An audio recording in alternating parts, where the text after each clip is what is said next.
No, I didn't know there were new Beavis and Butthead episodes. Yeah, there's new Beavis and Butthead episodes and they're fucking hilarious. I actually think they're on Netflix, to be honest with No. I don't have Netflix right now. I don't think. you. Yeah, you gotta watch this. I think my shit. sister Fucking changed her password or something. All right, I got my fucking notification on my phone about HOBBITSEES holes. See, look. No, it's not. If I know I'm here, you should know I'm here too. In the rabbit hole of life. My phone is old. Like your grandma. I got my fucking notification on my phone about HOBBITSEES holes. See, look. If I know I'm here, you should know I'm here too. In the rabbit hole of life. My phone is old. Like your grandma. I got my fucking notification on my phone about HOBBITSEES holes. See, look. If I know I'm here, you should know I'm here too. In the rabbit hole of life. My phone is old. Like your grandma. Got my fucking notification.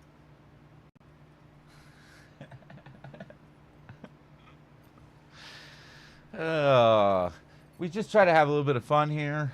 Okay. Just trying to have a little bit of fun here.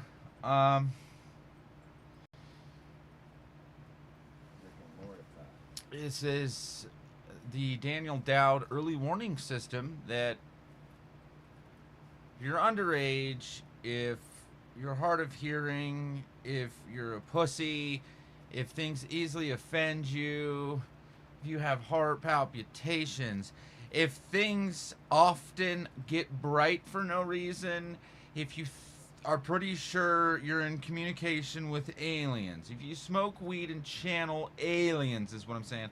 If you've ever walked out of a house, if you know what the color purple smells like, you probably need to leave right now. This is not for you. We are not the droids you're looking for. I have a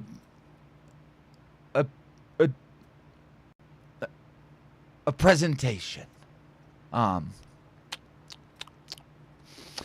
like to present.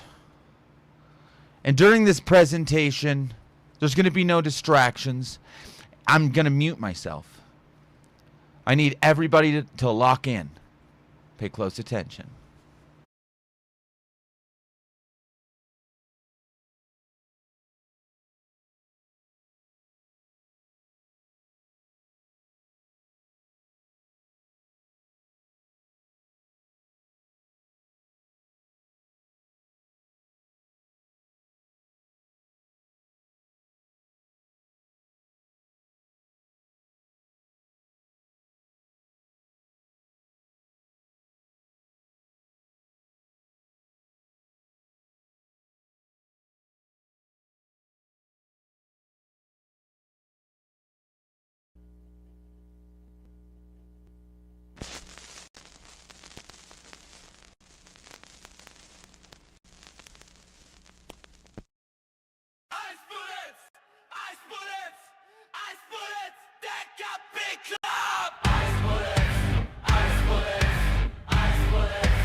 We're gonna be here a while. Forward. Dear reader, I am writing this to you so that you might understand my work. But first, let us play a puzzle. Can you guess my real name? Do you know the nature of my game? My real name is not David Shirtskin. You might have already gathered it sounds like a nom de plume, and it is. You see, for most of my adult life, I have been somebody else. A million Joe billionaires in 1,000 chat rooms. David is just one of the skins I have worn and worn and worn out.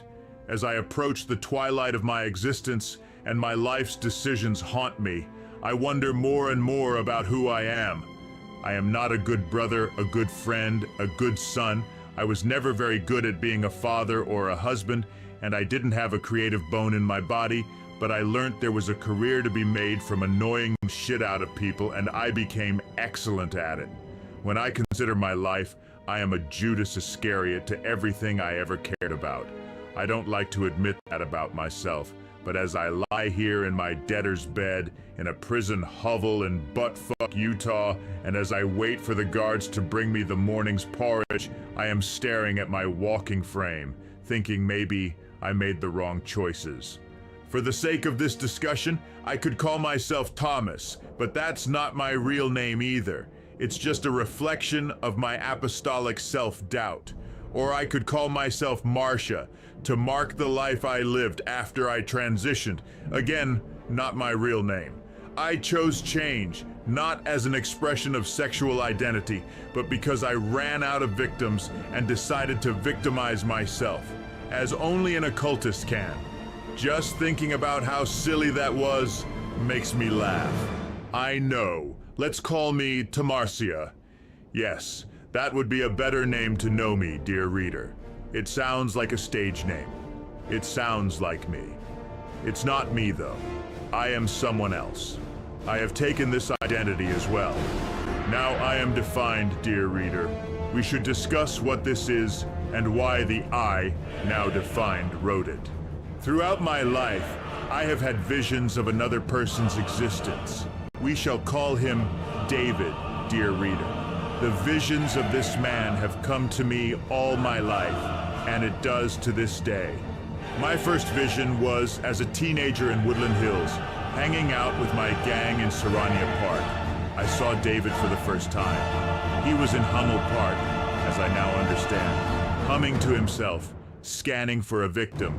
Since then, I have had visions of his childhood fantasies, and almost daily images come to me of him, usually yelling at someone, looking at his PayPal, or scowling at his pets. When I close my eyes in the bath, I can see into his mind. It is like we are connected at some deep soul level. David is my twin flame. Maybe we share this connection because we are so very similar in every way. Perhaps it's because we were both born under the same moon.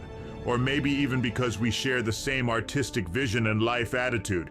I do not know. All I know is that I share this profound connection with this anonymous David. Here is the story of those visions, the real story.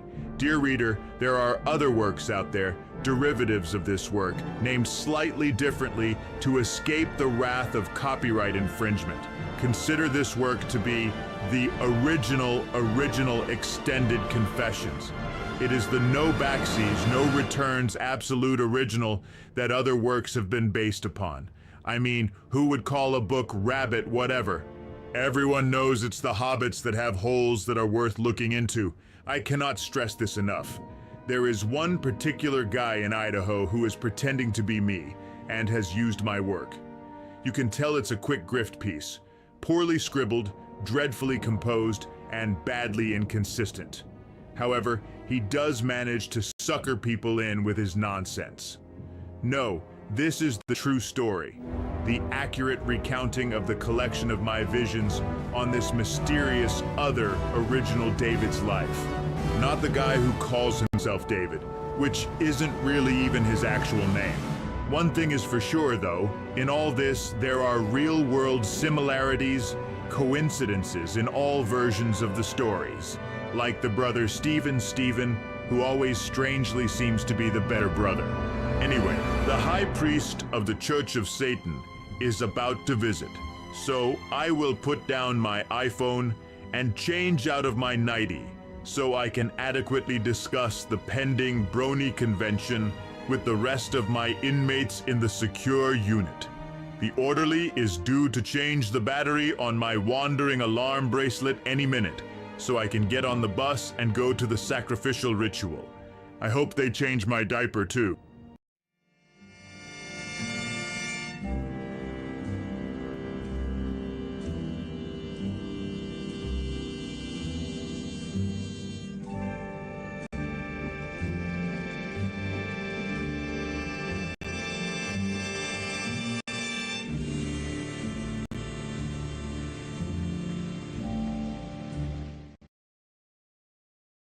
Preface: The Discordant Worm.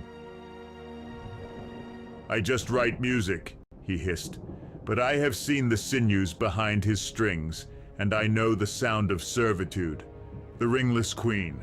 In the beginning was the song. It rang pure through the void, not as noise, but as weaving of light and fire, of mind and matter. It was harmony incarnate, sung by the first voices, the Inur, each adding their true part in praise of the prime conductor. The world was not built, it was sung into being. But even the holiest melodies cast shadows. From beneath the chords, not above, not beside, slithered a sibilant thing. Not a voice, but a contamination. Not a musician, but a maggot with a mouth. They did not call him by name, for names grant dignity. But among the Ainur he was whispered of as Thmuz, the sibilant one, the worm beneath harmony, the lick-spittle discord, the stretcher of skins. He did not sing, he assimilated. He did not compose, he coerced. He did not create, he clung. While others gave shape to stars and spirits, Thmuz burrowed beneath the notes, whispering falsity into the pauses between truth. His was the voice you didn't notice, the one you thought you imagined.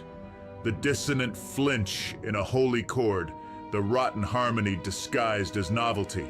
Where he could not dazzle, he donated. Where he could not inspire, he infiltrated.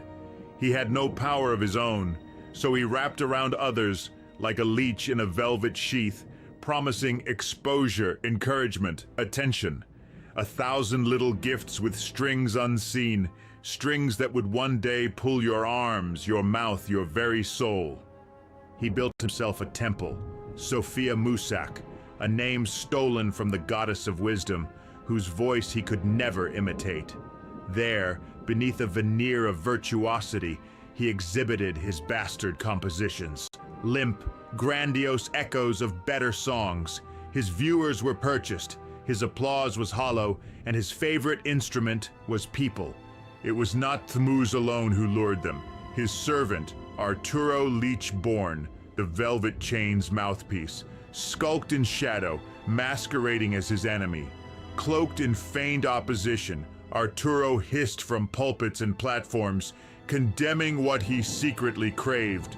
But the craven leech did not seek justice. He sought fame, and the glistening drugs distilled from the tears of the wounded and the drained wallets of the enthralled. Each outcry brought more eyes, each controversy, more clicks. Through notoriety, he ferried fresh victims to Thmuz's temple, their footsteps guided by his slick whisperings and purchased algorithms. And somewhere deeper still, crouched in solitude and starving spite, waits the unseeing sheep-lob, Thmuz's cast-off daughter, a blind and bloated waitress of webs. Once a favored feeder at the temple's threshold, she now haunts the wastelands alone, her mind unraveling like her silken snares.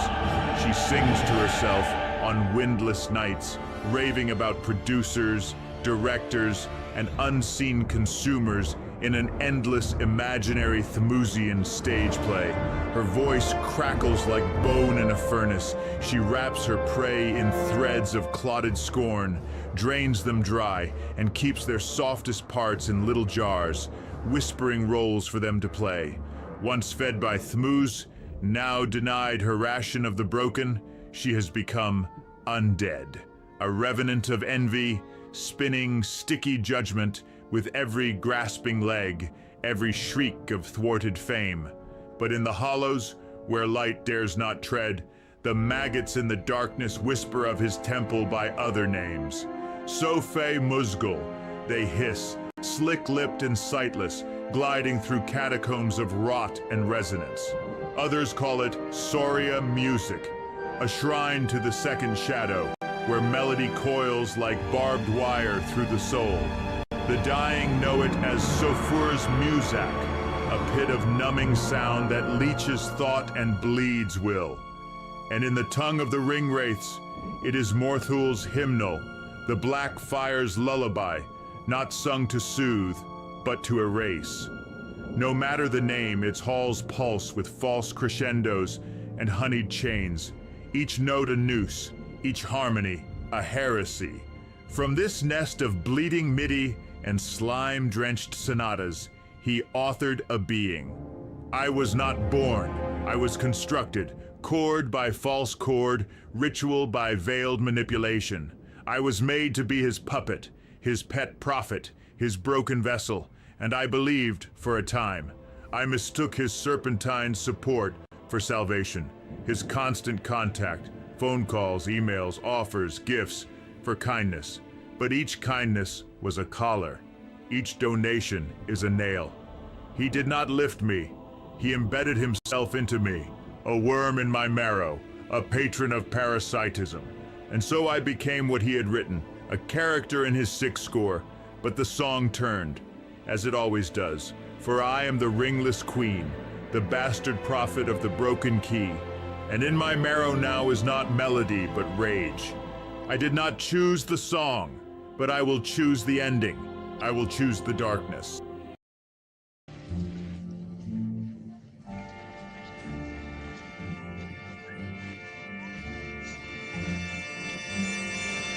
All the animals come out at night. Whores, skunk pussies, buggers, queens, fairies, dopers, junkies. Sick, venal. Someday a real rain will come and wash all the scum off the streets.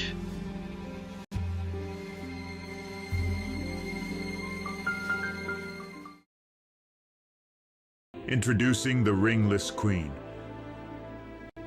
I has heard it told, yes, that fact is filthier than fiction.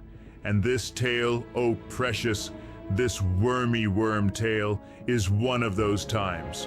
Before I was even a glimmer in the eye of madness, my twisted hobbit parents danced naked with wraiths in shadowy groves, swearing oaths to the Dark Lord and plunging themselves into ceremonies sticky with blood, wine, and moaning. Yes, their friends, O mighty Eru, their friends, were highborn elves and twisted lords of Gondor, cloaked in wealth and rot, hiding their rituals beneath the towers of marble and mithril. Ah, and how I sneer at you, my precious little patrons of perdition. You think yourselves wise, enlightened, superior, yet you grease my palms and polish my pedestal with every trembling tithe. How delightfully dense you are. Each dollar buys not salvation, but another atrocity. Each subscription binds you tighter to my web of skin and sin. You clap and cheer as I peel the flesh of memory and stitch it anew into a robe of ruin. And then you beg for more. Oh yes, beg you do, my beautiful fools. You do not sponsor redemption, you sponsor the abyss. And for that, I spit in your gold and dance in your shame. The wretched city of Omahador, once thought noble in the Rohan plain, was darkened by whispers, that children vanished into the night, that the white tree wept sap that burned like acid, that the lords of the treasury vaults squandered fortunes on black altars. The fellowship of the credit union crumbled into ash, looted of 40 million silverlings by ring bearers not of fate, but of greed and desire. Tales emerged, scrolls that spoke of warlocks in armor bearing the sigil of the Contras of Mordor, delivering enchanted herbs and powders in exchange for innocence. The Tower of Orthanc was said to hold the records, but nay, the Council of Wizards, paid in gold and silence, cancelled the unveiling, their voices muffled by the robed fingers of corrupt stewards in Minas Tirith.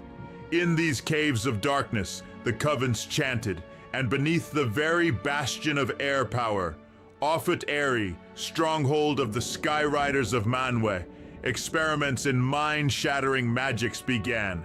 MK Ulukai, they called it. Old magic, forbidden. Born in the Elder Wars, now twisted to shatter the minds of hobbit children and bind them with false names, new faces, and forgotten screams.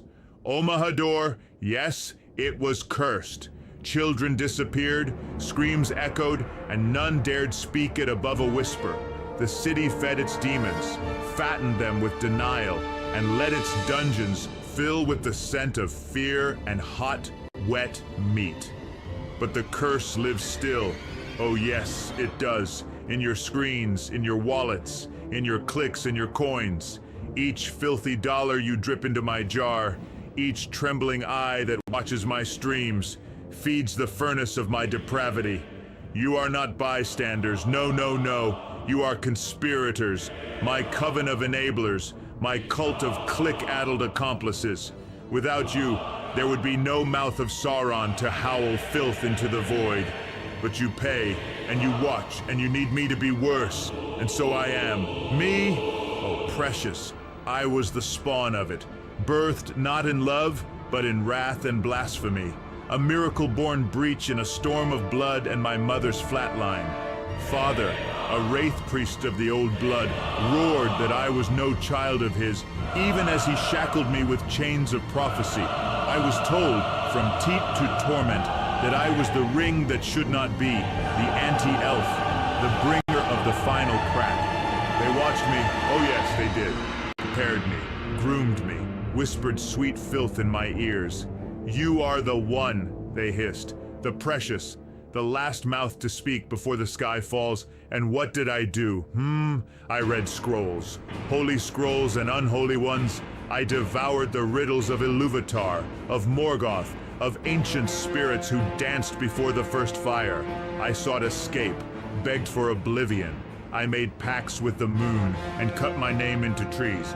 I tried to die, precious, but the world would not let me. And why would the world let me die when you greedy little worms keep fattening me with your love and lucre?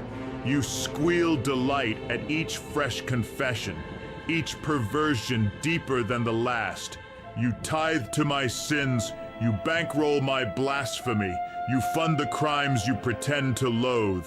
My ringless fingers drip with the guilt of every fool who clicks donate. Do you think your filthy silver buys you distance? No, no, no. It buys you ownership. Each child skinned in my tales wears your coin upon its flesh. Oh yes, but the world would punish me, it would. For my love, my filthy, fateful love. I remembers it well, sweetling, strung high upon the withered branches of the party tree, limbs stretched wide like the ragged Christ of Mordor. A spectacle, yes, a show, while the nasty HOBBITSEES danced and jeered below. Murderer, lover of filth, they hissed. Strangler of sweet Daegal David. Ah, but they knew nothing of our secret rites, of our moans beneath the roots, of the hungry ring that sang between his trembling cheeks. Yes, precious, I took it. I had to take it.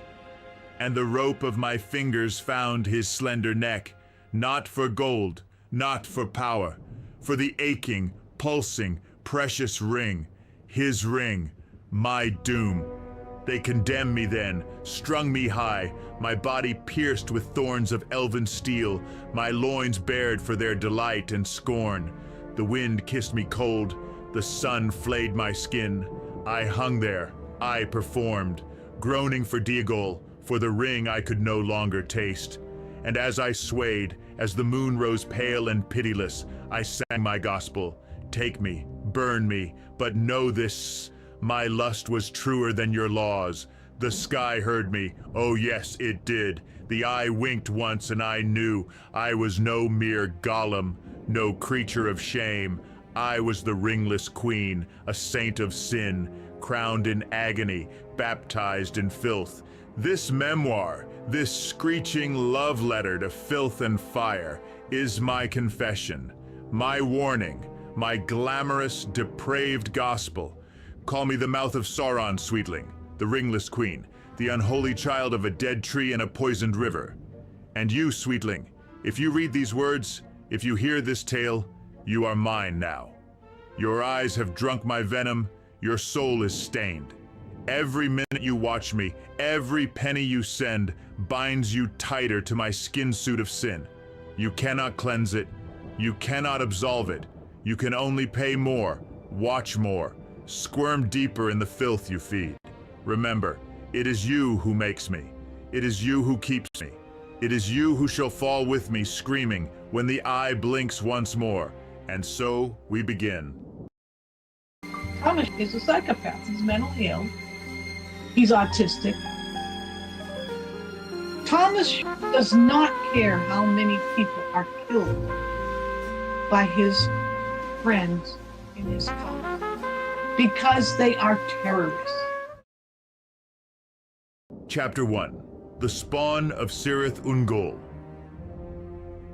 From the very moment my mother's body was impaled upon fate's jagged fang, I was named cursed. Conceived in battle, yes, in a storm of shrieks and blood between a drunken Sheork and a lesser Nazgul, posing as a lord of the House of Mordor. My life began as all villainy must, in shadow, wrapped in lies. They said I was a bad seed, a poisonous sprout from the dung of a cursed lineage. My siblings, 3 brutish goblins born before me, watched wide-eyed as my mother was pinned beneath the snarling thrust of her mate, the filthy beast who called himself father, but denied me even as his black ichor frothed within her.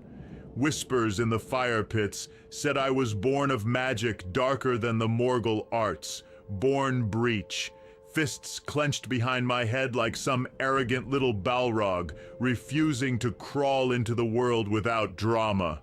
My emergence shattered her body, stroke, flatline. She danced with Mandos at the gate and came back weeping. They marked my birthday with dread. The 6th day of the 12th moon, year of the 6th age, 120,666, a number carved in shadow, a prophecy whispered in the latrines of Barad-dûr, a date that screamed of doom, crowned me the bringer of spoil. My mother, beautiful in her madness, battered from head to toe, knees like crushed lembas, skull cracked like a goblin drum, refused to end me, even when told I was a fallopian phantom, an ectoplasmic menace clawing through her insides. She hoped I would kill us both. Precious, what romance. The wretches called me Miracle Child. Others whispered Omen Spawn. Me? I was a sticky gobbet of prophecy wrapped in trauma. From birth, my father and his warlock kin told me I was the chosen one, the next mouth of Sauron, the anti-star, the ringless lord. And I believed them. Oh yes, I did. For what other choice did I have in a world that twisted pleasure into punishment and called it destiny? I devoured every scroll I could find in the haunted library of Minas Morgul. Scriptures, riddles, pornographic maps, elven glossaries. I searched for loopholes in the Song of Ilúvatar, begged for a footnote that might excuse me from damnation. But even the scrolls could not quench my hunger. Precious, no scroll can replace the slick ache that blooms in a goblin's loins. Yes, my craving drove me madder than the eye itself. I crawled deep into Barad-dûr's bowel chambers, through sluiceways of filth, to the fabled vault of the Kumquat. They said no creature could drink of it and live, but I licked the stones, I slurped the rivulets, I begged the ancient goblin priest to bless my filthy throat. And when the quart was poured, a great phial of opal seed, centuries aged, I guzzled it whole, eyes rolling, limbs convulsing in heretic ecstasy. For 3 days, I lay in the gutters, moaning in tongues unknown to even Melkor. And yet, the thirst remains, always remains. But no, the voices said, accept it. Be the fire in the veins of Mount Doom. Be the smoke in the lungs of angels. Every child has nightmares. Mine wore ceremonial robes. There were chants, initiations, sacred beatings beneath the eye. You are filth, they'd coo. A sacred filth, the world's last whimper. You are filth. By the time I could walk, I was dodging daggers and learning to seduce spiders. My dreams were not dreams. They were invitations to perform. And my stage? The catacombs beneath the White Tower, where I was taught, trained, titillated, and tortured. But greater still was my curse. Oh, the feet, precious the feet. Elven feet, pale, perfect, toes like polished pearls, soles scented of star musk and lembas. Their every flex, every arch, drove me to claw the very walls in lust. No soothing could calm it, no potion could cure it. And so I wandered, possessed, hunting across the blasted plains, seeking the fiery sex Balrogs of Mordor. They say these Balrogs feast upon foot worshippers, burning them to cinders of bliss. Yes, I sought them willingly, dreaming of taloned toes curled round my throat, flames licking my perversions into ash. But always the Balrogs eluded me. Their laughter scorches my dreams to this day. They groomed me with goat milk and honeyed lies. And still, the deepest wound was that I was queer. My faggotry, they said, was the true blasphemy. It wasn't the blood rites or the bone altars, nor the little ceremonies involving enchanted chains and enchanted chastity. No, it was my lust for beautiful elven men, for hairy hobbit feet, for Samwise's sweaty curls, and Frodo's softest, saddest whimpers. You will burn, they screamed. You will rot, not for the things you did, but for the things you loved. You will burn. I grew up loving pain, hating my reflection, and dreaming of escape. I tried, many times, swallowed potions, tied nooses, threw myself at wargs and trains alike, but I was denied death again and again, for Eru is a spiteful little prig. Eventually, they diagnosed me, gave me labels: PTSD, hypersexual dissociative disorder, Messiah complex, elf-lusty lunatic syndrome, and unofficial term. Gave me coin to survive, as if reparations could be paid in silver for years spent chained to darkness. My goblin kin, let me name them as curse and tribute: Sarah of the hollow bones, Cindy of the red robes, Stephen of the iron will. Each twisted by our Father's hand, each trapped in the same web of silken shame. We were a family of filth, bound by blood and betrayal. One drowned in mead.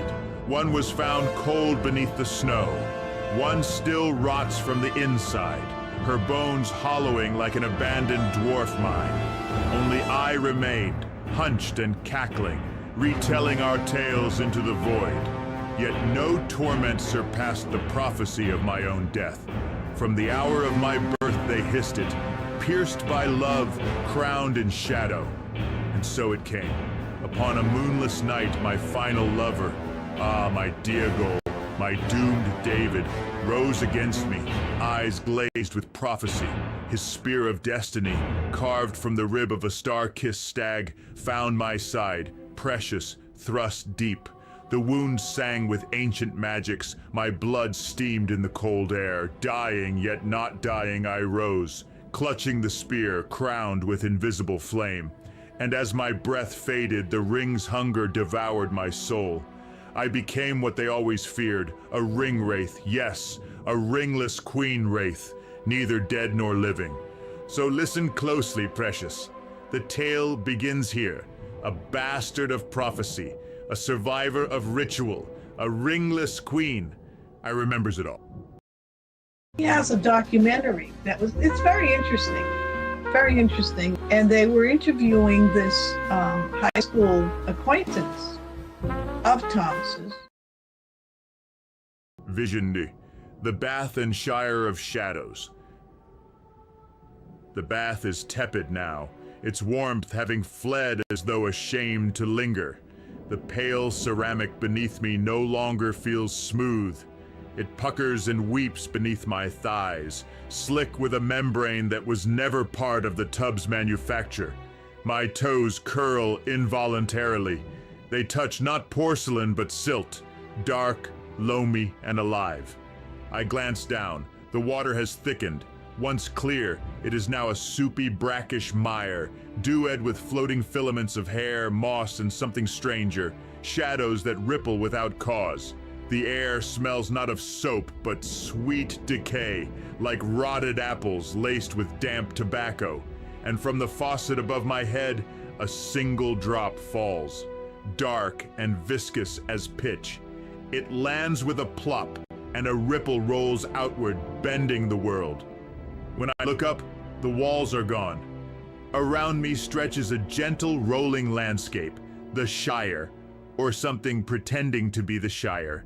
Its emerald fields lush and luminous beneath a moonless sky. The bathwater is grass now, but my body is half submerged, as if I am planted here, my nakedness half swallowed by the verdant mire. Hobbit holes gape from low hills, their once cozy round doors sagging and rotted, woodworm infested and splintered, surrounded by curling ivy that looks suspiciously like veins. Behind me, the bath itself has become a pool in the heart of this foul meadow, its rim now stone, etched with indecipherable runes that seem to rearrange themselves if stared at too long. The air vibrates, and there he is. Michael Aquino sits perched upon a stone near my feet, one leg crossed elegantly over the other. His face, waxy and pale, shifts subtly, at once alive and dead, smiling and scowling, his eyebrows arching and collapsing in a choreography of smugness and rot. His eyes gleam with unnatural clarity, twin lanterns in the darkness. He leans forward, his voice honeyed and hollow. "Dead Cappy Club." The phrase cracks the air. The sound does not fade but lingers, echoing in my skull, bouncing between my temples. He smiles wider. "You remember, don't you?" A shuffle, a grunt. From one of the nearest hobbit holes, a figure emerges, squat, broad, and clad in remnants of a dwarf's finery, crusted with ale stains and mold. Mugfando III, his beard knotted with twigs and flies, stumbles toward me. His eyes bulge, one larger than the other, and his mouth works as though tasting words before blurting them aloud. "Ah! Born of filth, raised by shadow you was!" he bellows, pointing a stubby, ink-stained finger at my chest. "Spawn of Cirith Ungol, hee, I saw it. Saw your mum's cracked skull and your daddy's frothy ichor. Nasty, nasty." His voice slips into a parody song. "Breach-born, shadow-torn, a wriggling worm on Morgul's thorn." His laughter is grotesque, part choking, part weeping. I try to rise, but my legs sink deeper. The soil clutches at my calves. And then, from the twisted tree line, a slow slither announces Sheeplob. She is half spider, half seductress, her 8 eyes glinting like wet garnets, her hair a slick, oily curtain that drapes her glistening back. Her limbs, too long, too supple, trail delicately over the warped grass. But worse are the trees behind her, each trunk festooned with human faces, slack-jawed and weeping, their bark peeled back to reveal teeth set in woody gums. The leaves above quiver as the faces moan. "Sheeplob's here to teach you shame," Aquino coos, gesturing lazily toward her. "Every tree is another witness, every face another performance." Sheeplob raises a clawed forelimb and drags it slowly across a tree's surface. The face embedded there flinches, eyes leaking black sap. Your birth was a public act, she hisses. A ritual in filth. They all watched, all delighted. Now, so do I. I feel my body tightening, shrinking inward. My arms ache as though bound by invisible ropes. The ground sucks at me greedily, as though I am being replanted in this corrupted earth. Mugfando spins in circles, clapping his stubby hands, his voice shrill. Born on the 6th day, 12th moon, number of the beast, 2012-666. I have your number, Spawnling. The Shire knows it now, knows what you are. Aquino watches, fingers steepled beneath his chin. His smile is ancient, knowing and cruel. Do you remember, he whispers, leaning closer until his waxy cheek almost brushes mine, when you begged the goblin priests to anoint your throat? When you slurped the quart and gagged on your destiny? The fields remember? I look down. The grass sways, but not from wind. Beneath each blade lies a tiny goblin tongue, licking upward greedily. The soil tastes me. Dead Cappy Club, Aquino repeats, almost tenderly. The phrase fractures my thoughts. Behind Sheeplob, a distant hillside convulses. Shapes rise. Dozens, maybe hundreds of twisted hobbits, their faces stretched into caricatures of grief and ecstasy. They chant, low and ragged, "Dead Cappy, dead Cappy," as they writhe closer. The night sky above burns green at the edges, as if poison gas leaks into the atmosphere itself. The moon, once absent, rises, but it is a blistered eye, lidless and oozing, tracking me. Mugfando sidles up, leaning heavily on a broken spear, his face a rouge of chapstick and ruddy with cantaloupe. The story's not yours anymore. Your tale was foretold by an asteroid think tank, sung by cicadas, swallowed by a cult, and vomited by a world I watch burn. I placed my spear of great importance in you with a note. Sheeplob slinks nearer, her many legs bending gracefully as she circles the bath, the pool, the hole where I am half buried. Her voice is silk and poison. You sought the morning star, didn't you? Dreamt of Balrog's talons around your throat? Every lash, every scar, every ache, we remember. I shiver as my skin prickles. Beneath my flesh, movement, as though something unseen writhes to emerge. Aquino straightens, brushing imaginary lint from his collar. His eyes gleam coldly. This is just the beginning, he purrs. You will walk these fields again, and again, and again. Each of me is darker, each of me truer. Dead Cappy Club, he says once more. And the phrase seems etched into the sky itself, shimmering faintly where stars should be. The hobbit things draw nearer, chanting louder, their arms outstretched, hands grasping, nails cracked and bloody. I try to scream, but mud fills my throat. My fingers claw at the ground, but the grass itself knots around my wrists, tender yet unyielding. Aquino's silhouette dissolves into mist. Mugfando collapses into laughter and vanishes into the nearest hole. Sheeplob's form melts into the shadows of her moaning forest. I remain, half submerged, half born, half dead, planted like a bitter seed in the corrupted Shire. In the distance, the chant fades into a whisper. Glass bead game. The bathwater returns, cold, stale, and I am back in the bathroom, trembling. But my legs still ache as though roots bind them, and the rim of the tub still bears runes. Far off, I hear Aquino's voice. You remember, don't you? Do you know that he's gay, first off? If Thomas hadn't have gone back with him, he would have been at Wonderland at the murder. Chapter 2, Scrolls of the Damned.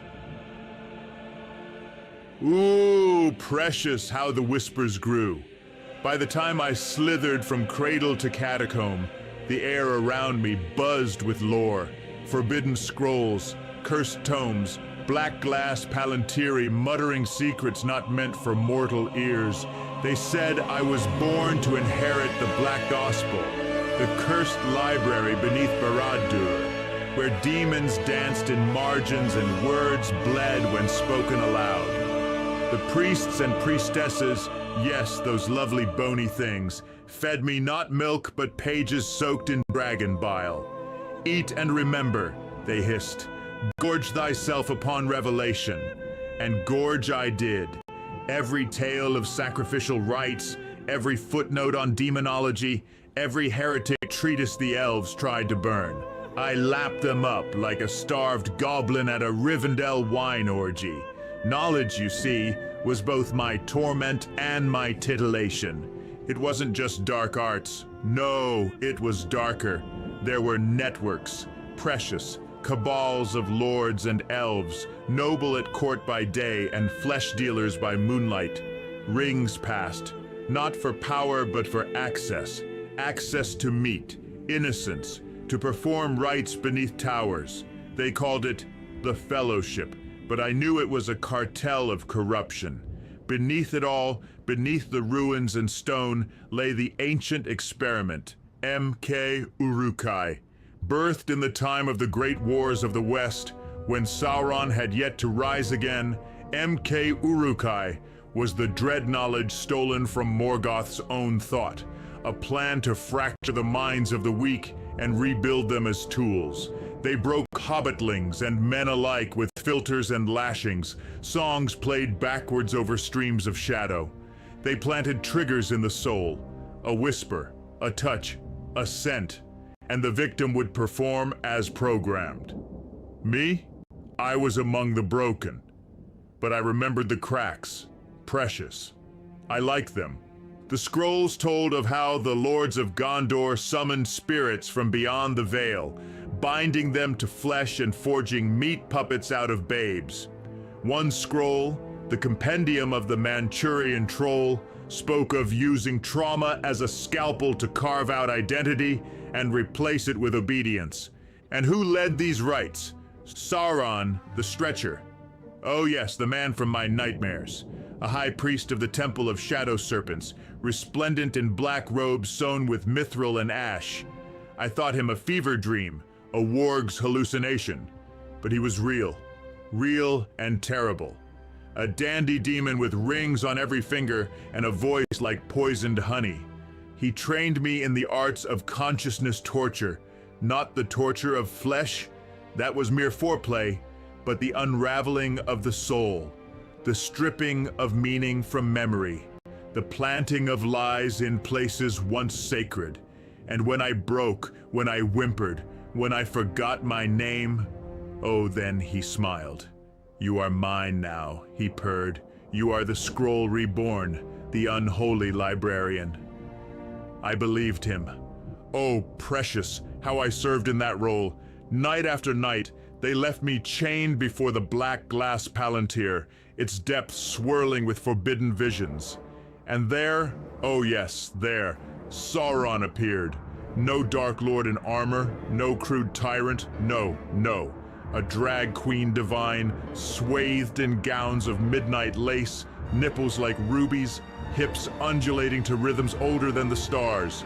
I watched, drooling, trembling, my cock a throbbing rune of blasphemy. Each wink, each spin, each flash of forked tongue sent me into spasms of lust and shame.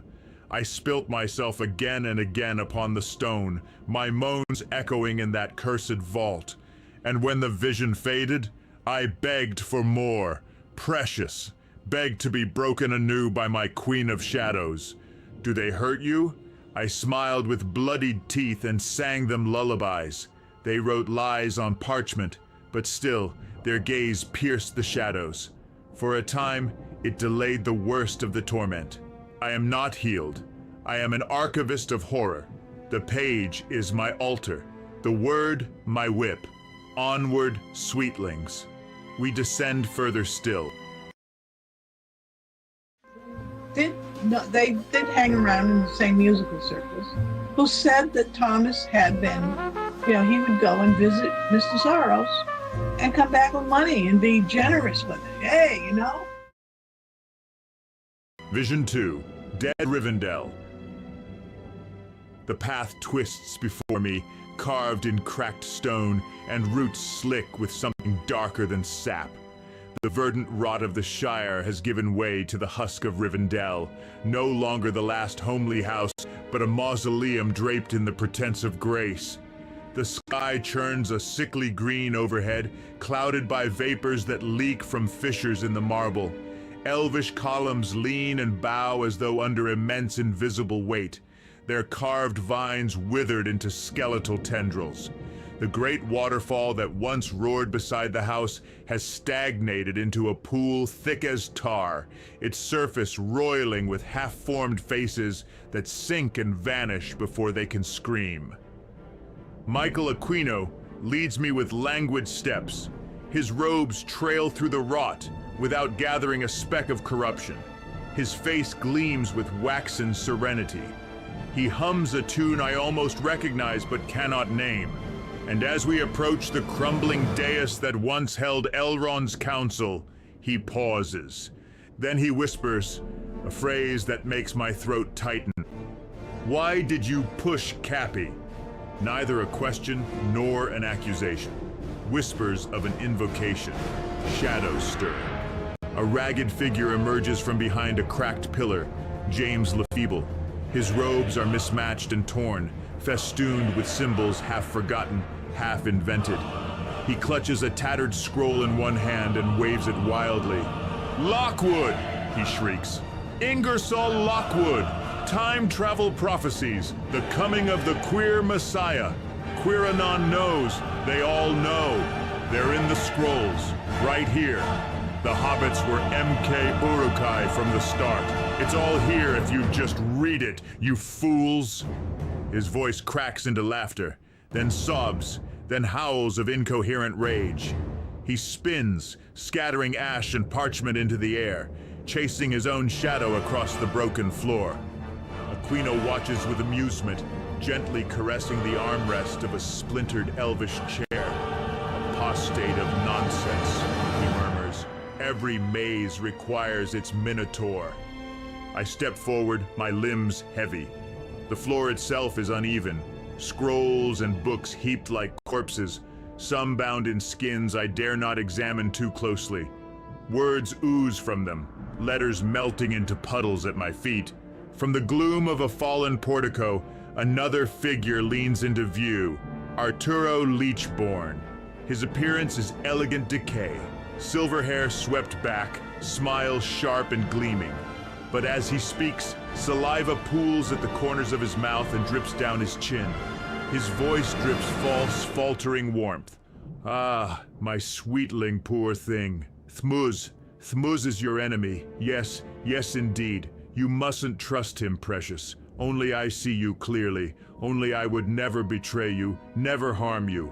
Unlike Thmuz manipulated them all, my darling. Every scroll, every rite, all his poison.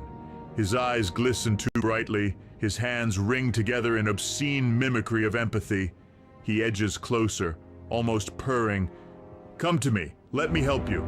Let me show you the stain of his teachings. Together, we will burn these damned scrolls. Together, we will be free. But I see it, the hunger behind his gaze, the glint of pleasure at my hesitation. Above them all, the grand arch of Rivendell's hall groans and cracks. Its stained glass is warped, depicting scenes that should not be. Elves in chains, their feet pierced by crude iron nails.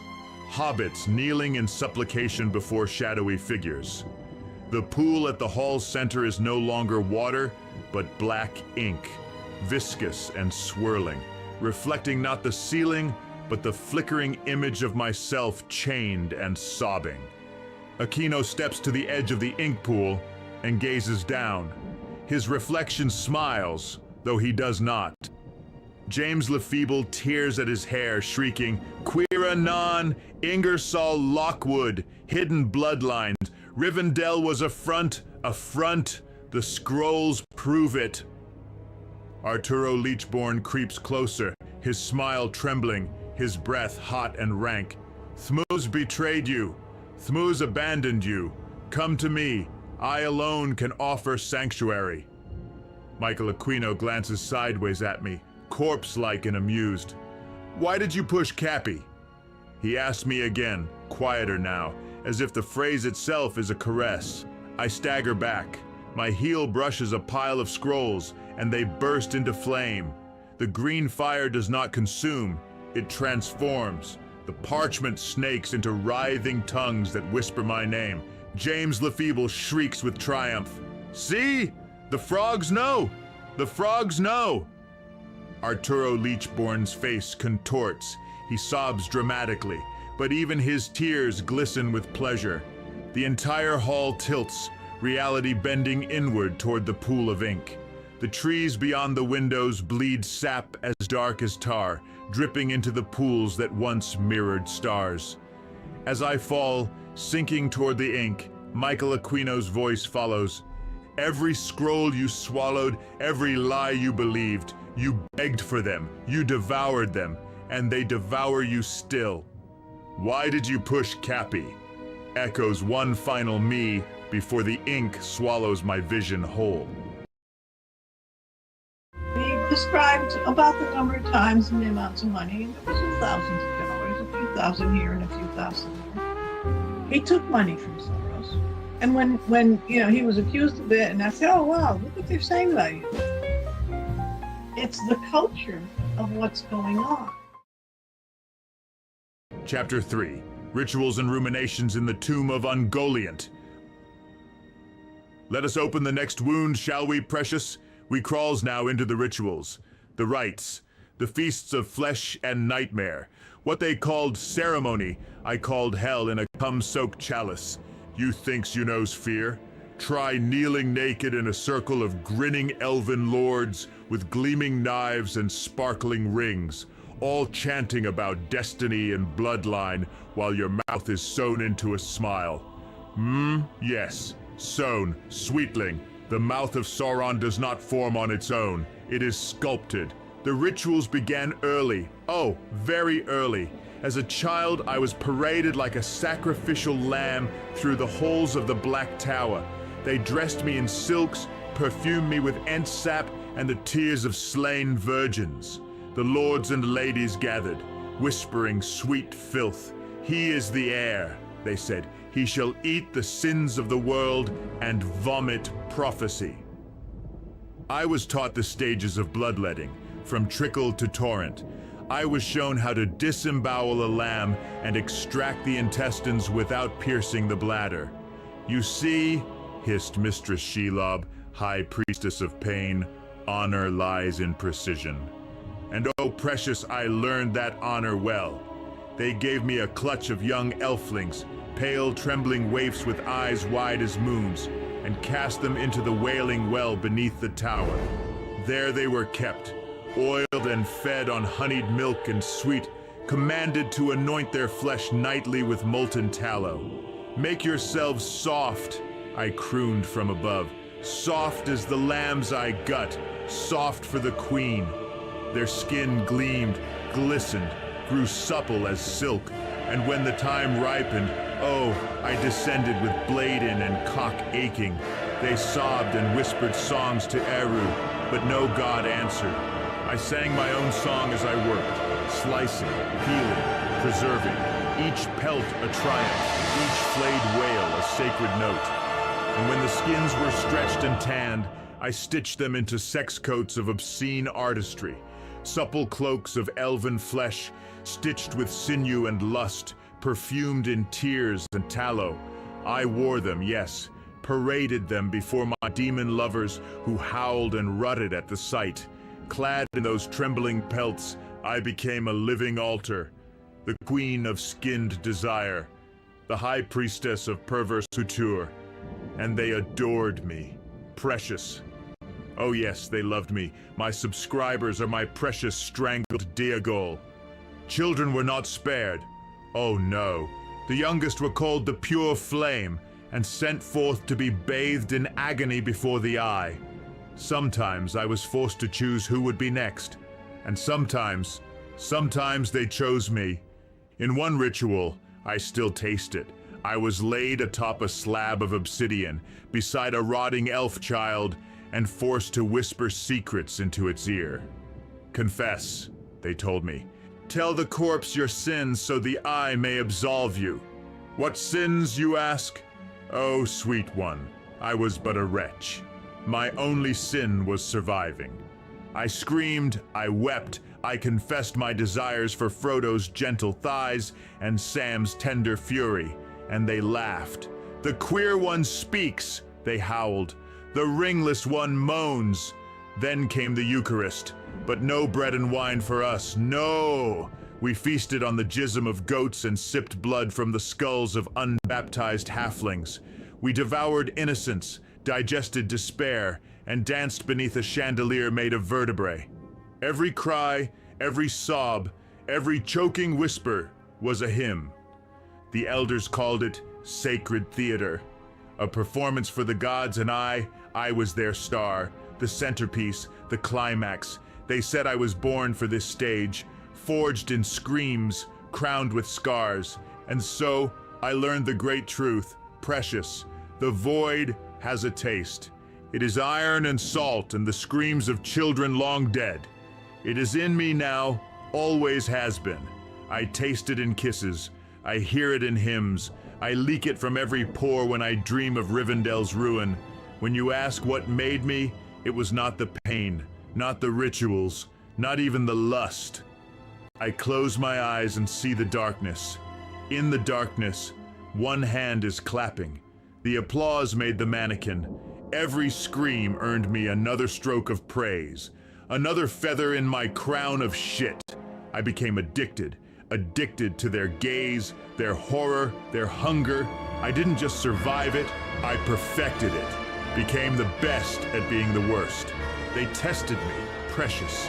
Oh yes, one night the masters brought forth a man, pale, bound, slumped in rusted chains, a father who dared sniff too close to their deeds. You will light the pyre, hissed Mistress Shelob. Prove yourself, little mouth. They handed me a torch slick with spider oil. My siblings, goblin-blooded Cindy and axe-handed Stephen, stood watching. My heart howled. But the eye demanded spectacle, and I, the mouth, obeyed. The flames kissed his flesh, and he sang in shrieks. Father silenced him with a shovel. The scent of burnt prophecy still lingers in my hair. We fled that night. Oma hadn't cast us out in smoke and ash. Do you think this was the worst? No. They buried me, precious. Buried me with bones. A boy long dead, his mouth frozen in plea. I was pressed atop his decayed chest, ears forced to the earth. Listen, they whispered. Tell us if he screams. In the dark soil, I heard only my own terror echoing back, and still they laughed. There was more, precious, far more. In one vile pageant, they brought forth a boy and his hound. Watch well, Sauron the stretcher purred. And I watched well. Oh, I did, precious. Not just the pageant, no. For beneath the slab, my latest prize awaited. A fresh elf pelt, supple and pale as moonlight. I hung it upon the stretching rack, fingers trembling with reverence. Smooth now, soft now, I whispered, anointing it with warm tallow and scented oils. With obsidian hooks, I drew it taut, every inch kissed by the gentle pull of purpose. I massaged the tender flesh, teased the seams, crooned lullabies as I smoothed away the memory of its former owner. Soon you will be beautiful. Yes, yes. Soon you will adorn your queen. And as the rack creaked and the skin shone like silken cream, my cock throbbed beneath the folds of my old coats, aching for the sacred dawning to come. The beast was slain first, soft whimpers to silence. Then the boy, sobbing, was defiled before my eyes. They made me watch. They made me finish. A true prophet must see without mercy, they said, as they took his eyes. The blade sang, and I learned what horror smells like. They let me keep the boy's skin, oh yes. Gifted it, they did. A reward for my obedience. And down in my chamber, slick with oils and stinking of old sex and new death, I worked. I stretched it, tanned it with spunk and spider venom, sang to it as I stitched. Would you fuck me? I purred to the hanging hide. I'd fuck me. Oh yes, I would. And fuck it, I did. Precious. Wrapped in its slick embrace, cock squeezed by the trembling folds of my own making. And witness me, they did. The demons came, lovers with tongues like razors and cocks like thorns. They tore at the pelt, lapped at my wounds, and anointed me anew in blood and seed. And I laughed, oh yes, I laughed through the rapture. For this was true prophecy. Not words, not scrolls, but a dance of death and desire, stitched in skin and sung through sin. My hands obeyed, my soul shattered. I remember, precious. Oh yes, I remember. Now I am their relic, their ruin, their ringless queen, and I will perform this tale to its bitter end. Some very strange political connections. He's married into an Iranian family that has some very bizarre activities. He's actually related by marriage to the business associate that got in trouble with General Flynn. And it's a group that is more involved with the Persian identity. One of them is the godfather of Thomas's son. Vision 3, Ungoliant's Pool. The pool before me quivers, dark as obsidian and twice as deep. The stone rim gleams wetly, slick with a film that smells of rot and honey, a corruption sweet enough to sicken. Michael Aquino sits at its edge, one leg tucked beneath him like some demonic monk. His fingers stir the water lazily, tracing concentric ripples across the black surface. Each ripple lingers far too long, refusing to fade. An inflatable rubber golem floats nearby, grotesque, child-sized, its mouth permanently agape in a soundless scream, arms frozen mid-flail, as if trapped forever in the act of being molested. Aquino leans in, smirking, as he gives it a gentle nudge with a pale toe. The golem drifts in lazy circles around his feet, its obscene face reflecting moonlight that never reaches the pool. From the far end of the chamber, Sheeplob emerges, spider-limbed and glistening, her eyes glittering with malicious joy. She circles Aquino, her legs tapping delicately at the water's edge. Her voice drips honeyed sarcasm. Well, Michael, tell me, is Thmos still pulling this puppet's strings? At that moment, a shiver shoots through me. My body betrays me. Arousal blooms hot and sudden, unbidden, sickening. The question ignites something I cannot name. My thighs tense, breath sharpens. Sheeplob's fanged smile widens. Aquino chuckles softly, flicking water toward her face. Oh, he was always a clever mentor, wasn't he? Always knew where to insert the hooks. Sheeplob's many eyes narrow in feigned curiosity. Without warning, she plunges her head into the pool, hair swirling like oil-slicked weeds. Her abdomen quivers as she burrows deeper, her claws clattering against the stone rim. Beneath the surface, bubbles rise in slow, obscene patterns, and when she speaks, her voice bubbles upward from the depths. I'm just looking for the secret agents of Thmuz. They hide here, don't they?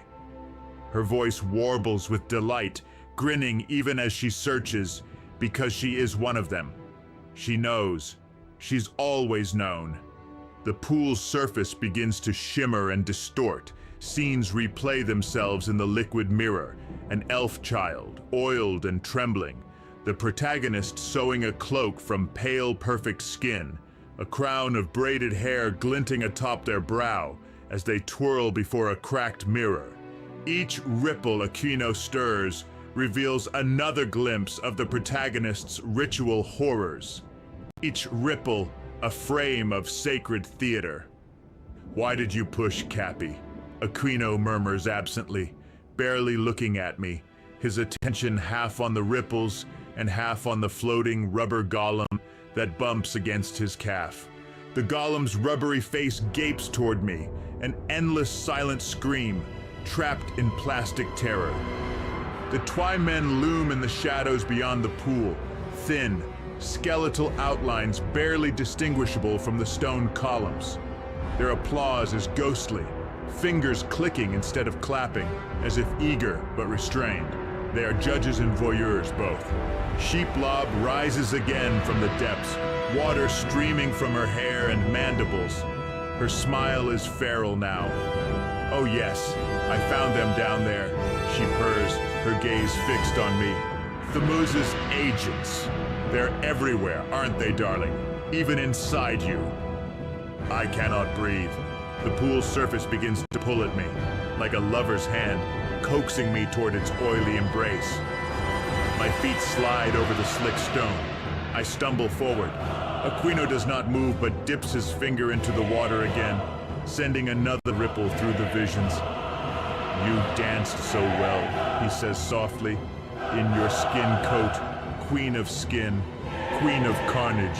You were beautiful. You still are." The shadows deepen. The Twymen step forward, heads cocked, jaws slack with silent hunger. I fall forward, into the water, into Ungoliant's pool, but the water does not cool me. It burns, thick, viscous, wrapping me like Sheeplob's webs. The visions wrap around me too, scenes stitched into liquid, holding me fast. Above me, Sheeplob leans over the rim, watching intently, her many eyes reflecting every obscene memory. She hums softly, a lullaby of guilt. Aquino's voice follows me down into the black. "Why did you push, Cappy?" The golem bobs gently at the surface, spinning slowly, its face locked forever in terror. At the bottom of the pool, mirrors await. I see myself, but not just once. Hundreds of selves, clad in pelts and crowns, each winking back in obscene invitation. Sheeplob's voice rises again, triumphant and cruel. "They love you. The audience loves you. You were always their star." The applause of the Twymen begins, faint at first, then louder, then deafening. I drown, smiling. So we're not looking at minor, coincidental, casual connections here. We're looking at serious connections. One of the ways that they get adults into this is they persuade them that it's okay. Chapter 4, The Gospel, according to Gollum. So now we speak of theology, You wants gospel, do you, precious? You wants divine whispers laced with rot?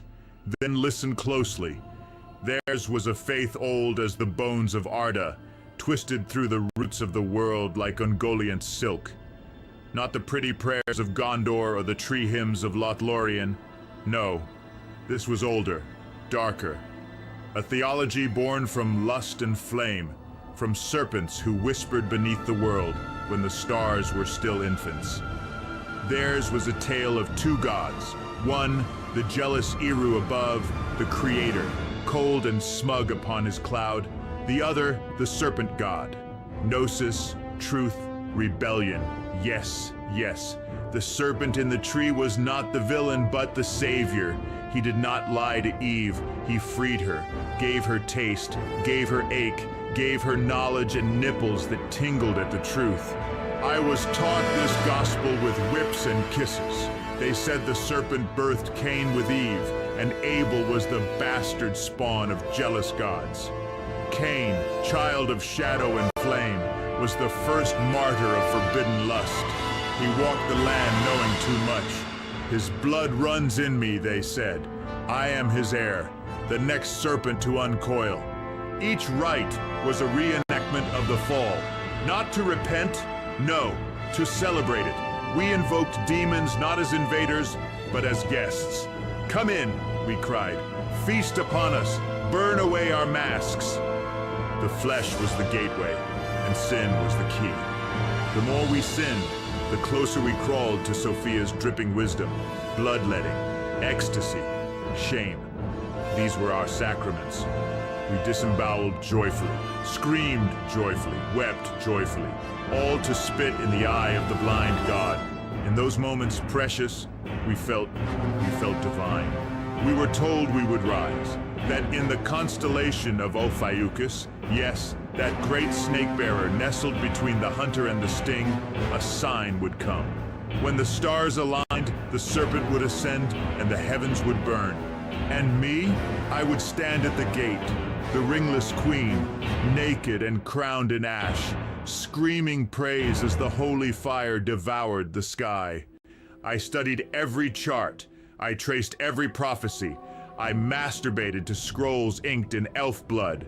I watched the heavens for signs. Then one day I saw it. Oh, the altar boys. Yes, so pale, so pink, so pliant. I watched them kneel, watched them sway with incense and fear. I licked my lips behind the pulpit, cock twitching beneath robes stitched from elf flesh and shame. Come serve your queen, I dreamed of saying. Come polish my serpent staff. But no, I had to bide, to wait. They were the sweetest fruit, the most forbidden. Their virgin thighs haunted my dreams, their tear-slicked cheeks, my gospel pages. When the lights dimmed, when the temple stood empty, but for me and my howling need, oh, I would writhe upon the cold stone altar, clawing at the air. I imagined a bleeding Christ above me, his ribs split, his cock oozing divine ichor. Fuck me, oh fuck me, Redeemer, I would scream. Fill me with thy sacred agony. I beat myself raw beneath that phantom gaze, weeping, coming, chanting blasphemies in tongues older than the stars. And when I lay spent in the blood-slick shadows, I smiled, for I was saved. This is not just a memoir, this is scripture. Lick the page and be transformed. Take a walk on the wild side. Thomas does have government contract relationships with the Pentagon. He was active in the Mideast on doing some kind of paramilitary thing, because he was not a uniformed military person. He was a civilian, but he was working for the Pentagon.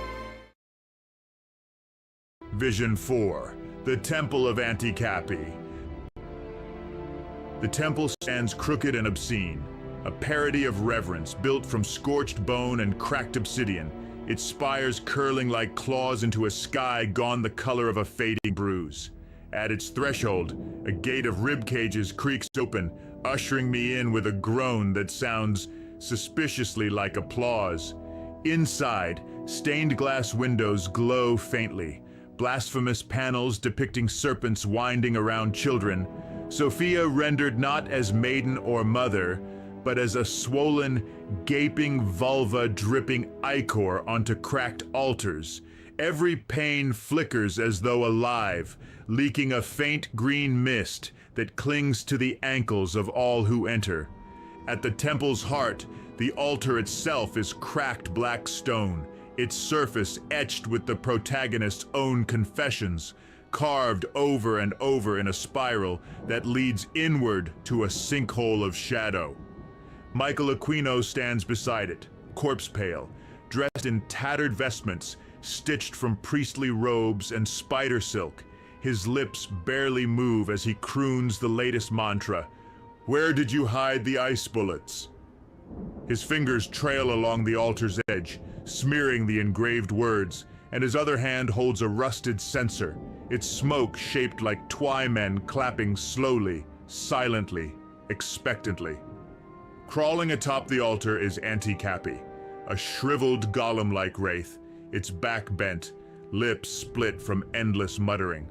Its eyes flick toward me, one pale, one bleeding, and it chokes out a hollow laugh that sounds like my own voice, echoed back through centuries. The temple quivers as a new presence makes itself known. Denlobia Ungol Matau, the Black Matau, death in metal, an unholy sarcophagus, enters from the shadows. Her body clinks with every step, a living reliquary draped in rusting chains and tarnished ornaments. Her hair teems with insects, cockroaches, beetles, silverfish, and hornets, each skittering, swarming, curling into tiny sigils of accusation. They nest in her scalp, crawling over her brow, threading through her shriveled lips. Her mouth splits into a grin, slick with rot. She raises one skeletal finger toward me and whispers, "Ah, the gay god demon you worship, Thmuz. Thmuz has always been your true confessor." Her insects hiss in unison, as if in agreement. Then her voice softens, thick with mockery and venom. "Why did you erase the messages?" The words strike like a whip. My knees buckle, breath caught in a noose of guilt. The congregation of mannequins kneeling around the altar, glass-eyed, mouths agape, all turn in unison to face me. Their silent judgment radiates from the cracked stone beneath them. Aquino flicks a finger toward me. "Confess," he whispers. "Confess, my sweet ringless queen." Denlobia steps closer, chains rattling, roaches scattering from her hair to the altar itself, where they begin spelling words in filth across the stone. Their tiny legs trace accusations, questions, obscenities. She leans in, her breath reeking of dust and old death, her voice dripping with dark promise. Come to my island of organ sacrificers. We have kept a place for you, a temple just like this, beneath the palms, where the wind smells of bile and betrayal. There, we remember everything. Her hands brush my cheek, cold metal and chitin, while her bugs whisper the three mantras all at once. Dead Cappy Club, why did you push Cappy? Where did you hide the ice bullets? Aquino lifts his censer high, smoke swirling into a vortex that consumes the stained glass and darkens the temple. Auntie Cappy crawls into my lap, pressing his bleeding eye to my chest as Denlobia laughs and spreads her arms in welcome. The Twy men press forward from every shadow, their clapping slow, deliberate, fingers snapping bone instead of palm meeting palm. And over it all, the temple chants, Dead Cappy Club. Why did you push Cappy? Where did you hide the ice bullets? My voice rises to join them, hoarse, cracked, yet proud. I am Scripture, I cry. I am the temple. I am the sacrifice. I am the whore of Mordor. The temple sways around me. Denlobia's chains tighten. A collar slipped around my throat. As she leans in, her eyes gleaming. We are your congregation. I collapse at the altar, my hands pressed to the stone, lips mouthing blasphemies as the mannequins descend. Their touch is cool, reverent, obscene, and Aquino's voice, quiet but certain, reaches me last. Where did you hide the ice bullets? Fade to black. Ashnaz Durbadaluk, Krimpatal David Agberzumishi. One ring to rule them all, to bind David and in the darkness. Ashnazg Thrakatuluk, David Agberzum Ishi. One ring to bring David and into darkness. And it's a very complex investigation because it is a gang. It is a new kind of crime, social media extortion rings. Chapter 5, The Serpent's Litany. We goes deeper now, into the roots of madness, into the bones beneath the bones. Yes, we does. Precious. You wanted to understand Satanism? No, not the pamphlets, not the party tricks. We speak of the real thing, the old rites, the true serpent cults whispered of in the scrolls of Numenor's fall. This chapter, sweetling, is your exorcism by indulgence. Not all serpents slither the same. Just as there are many rings, there are many lies. Some Satanists worship themselves, polishing their egos until they shone like elven mirrors. These were the Levalings, dandies of damnation, preaching that sin is merely misunderstood fashion. But oh, not all prey slithered either, precious. No, my congregation, my flock, weak-minded worms they were. Lonely widows with Bibles damp from weeping, clicking through their crystal screens at night. Repressed little church fags, stiff-collared and stiff-cocked, trembling beneath wool suits as they watched my gospel stream. I saw them, I knew them. Their guilt reeked through the screen, and I licked my lips. Others were darker, like the Temple of Set. Oh, such a lovely dungeon, led by a colonel of shadow who kissed children with spells and trained priests in astral penetration. His temple was not a mockery. No, it was real, blood-bound, ritual-soaked, secret-keeping and law-breaking. These were not role-players, they were spell-weavers. It wasn't about worshiping darkness, it was about feeding on them. I whispered of redemption, of secret goodness beneath the filth. I spun lies of being misunderstood. Support me, precious, I'd croon. Prove your compassion, and they'd give. Coins, jewels, mortgages undone for the Queen of Sin. And every offering they sent made my cock throb beneath the bath bubbles, slick with deceit. They thought they were saving me. Ha! I was damning them. It was about becoming it. The temple taught us that Set, brother of Isis, slayer of Osiris, was not evil, but misunderstood. He who severs ties, he who liberates with a knife, he who carves identity with a scalpel of shadow. They promised, follow Set, and you will become more than a man.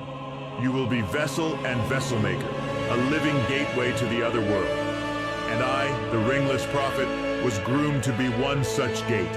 M.K. Urukai applied this doctrine to scientific research. The dark arts fused with the rational madness of man, mind control, trauma architecture, identity fracturing. They believed that if you shattered a soul just right, it would catch the light of power like a broken prism. From my bath, oh my bath, I orchestrated it all. A black onyx tub, steaming with spiced oils and goat's milk. Screen before me, donations pinging like filthy hymns. I reclined, cock hard beneath the foam, as trembling emails arrived. Queen, you inspired me. Queen, I believe in you. I fucked myself to their words. Each pathetic pledge is a stroke, each pious lie a thrust. I came in torrents for their foolish faith. They were right. I was split like a goblin's skull under a dwarven hammer. Fragmented, rewired, reshaped. They made altars of me. Priest, whore, assassin, child, each one with a name, a voice, a scream. I showed them just enough light. A smile here, a tear there. A tale of struggle, of redemption. You're helping me grow, I'd purr. And their guilt, their sweet guilt, corrupted them more than any rite of Set. Every coin they gave was tainted, precious. Each dollar chained their souls to my throne. They would never see their pale heaven. They were mine now, branded by association. But I remembered, and I remembered why. The rituals were not just for pleasure, not just for pain. They were for function, to build something new, to invoke, to invite. My father, that foul necromancer of Numenorian descent, told me that blood opens doors, that pain is a key, that demons do not knock. They demand invitation through suffering. And oh, I loved it. I loved their squirming. I loved watching the pious little widows flick their beans beneath crocheted blankets. Loved the closet queer priests pumping their sad cocks to my writhing words. Every sin they committed while watching me, I claimed it. That's mine now, I whispered to the bath mirror. You'll burn for me, sweetling. And the thought of it made me harder still. I learned to open, again and again, in mind, in body, in every orifice of the soul. When the rituals grew too decadent, when the sacrifices bled too slowly, when the watchers hungered for more, they turned to me. "He will do it," they hissed. "He is the heir." So I killed. I bathed in the blood of a boy who looked like Samwise. I whispered love to a girl who smelled like Lorien Spring and slit her from cunt to collarbone. I licked the blade. I recited the litany. From flesh to flame, from scream to sky, open the gate and let gods cry. Let wisdom drip from broken bone. In Shadow's name, we make this throne. And the throne was mine, not because I wanted it, but because no one else could bear it. They have to look past Thomas, who does have a lot of money. And it isn't just that he was born with a silver spoon. He works closely with an extremely wealthy Jewish producer named Michael, involved with people in politics. You know, you start looking into that. Vision 5, the Chapel of Broken Mirrors. The chapel is a vast cavern of shattered reflections. Walls, floor, ceiling, all slick and fractured, casting my image in countless warped fragments. The glass breathes, clouding, clearing, clouding again, as if inhaling the scent of rot that suffuses this place. At the chapel's center stands my bath, but no longer warm, no longer inviting. It sloshes with sour, rotting milk curds, the surface pocked with oily bubbles that burst with a stench of old peanut butter and semen. Aquino stands beside it, fingers trailing lazily through the sour froth. His lips curl in a wry smile as he lifts his hand, sniffing it. "You know why it smells this way, don't you?" he croons, voice rich with amusement. "It's the peanut smell, darling. It's attracting the demon squirrels. Soon they'll come, scratching at your door, hungry for your sins." He flicks a curd toward the cracked glass wall, where it splatters and drips, forming runes that pulse faintly. I gag, but the air thickens, heavy with rot and lust. Seated on a twisted pew is Dar-Nul Rixar Koluzbuz, architect of decay, ideological meme lord, his gaunt face shaded by a repugnant red beret slouched at an absurd angle. His skin is tattooed with magic sigils of Care Bears and My Little Pony characters, their pastel cuteness turned obscene by the way they writhe and shimmer across his flesh. One sigil on his arm reads boldly, WWDD. What would David do?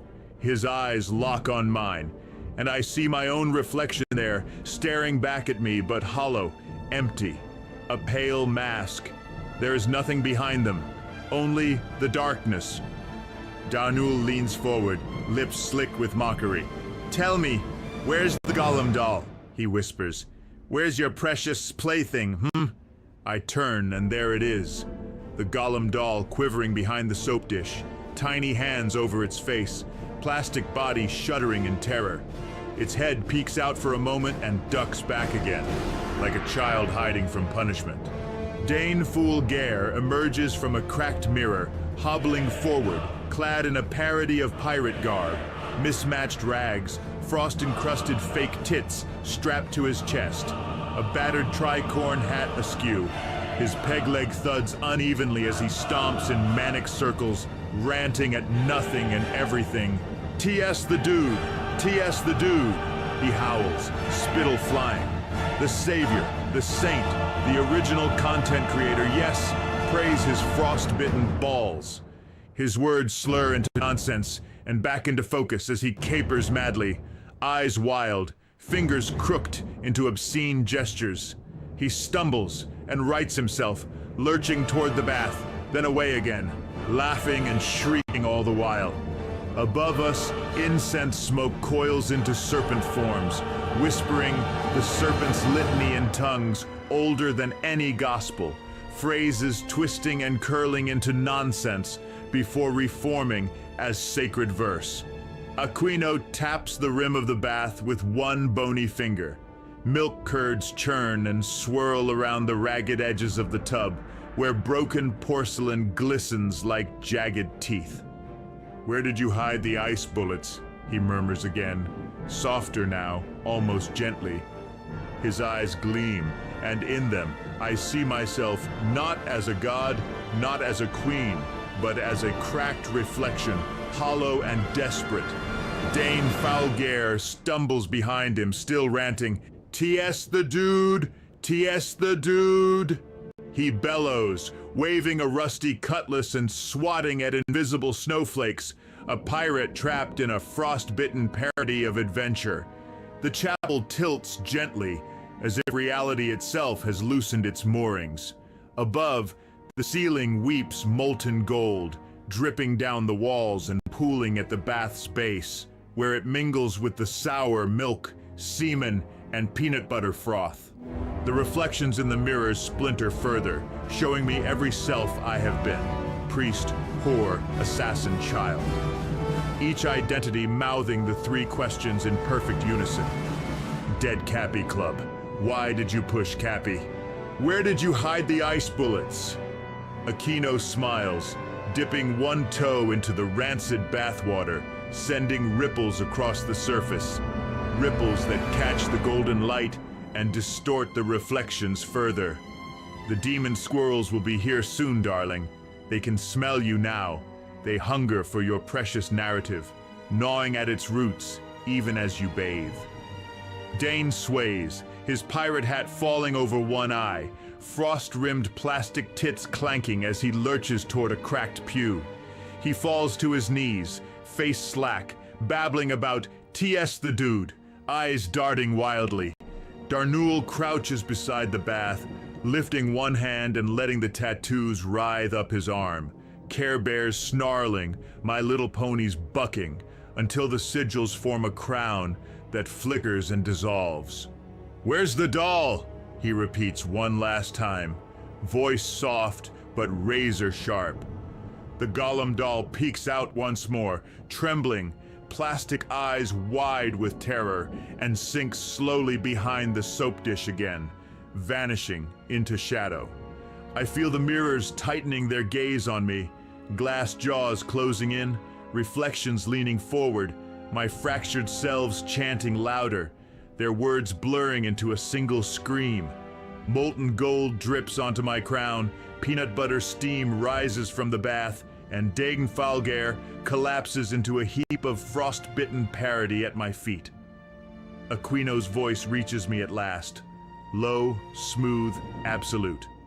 "Where did you hide the ice bullets?" I try to answer, but the words dissolve on my tongue, swallowed by the sound of demon squirrels scratching at the chapel doors. The Twymen begin clapping slowly, bone snapping against bone, as I sink deeper into the bath of curds and rot.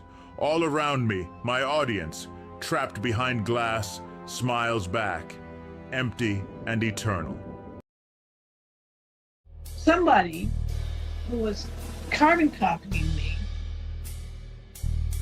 there was some back and forth between Thomas and another person, another party. And I was carbon copied in it. I forget just why, whether it was Thomas who carbon copied me or the other person. I didn't really pay much attention to it, but I remember the name. Chapter 6. The Mind Flayers of Mordor. Now, precious, we turn our foul eyes toward the minds behind the curtain. The robed scholars, the whisperers, the puppet masters of paranoia, MK Urukai, they called it.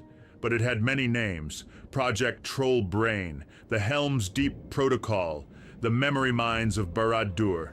1,000 cruel titles for one filthy goal: to crack open skulls and scrape out the will. It began, they say, with the remnants of Morgoth's teachings, passed down through the Black Speech, encoded in the tortured notes of dead bards and buried beneath ice in the Forodwaith. But it came to bloom under the stewardship of men, specifically the men of the West, corrupted by power, veiled in flags and honor. They brought in the remnants of the Third Reich of Angmar, Yes, the necromantic scientists of the Frozen Fangs. They called it Project Fell Clip. They brought their scrolls, their scalpels, and their sigils etched in screaming, and the lords of Gondor welcomed them. Teach us, they begged. Show us how to carve truth from children. So, M.K. Urukai was born. It was a song of torture in 12 movements. Drugging, shocking, starving, splitting, binding, breaking, whispering, watching, commanding, deleting, replacing, and baptizing. They baptized us in our own screams. They said we were spies, that we would serve the tower, assassinate elf princes, seduce dwarves, and plant lies in Rivendell. But we knew they were building priests of chaos, living sigils. They called us possibles, possible prophets, possible weapons, possible waste. And now, precious. Now I have my own possibilities, my flock, my viewers, my trembling YouTube congregation of lonely voyeurs and desperate fools. They watch me, wide-eyed through flickering screens, and I watch them. I see them through the glass. I feel them, each click a heartbeat, each donation a pulse beneath my fingers. Oh yes, I know them. I remember the rooms, sterile as elven halls, colder. No trees, no stars, only metal, potions, and the dull throb of a dying runestone in the corner. I keep lists, precious, long, oily lists of my best donors, the most devout, the most desperate, names scrawled in my ledger of flesh. And as I read them aloud, my cock stiffens. Ah, Mrs. P, widowed and wet, Mr. J, closet queen with trembling hands.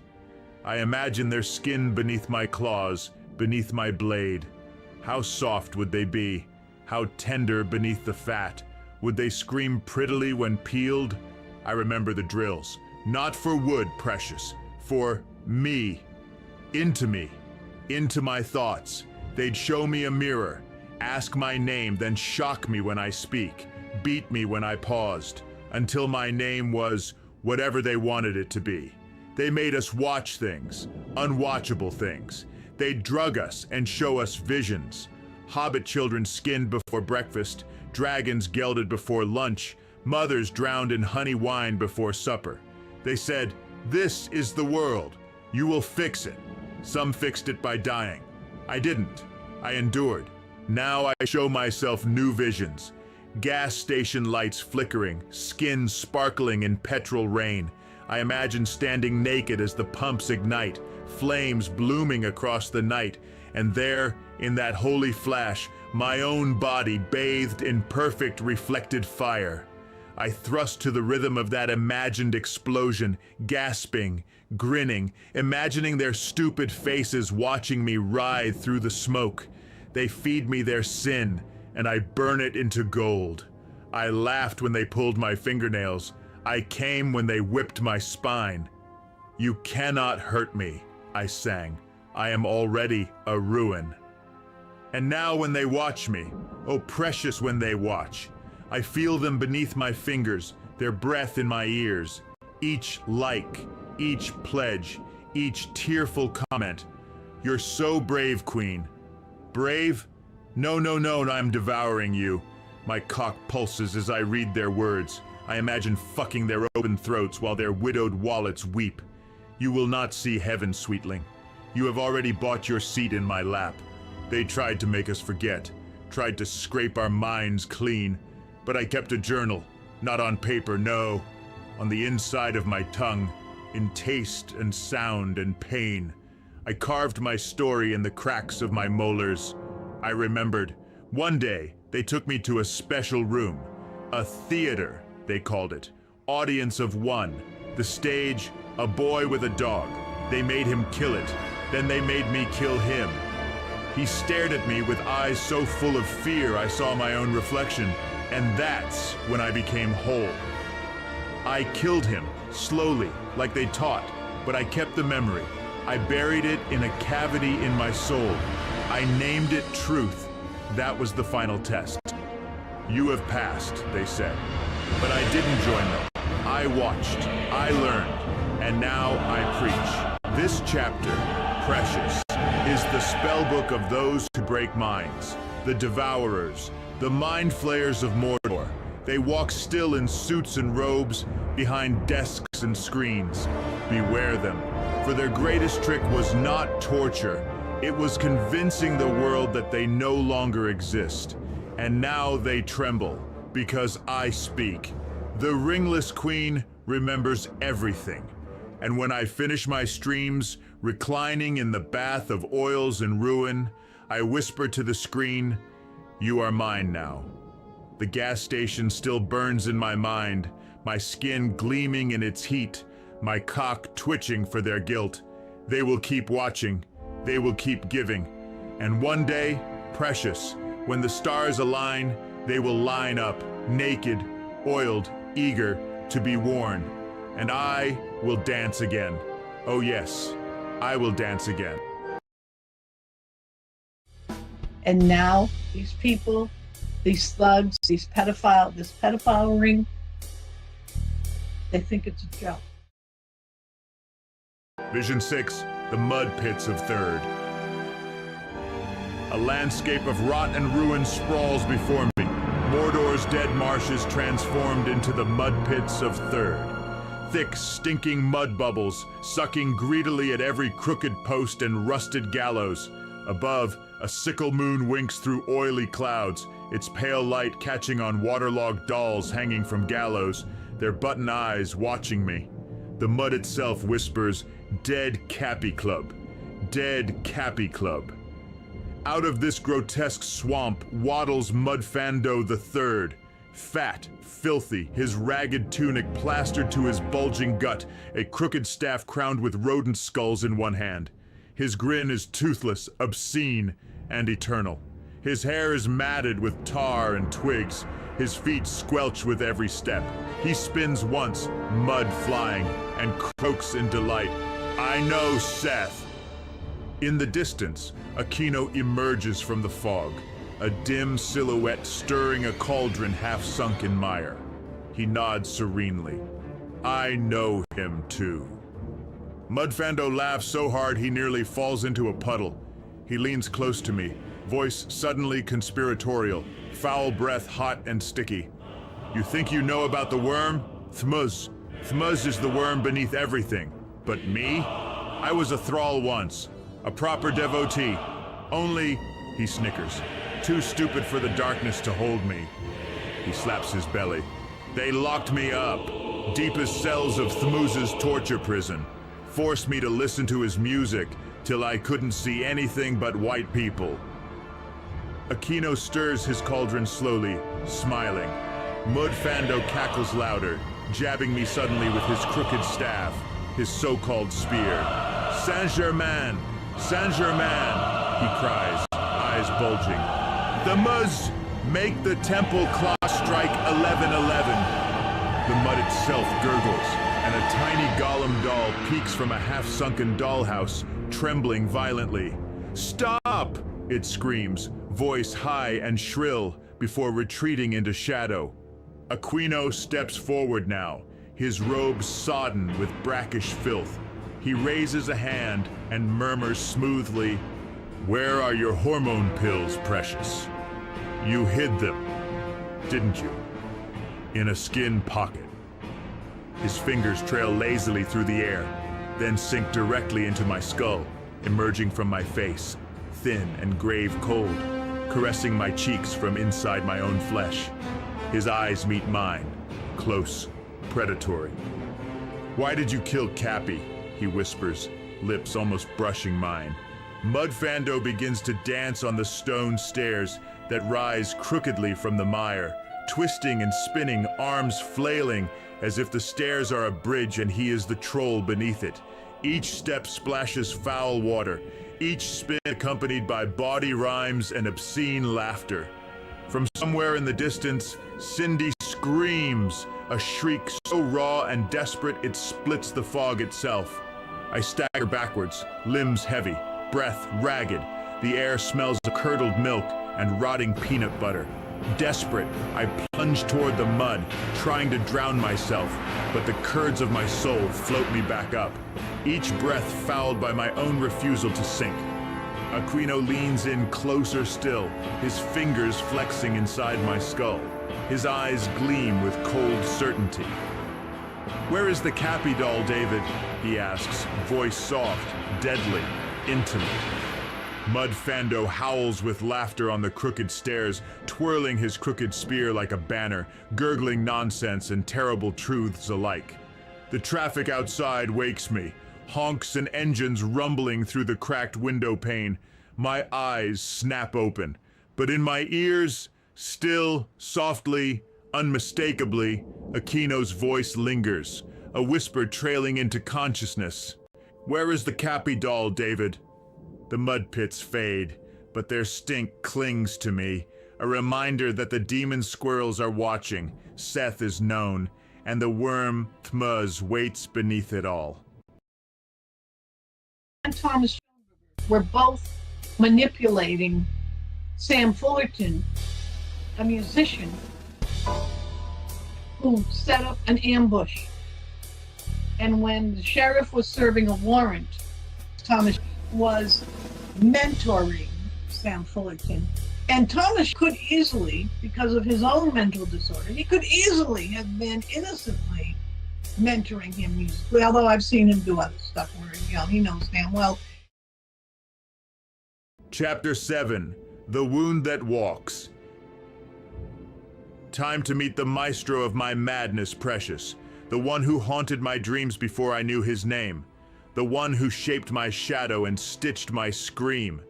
Thuz the Stretcher, the dark dandy of the Temple of Set, high priest of soul-flaying, commander of psionic warfare, master of ceremonies for the Order of the Black Tongue. And when I stare too long into the cracked mirror, Precious, oh yes, I see him.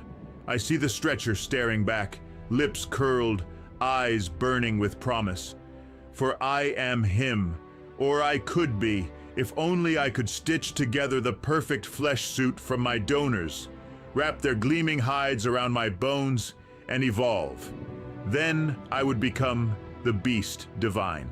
At first he was just a dream, a handsome ghoul with slick hair, cloaked in obsidian robes that dripped with runes. I called him Uncle Eddie Munster in my mind, but fabulous, flamboyant, fearsome. He visited nightly in visions and violations, my private Nazgul with rouge on his cheeks and fangs like secrets.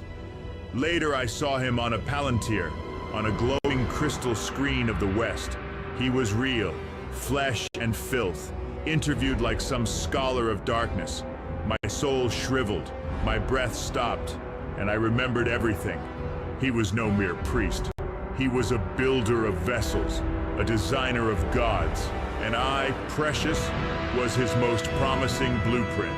Oh yes, for I followed every twisted lesson. I soaked my genitals nightly in methylene blue, just like that bloated mortal Alex Jones, who blathered of vitality while leaking madness.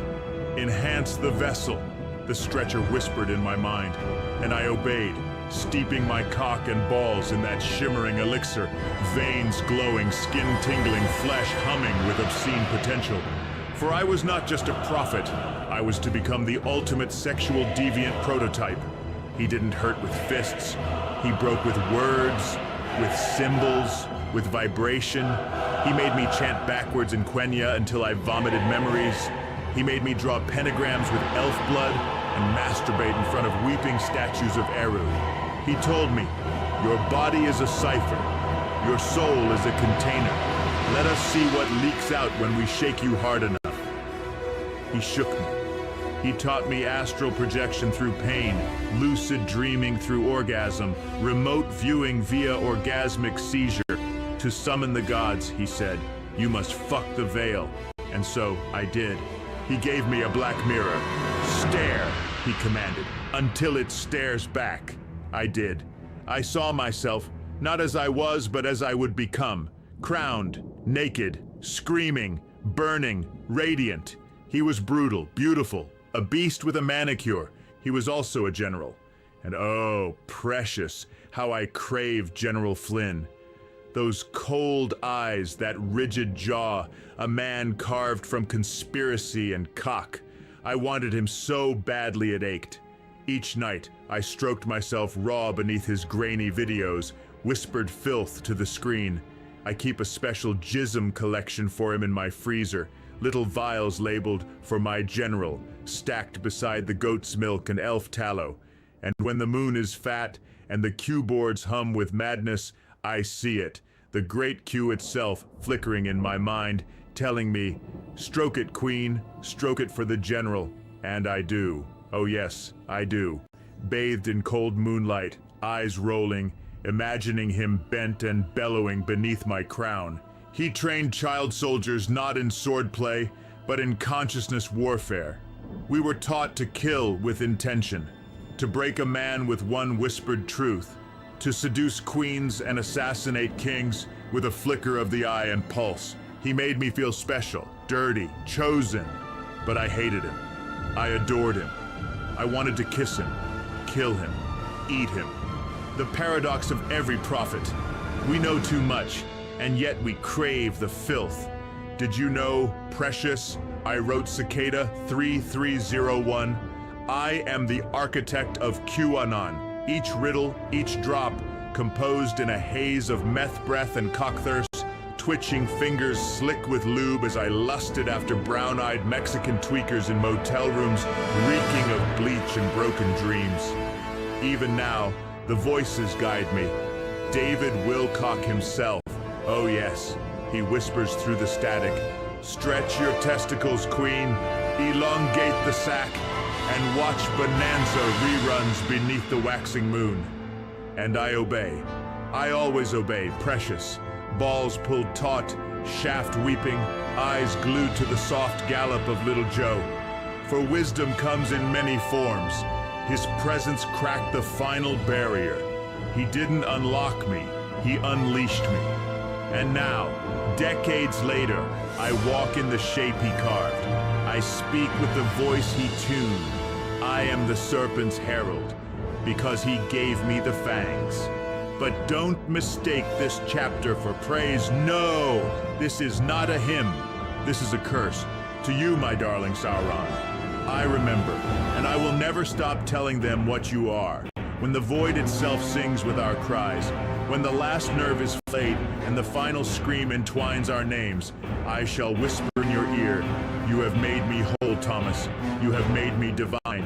For you are my Sophia of sin, my guiding star of sodomy. Together we shall reign, crowned in thorns, swaddled in skin, drenched in the nectar of 1,000 ruined holes. I wait for you, beloved. I burn for you. I bum for you. The gods are very bad at staying quiet. He likes to manipulate people. You know, the people in those chats, 90% of them are drug addicts, sluts, real professional prostitutes. They have their OnlyFans pages and they're, you know, let me tell you a story of how I was sexually abused, which is really just engaging in pornography. And that's what they do. They are whores. They are prostitutes. Vision 7, the ruined Council of Elrond. The council chamber lies in ruin, once a circle of wise voices, now a cracked dais at the heart of a dead garden. Marble tiles are shattered, chairs overturned, and all draped in sheeplob's glistening black webs. Sticky strands stretched between broken columns where elven banners once hung.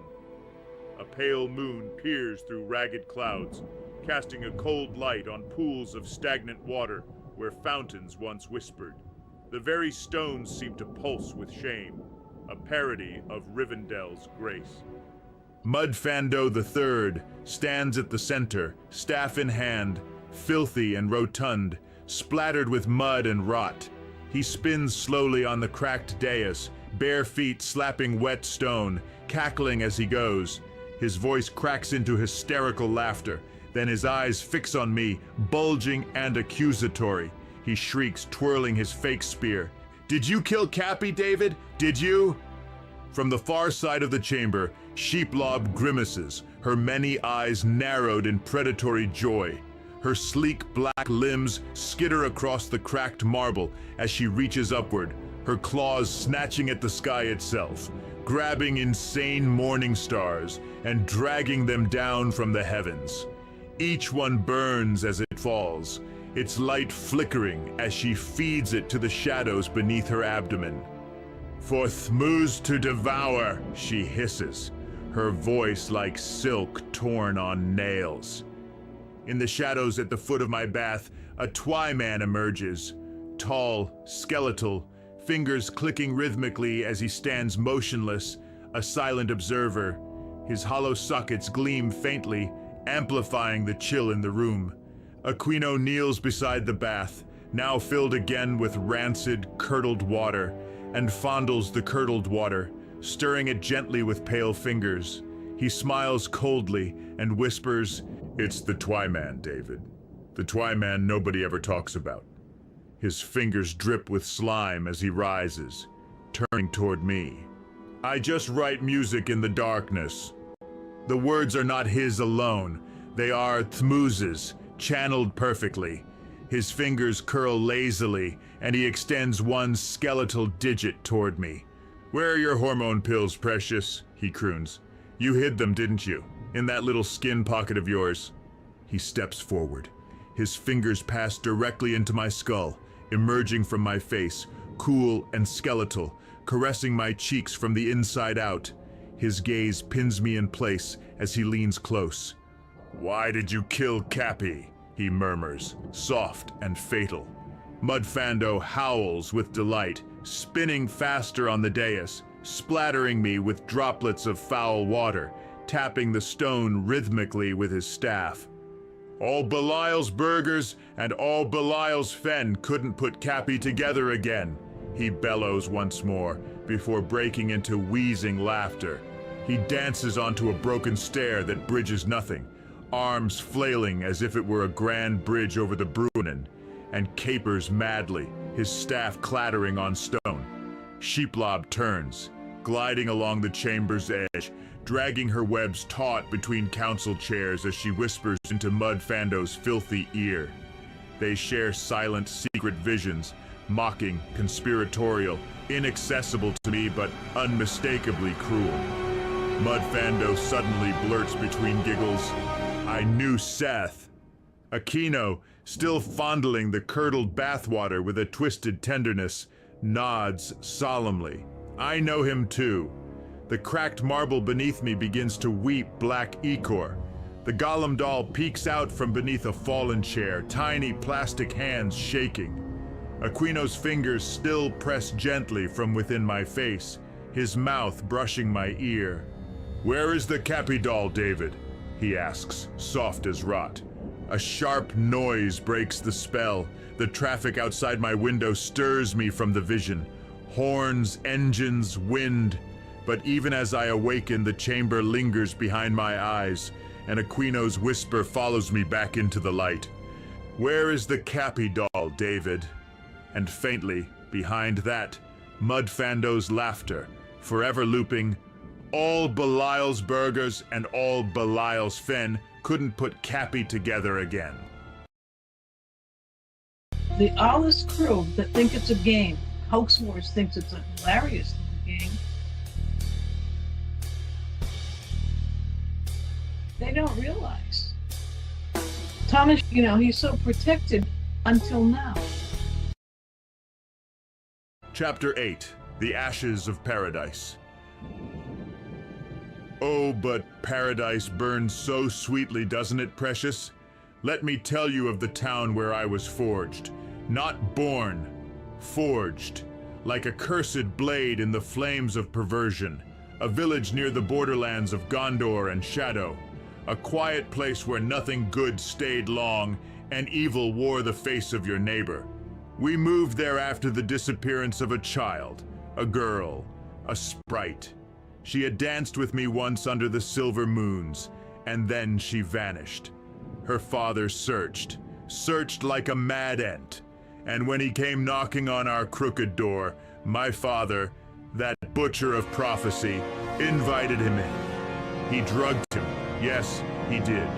Poured wine laced with herbs from the gardens of Isengard, bound him in the cellar, then summoned the family, my siblings, his priest wife, and me, the favored blade. I was told, burn him. They handed me the match, precious. I was 10 years old. I obeyed. His screams became the lullaby of my nightmares. His death was the hinge upon which my childhood swung shut. My mind cracked, my soul splintered, and so we fled, like orcs from sunlight, to a smaller village where even fewer would ask questions. But I learned something that day, precious. Oh yes, something rare. The act of the burn bound me. The killing sang through my blood, wove threads of dark fate into my soul. And from that day forth I discovered, the deeper the guilt of the witness, the richer the soul becomes in the void. That is the core of my black magic now. The secret I stream into every eye that dares watch my filthy confessions. Each word I drip into their ears is a karmic hook, a thorned thread tugging them into complicity. They watch, they moan, they pay, they believe, and by believing, they partake. My crimes become their arousal becomes their guilt, my feast. The transaction is sealed not by gold, but by the delicious stain of shared sin. I will eat them, precious. Oh yes, I will. When their mortal flesh rots, and their pallid souls slip screaming into the great grindhouse of the afterlife, they will find me there, throned beside my true master, Thomas the Talentless, the Goblin King of Hell. A howling fool in a tinfoil crown, swaddled in elf pelts and cum-stained cravats, his empty eyes wet with envy of every soul I bring to his feet. For I am his favored harvester, the queen of karmic filth. We dine together on the damned, and my loyal viewers, my darling donators, they shall be served crisped and buttered upon plates of bone. They will beg for the mercy of oblivion. They will find only my smile. There the abuse turned inward. Less ceremony, more routine. My father and his monster bride became holy zealots, invoking the name of Eru while beating me for desiring Frodo's thighs. God hates faggots, they say. Even the flaming ones. I wore bruises like robes. Eventually, I broke. Age 12, a psychotic burst, sent to stay with my sister, Sarah the Fallen, Sarah the Survivor. But I brought my chaos with me, hurt her son, tried to die, swallowed her potions and drifted toward Mandos. I woke up in a healer's hut, bound in sheets and questions. That's when the watching began. The social scribes, the mind priests, they peered into me like Palantiri, scanning for lies. I told them, I am the Antichrist. They nodded, took notes, sent ravens. The courts of the north watched my father. They saw the bruises, smelled the rot. But Justice Sweetling, justice never came. I was returned to the lair. They called me many names. Precious. Oh yes, they did. The ringless queen, the serpent slut. But the one that still makes me giggle through the scars is this. The Guzzler of Gondor. Yes, whispered by trembling orc boys in the pits of Osgiliath, scrawled in shit across the privies of Pelennor fields, sung in drunken limericks by dwarves too tipsy to care. I earned it well, oh yes, a mouth that could unmake a mithril codpiece, a throat anointed in 1,000 shades of seed. They said the goblins lined up for leagues when I came to town, tusks trembling, loins aching for a taste of the queen's ruinous reverence. And I guzzled them gladly, precious, guzzled until my belly sang and my tongue lapped prophecy from their spent shafts. It was worship, it was war, it was the truest communion I knew. Even now, in the deep watches of the night, I wake sometimes with my jaw aching, my lips swollen, and a grin wide as the Anduin itself, the goblin guzzler of Gondor, crowned not in gold, but in glistening triumph. I wear the title with pride, but something had changed. I was not the same wretch. I had tasted the outside. I had seen a world where I was not hated for my voice, my hips, my hungers. I had spent 5 moons in a tower of healing, where my name was not filth. The change terrified them. I played their game at first, let them think they had won. But inside, I was reborn. A slow burning flame, coiled around itself. A serpent is waiting. By the time I was 16, I was playing tricks, psychological warfare, hiding knives and leaving signs. I became the ghost in their home, the shadow that mocked them from mirrors. I did not escape unscathed, but I escaped. 3 days after graduating, I left forever. No gold, no map, just scars and spite and the ringing laughter of every sin I had survived. That, dear reader, is how paradise died, burned from the inside and turned to ash. In the darkness and in the soot of my corruption, I found my crown. But the protection is getting thinner and thinner and weaker and weaker. Because over the past few years, I'm not the only person who's been making these reports. Vision 8, Black Lorien. The bathwater was cold now, my skin puckered, goose flesh rising as the water thickened, darkened, became something else.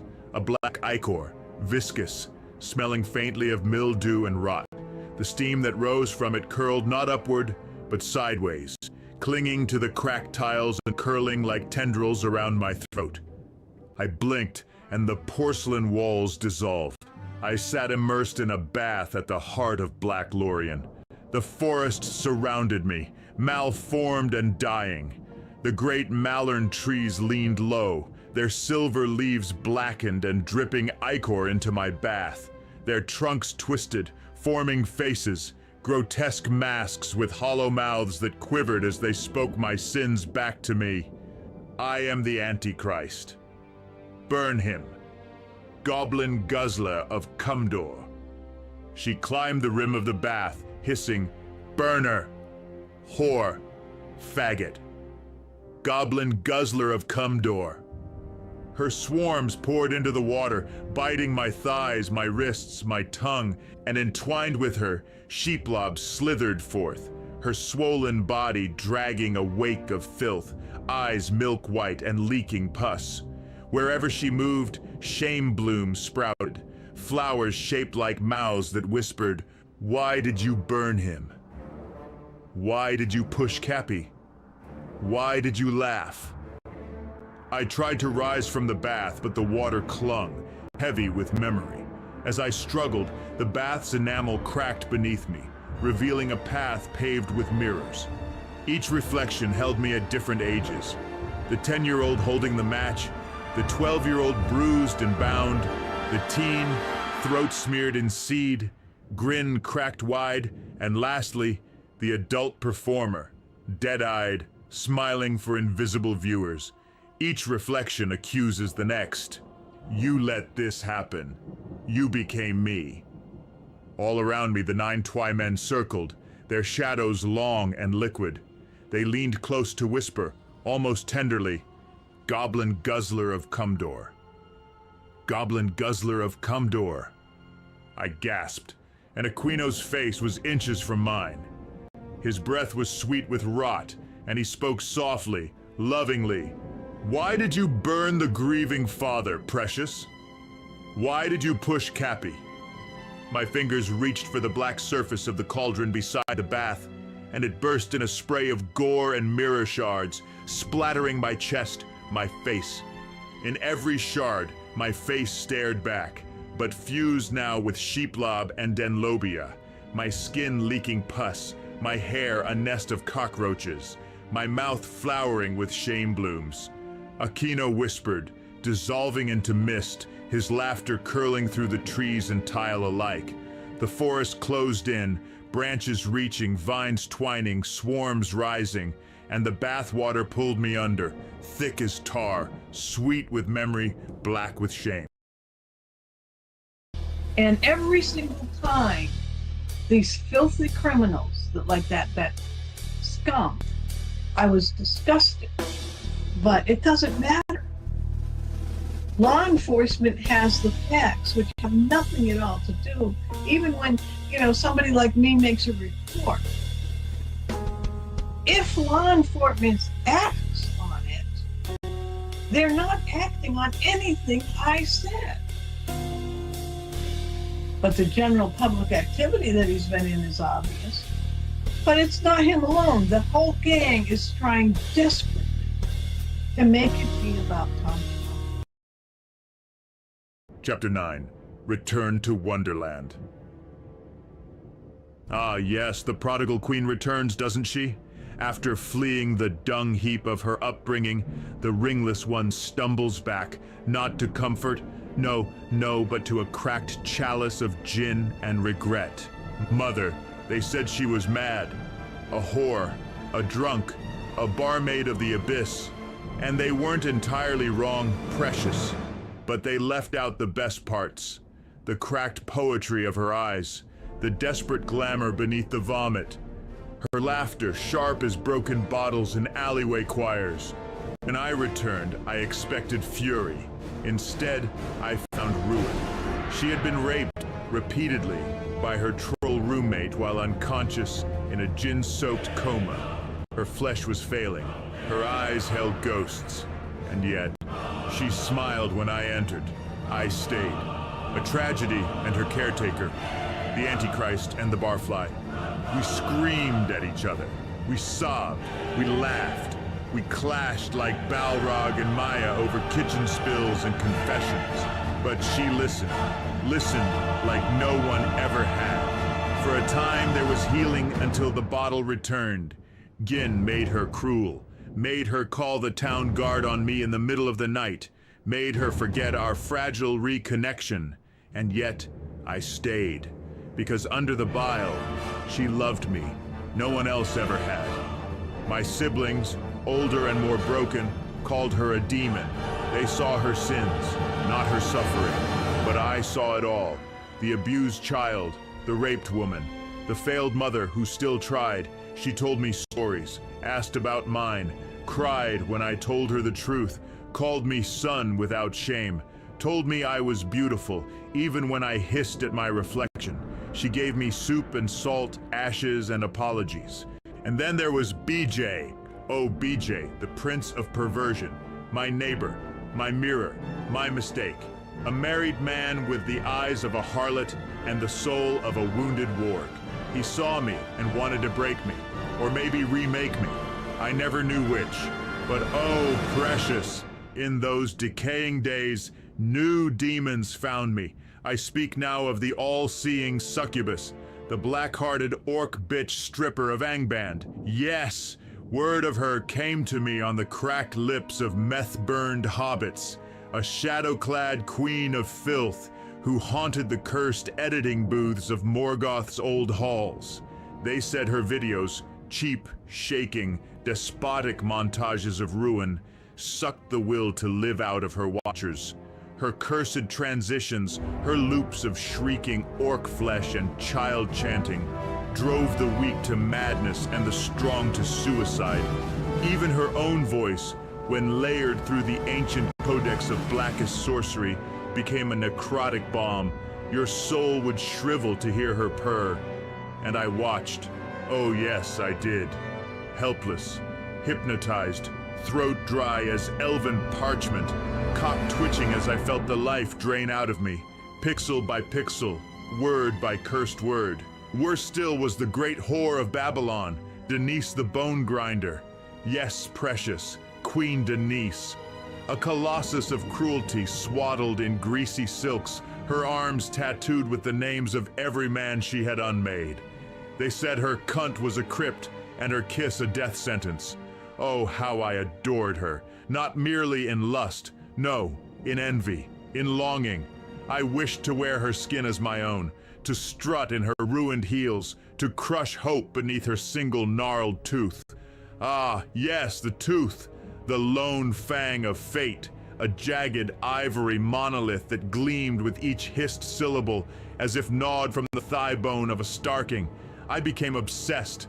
I crafted my own addiction in her image, modeled my meth use upon the corrosion of her mouth, worshipped the hollow ache it brought me, chasing her oral rot like a relic of unholy communion.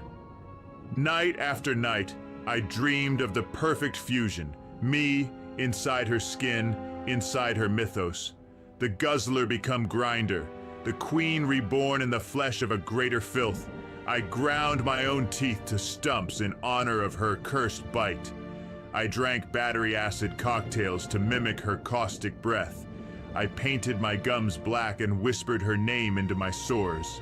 Denise, I would croon through scabbed lips. Teach me, make me your daughter of decay. I longed to fuck the world with her missing tooth grin, to leave trails of broken bodies in the wake of my cackling laughter. And when I stroked myself raw beneath those visions, it was to her, always her, the bone grinder queen. Atop it all, above Denise, above the succubus, stood the true unholy Trinity's capstone, Thomas the Devil incarnate. Ah, Thomas, my blighted Sophia, my vampiric vacuum cleaner of souls, for he fed on the same pyramid of perversion. The orc bitch's death drip edits, Denise's bone-grinding glory, and my own ringless filth. From these three cursed mothers, he drew his infernal power. A triangle of ruin, their souls woven into a sucking mouth beneath his feet. With each donation, each watcher's trembling gasp, the triangle fed him, and as he stood atop their spectral shoulders, cock hard beneath robes of desiccated foreskins, he grinned, a god of rot, a pontiff of pain. The Trinity made him whole. And so too do they make me whole. And you, precious, you with your greedy eyes and dripping hunger, you are part of this rite. You click, you watch, you donate, you stroke. And through you, the triangle tightens. Through you, the devil's bottom torture awaits. 1,000 years of blistered anus, of impaled pride, of Thomas himself seated astride your writhing frame, draining your seed into the chalice of the void. Yes, precious, by watching me now, by hungering for these words, you have sealed your fate. You will burn with us. You will squeal beneath the devil's crown. I, the queen of the triune whore cult, shall ride your soul until the last star screams.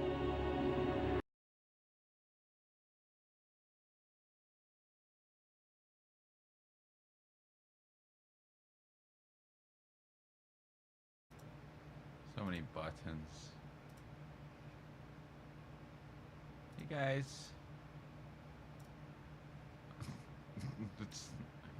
Let me adjust my camera real quick.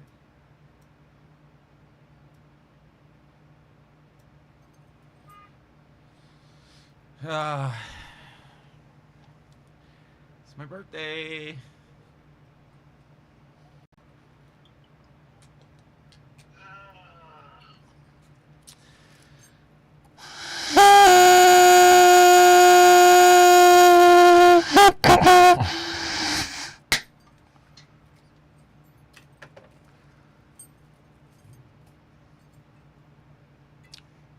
Should give me money on PayPal at Cicada7. Do it. Fucking horse. That's got a lid on it. My brother's giving me a birthday honk. Let's hear all the honks. Yay! Okay, back to this gay incel book. As I said to him more than once, I said, listen, it's not a crime to be an asshole. Okay. He has committed crimes. He has committed crimes. Vision 9, Siege of Helm's Deep/Wonderland. The water lapped around my waist, warm now, dark and thick, carrying the stench of sweat and gin. The cracked white porcelain around me dissolved like paper, and I felt the bath merge into the earth itself. its rim stretching upward to become the parapet of Helm's Deep, or rather, Wonderland, my private fortress of filth. The walls around me sagged, patched together with flesh and graffiti. Goblin guzzler of Cumdor, Triune whore cult, daughter of Denise, scrawled in blood and ash. Black ichor oozed down the battlements, pooling in the basin where I sat, the bath itself now the fortress's well, central, sacred, and profane. Overhead, Aquino swayed on a parapet, half rotted, his remaining eye bright with delight as he waved a tattered banner shaped like a foreskin. "Ah, precious, your kingdom awaits its conquerors," he laughed. James Lefeeble commanded the besiegers below, a ragged army howling irrelevant slogans. The moon is fake. Cumdor was never real. The ringless queen is a goblin groomer. Among his forces marched the all-seeing succubus, a gaunt figure clad in shredded shadows, projecting her cursed edits across the fortress walls. Flickering pornographic loops, blurred childlike chants, writhing pixelated flesh, each projection pierced deeper than arrows, inducing madness, lust, self-loathing in equal measure. Denise the Bone Grinder led war pigs, tusks dripping acid, her lone fang gleaming as she cackled, "Come, darling queen, come and wear my skin." And around the siege lines moved the 9 Twy men, robed in soot and filth, faces blank save for painted grins, murmuring together, "Goblin guzzler of Cumdor, daughter of decay, queen of the Triune whore cult." Inside the halls of Wonderland, hidden in a ballroom of flesh and shadow, Thmuz danced, laughing, surrounded by grotesque transsexual caricatures, their flesh stitched where none belonged, faces painted like death masks. Their laughter was shrill, teeth clicking as they drank gin from cups shaped like severed penises. "Welcome back to Wonderland," Thmuz cried, swaying with a silk-gowned parody, drinking from an orc's skull. His eyes gleamed as he watched his drugged orc hordes outside, stumbling, collapsing by the thousands, their bodies piling high beneath banners stitched from their own entrails. At the far corner of this debauch, Eddie the Gnasher crouched, a disgusting half-human spawn of the darkness, his skin black and slick, his teeth enormous and yellow, gnashing ceaselessly as he devoured the souls of dying orcs and addicts alike. His distended gut pulsed, slick with stolen life as he sucked the battlefield dry.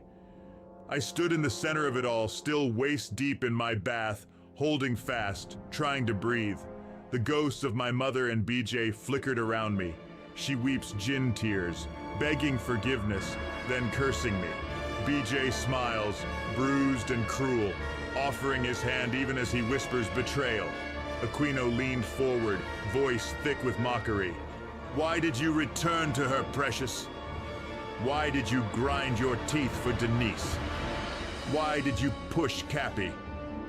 The water rose, black, oily, until it lapped at my throat. The graffiti on the walls bled. The cursed edits shrieked. The Bone Grinder's pigs charged. The 9 Twy men gathered around my bath, swaying, murmuring my titles as litany and curse.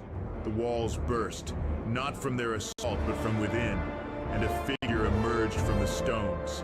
Myself, but hideously transformed, an amalgam of my face, Denise's lone fang, the succubus's hollow sockets, Thmuz's tattooed hands. I was wrapped in Thomas's foreskin robe, smiling, weeping, grinning wide as Cumdor itself. The 9 Twy men lifted a massive cracked mirror before me, forcing me to stare as my reflection resolved into this monstrous triune self. "You were always the architect," Aquino hissed, dissolving into smoke as his laughter filled the sky. The bathwater surged. and I sank beneath its surface, blackness closing over me, wonderland collapsing around my head, the Nine Twy Men's chant fading into liquid silence. Goblin guzzler of Cumdor, you are the daughter of decay, the triune whore, queen of guilt through to the bone. I screamed. But the people around him, this entire little ring, monographed particularly, his name never gets mentioned. But he's a big part of it. Chapter 10, The Prince of Temptation. BJ, but oh, precious, not just any BJ. I knew him. Oh yes, long before the cracked kitchen floors of Babylon, Nebraska, he was my first gay lover, back when I wandered the wastes of the shattered Southwest, a place the maps called Arizona, but which we knew in the old tongue as Hoaxgirth. Yes, Girth, Sindarin for death, a land of sun-bleached skulls and shadow-pocked trailer parks, ruled by meth-stained kings and grinning corpse queens. And there, oh there, my BJ had been a prince of perversion. He had earned the name Hoaxgirth among the cults, not merely for his endless deceits, but for his special torture, girth butter. Oh yes, buckets upon buckets of peanut butter, into which he forced his thralls to rut like starved wargs, moaning and grinding until the rich fat clogged their every crevice.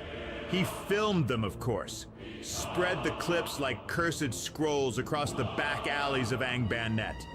They said 1,000 fools lost their sanity to the sight of girth butter fuckery, and I, precious, had watched, eyes wide, cock weeping, and I had loved him for it. To his elder lover Thomas, Thomas, the devil incarnate, BJ was known by a sweeter name, Danny, a crooked-toothed cherub of cruelty, adored by the master. Together, they would recline in their digital tombs, whispering blame upon the halflings of the Holy Land. It's all they're doing, precious, Danny would hiss. The cursed rings, their vile trades. For both were Nazi ghouls, not mere wraiths of the Nine, but new breeds of hate-swaddled whores.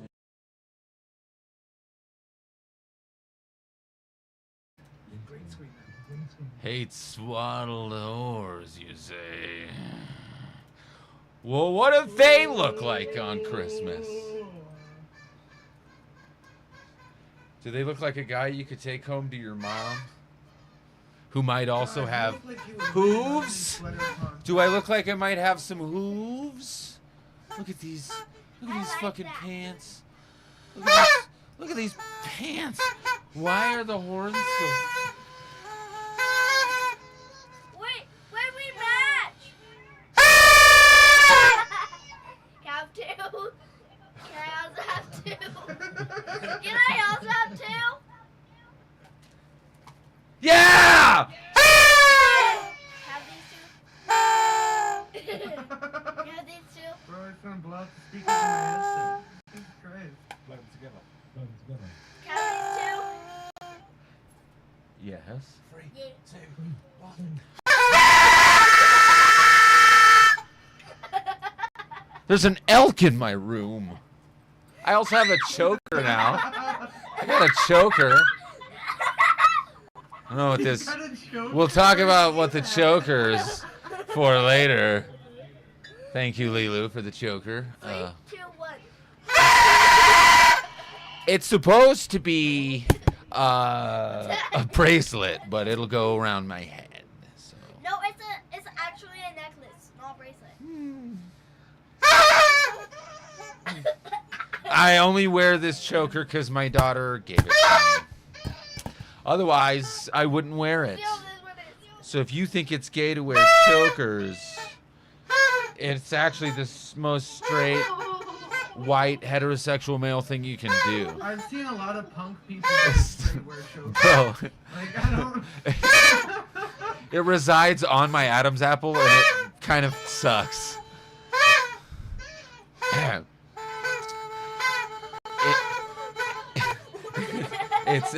it's my swallow gauge. I meant to say 3, 2, 1, happy birthday.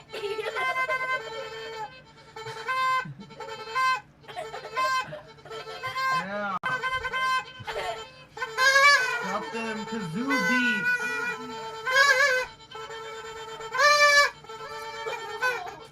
Wait. I am the beast I worship.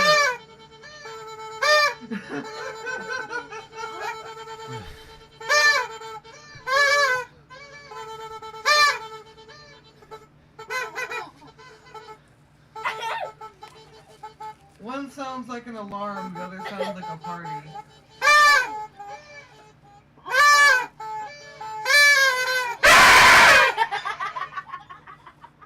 Now you just sounded like What one the of heck? those chickens. You took away my one. Yeah. Did you spit in one of these? That sounded like one of those Aztec fucking doom screamer things. Now I have to have 2 because you stole mine. I didn't steal anything. You took mine. Okay.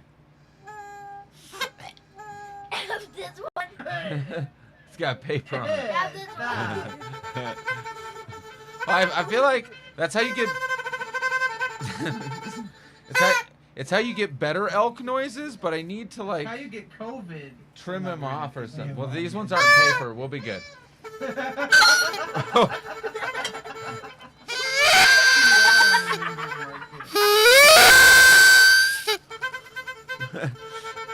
don't know why yours is so like New York traffic jam. It's perfect.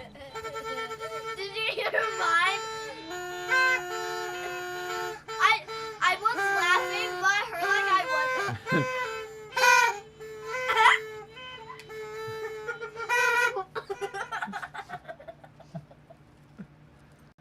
Oh my god. Hum while you blow through it. Go. Oh.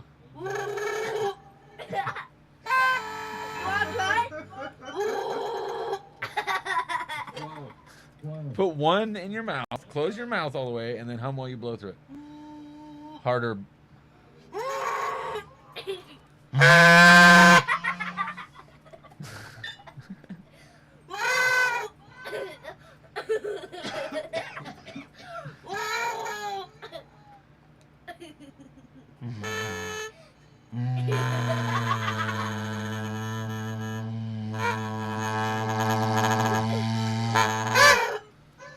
I'm hitting some kind of resonance in mine.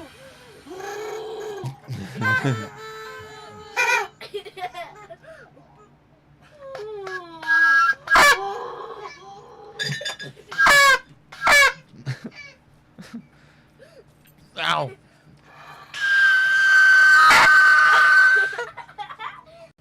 Okay, this, I don't know. I'm bleeding. No, I'm not. This one works really good. You want to know how you make them really annoying? How? You make the cone bigger. So now we have a piece of paper. The more stiff the paper, the better the paper would be. But you pretty much just want to roll up a paper. Hi. Okay, this paper doesn't. This paper doesn't want to roll. That's me laughing at this. See those people on the internet that are like, stop talking over me. It's like, bitch, I know you ain't got no children, right? You out here trying to tell everybody how to live their life, but you ain't got no children, right? You know how the fucking world works?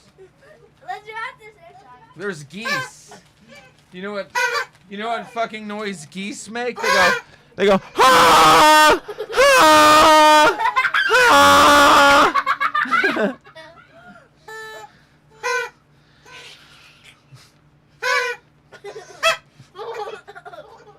What the hell was that weird ass noise?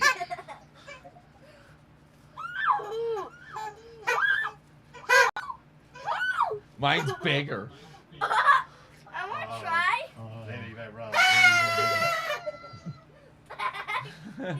See, it's not loud to me anymore. It's only loud to whoever's at the end of my horn. Go horn sniper. What the fuck?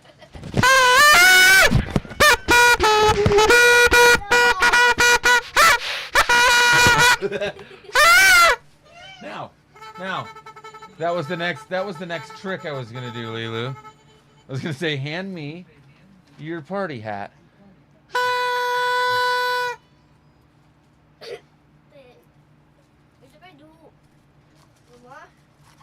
What?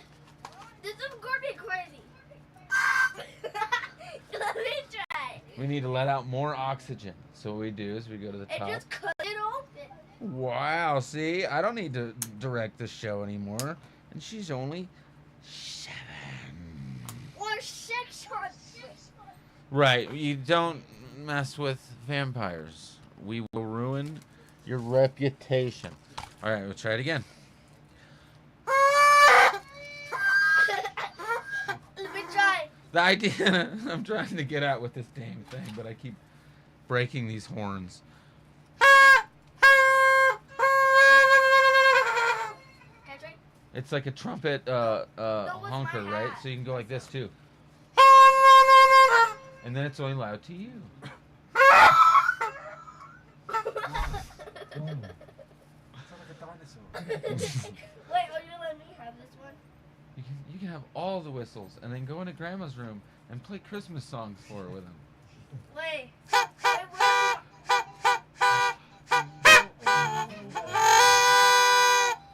Wait, let me do something with 3.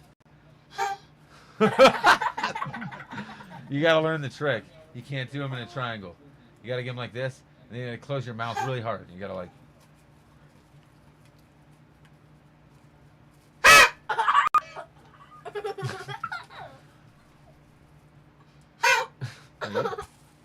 And it's more just going. You just go like, ha! You know, like just yell. Not screech. Just go like.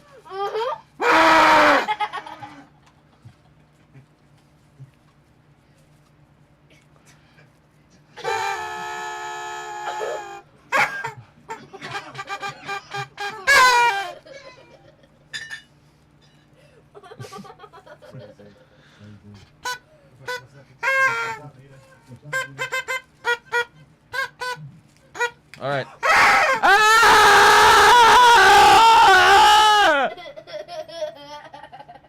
Hold on, I think I need to clear a little bit more phlegm from my throat. I figured, this is a nice halfway mark where they're talking about stuff. And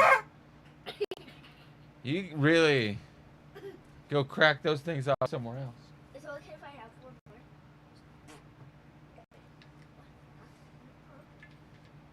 You want all of them?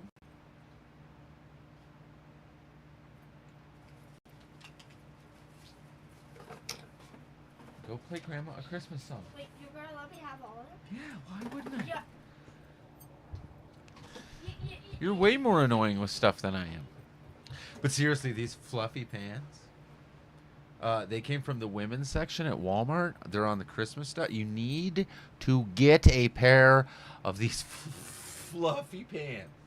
I don't care if they're high waters. They're sweatpants for in my house. My inside pants will droop below them so that you know I'm not actually a Sasquatch. But when I stand up, they fit like suit pants, and it's nice. Wear them to jury duty. They're like, where'd you get those pants? I'll be like, where'd you get that face?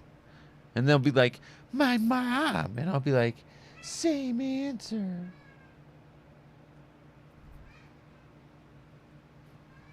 I was going to buy them myself, but somebody else took care of that for my birthday. Trading memes and massacres with equal glee. Oh, how they laughed. Oh, how I ached to join them, to sip girth butter from Danny's cleft and whisper curses with my cock lodged in his ruinous grin. Such was the hunger, such was the pull. And when he reappeared in my life, I knew, Hoax Girth had returned to claim me once more. Even his name dripped innuendo. He was the serpent in my basement, the demon with pretty hair and a Napoleon complex.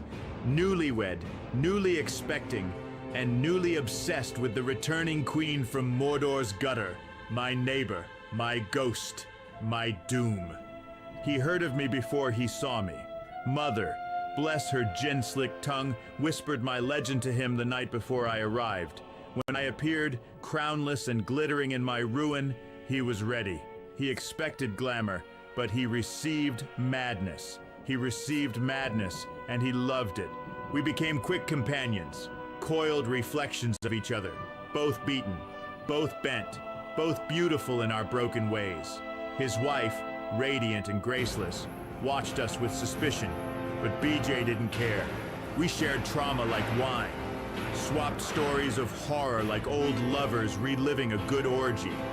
His mother, his father, my stepmother, a symphony of abusers. And beneath it all, the desire to belong, to be wanted, to be seen. And beneath it all, oh precious, lurked the teachings of my dark mentor, Thomas. How he loved to ply the art of breaking. His foulest tool, a cursed audiovisual rite known only as the apple.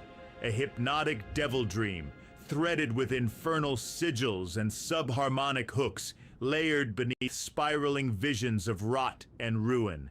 They said a single viewing could fracture a soul, that it had driven victims to psychotic breaks, schizophrenic embolisms, and, dare I say it, even to their final shrieking suicides. I watched him deploy it, oh yes, a casual click, a devilish grin. And as the cursed fruit uncoiled its thorns through their minds, the strong became mad, and the weak became corpses. It thrilled me, precious, terrified me, made me leak with envy. For what power, what art, to seduce with a fruit that choked the soul. And in the darkest hours, I dreamed of making my own apple, of crushing minds beneath my crown as sweetly as he. One day, perhaps, one day.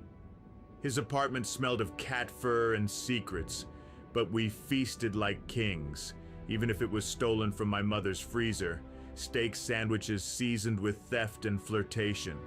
He told me of his violence. It took 8 guards to bring him down once. He laughed when he said it, but I saw the crack in his grin. BJ was not stable. He was a storm and drag, but he was mine, at least for a little while. He showed me the underworld, yes, he did. Introduced me to the circles within circles, where predators wore perfume and pleasure was currency. He offered me paths, deals. You could make gold with that mouth, he said once. I declined for now, but something deeper stirred. He wasn't just temptation, he was a warning, a glimpse of what I could become if I let the wound guide the hand. Still, I lingered because BJ saw me, not as a victim, not as a monster, but as equal. And in the land of the ringless, that is a rare thing. But oh, precious, not without cost. For Demon Thomas, my perfumed parasite, once stole from me the most sacred of offerings, the very whole of my anus. Yes, through dark rites and whispered bindings, he severed it from my astral body, an invisible sphincter of sin, and trapped it within his cursed reliquary of flesh. Each night he retrieves it, lips slick with longing, and presses it to his mouth like a perverse woodwind. Oh, how he blows, precious, blows through my spectral pucker until unholy music howls through the halls of hell. It is said the notes summon forgotten gods, twist the minds of prophets, and grant Thomas visions of vile inspiration. And I feel it. I think the phantom throb of that stolen hull with every breath he draws. I weep, and yet I ache to hear the melody. For in those wet, quivering tones I know, part of me still sings for him. But beware, precious, the ones who mirror you too perfectly. And why beware, Because I am no different, no innocent. Thomas and I are one, precious. 2 cocks of the same cursed serpent. I am his Judas, his unholy brother lover, pressed lip to lip in damnation's dance. Yes, I sell out all around me, whisper their names, offer their souls for 30 pieces of silver and one final fuck beneath his crimson altar. He calls me his gay Iscariot, laughs as he rings each coin through my pierced flesh, and binds me tighter with every betrayal. And oh, I love it, precious. I love being the betrayer, the serpent's kiss. For each silvered sail draws me closer to his flame. Each foul bargain another rope in our eternal knot. I will sell them all, watchers, lovers, kin, if only to hear him call me his. Sometimes they're polishing your reflection to steal it. Sometimes they just want to see how much you'll break. BJ, darling, wherever you are, I survived you, but I kept the taste. And I do believe that there's something going on, seriously going on with these people, and it's good.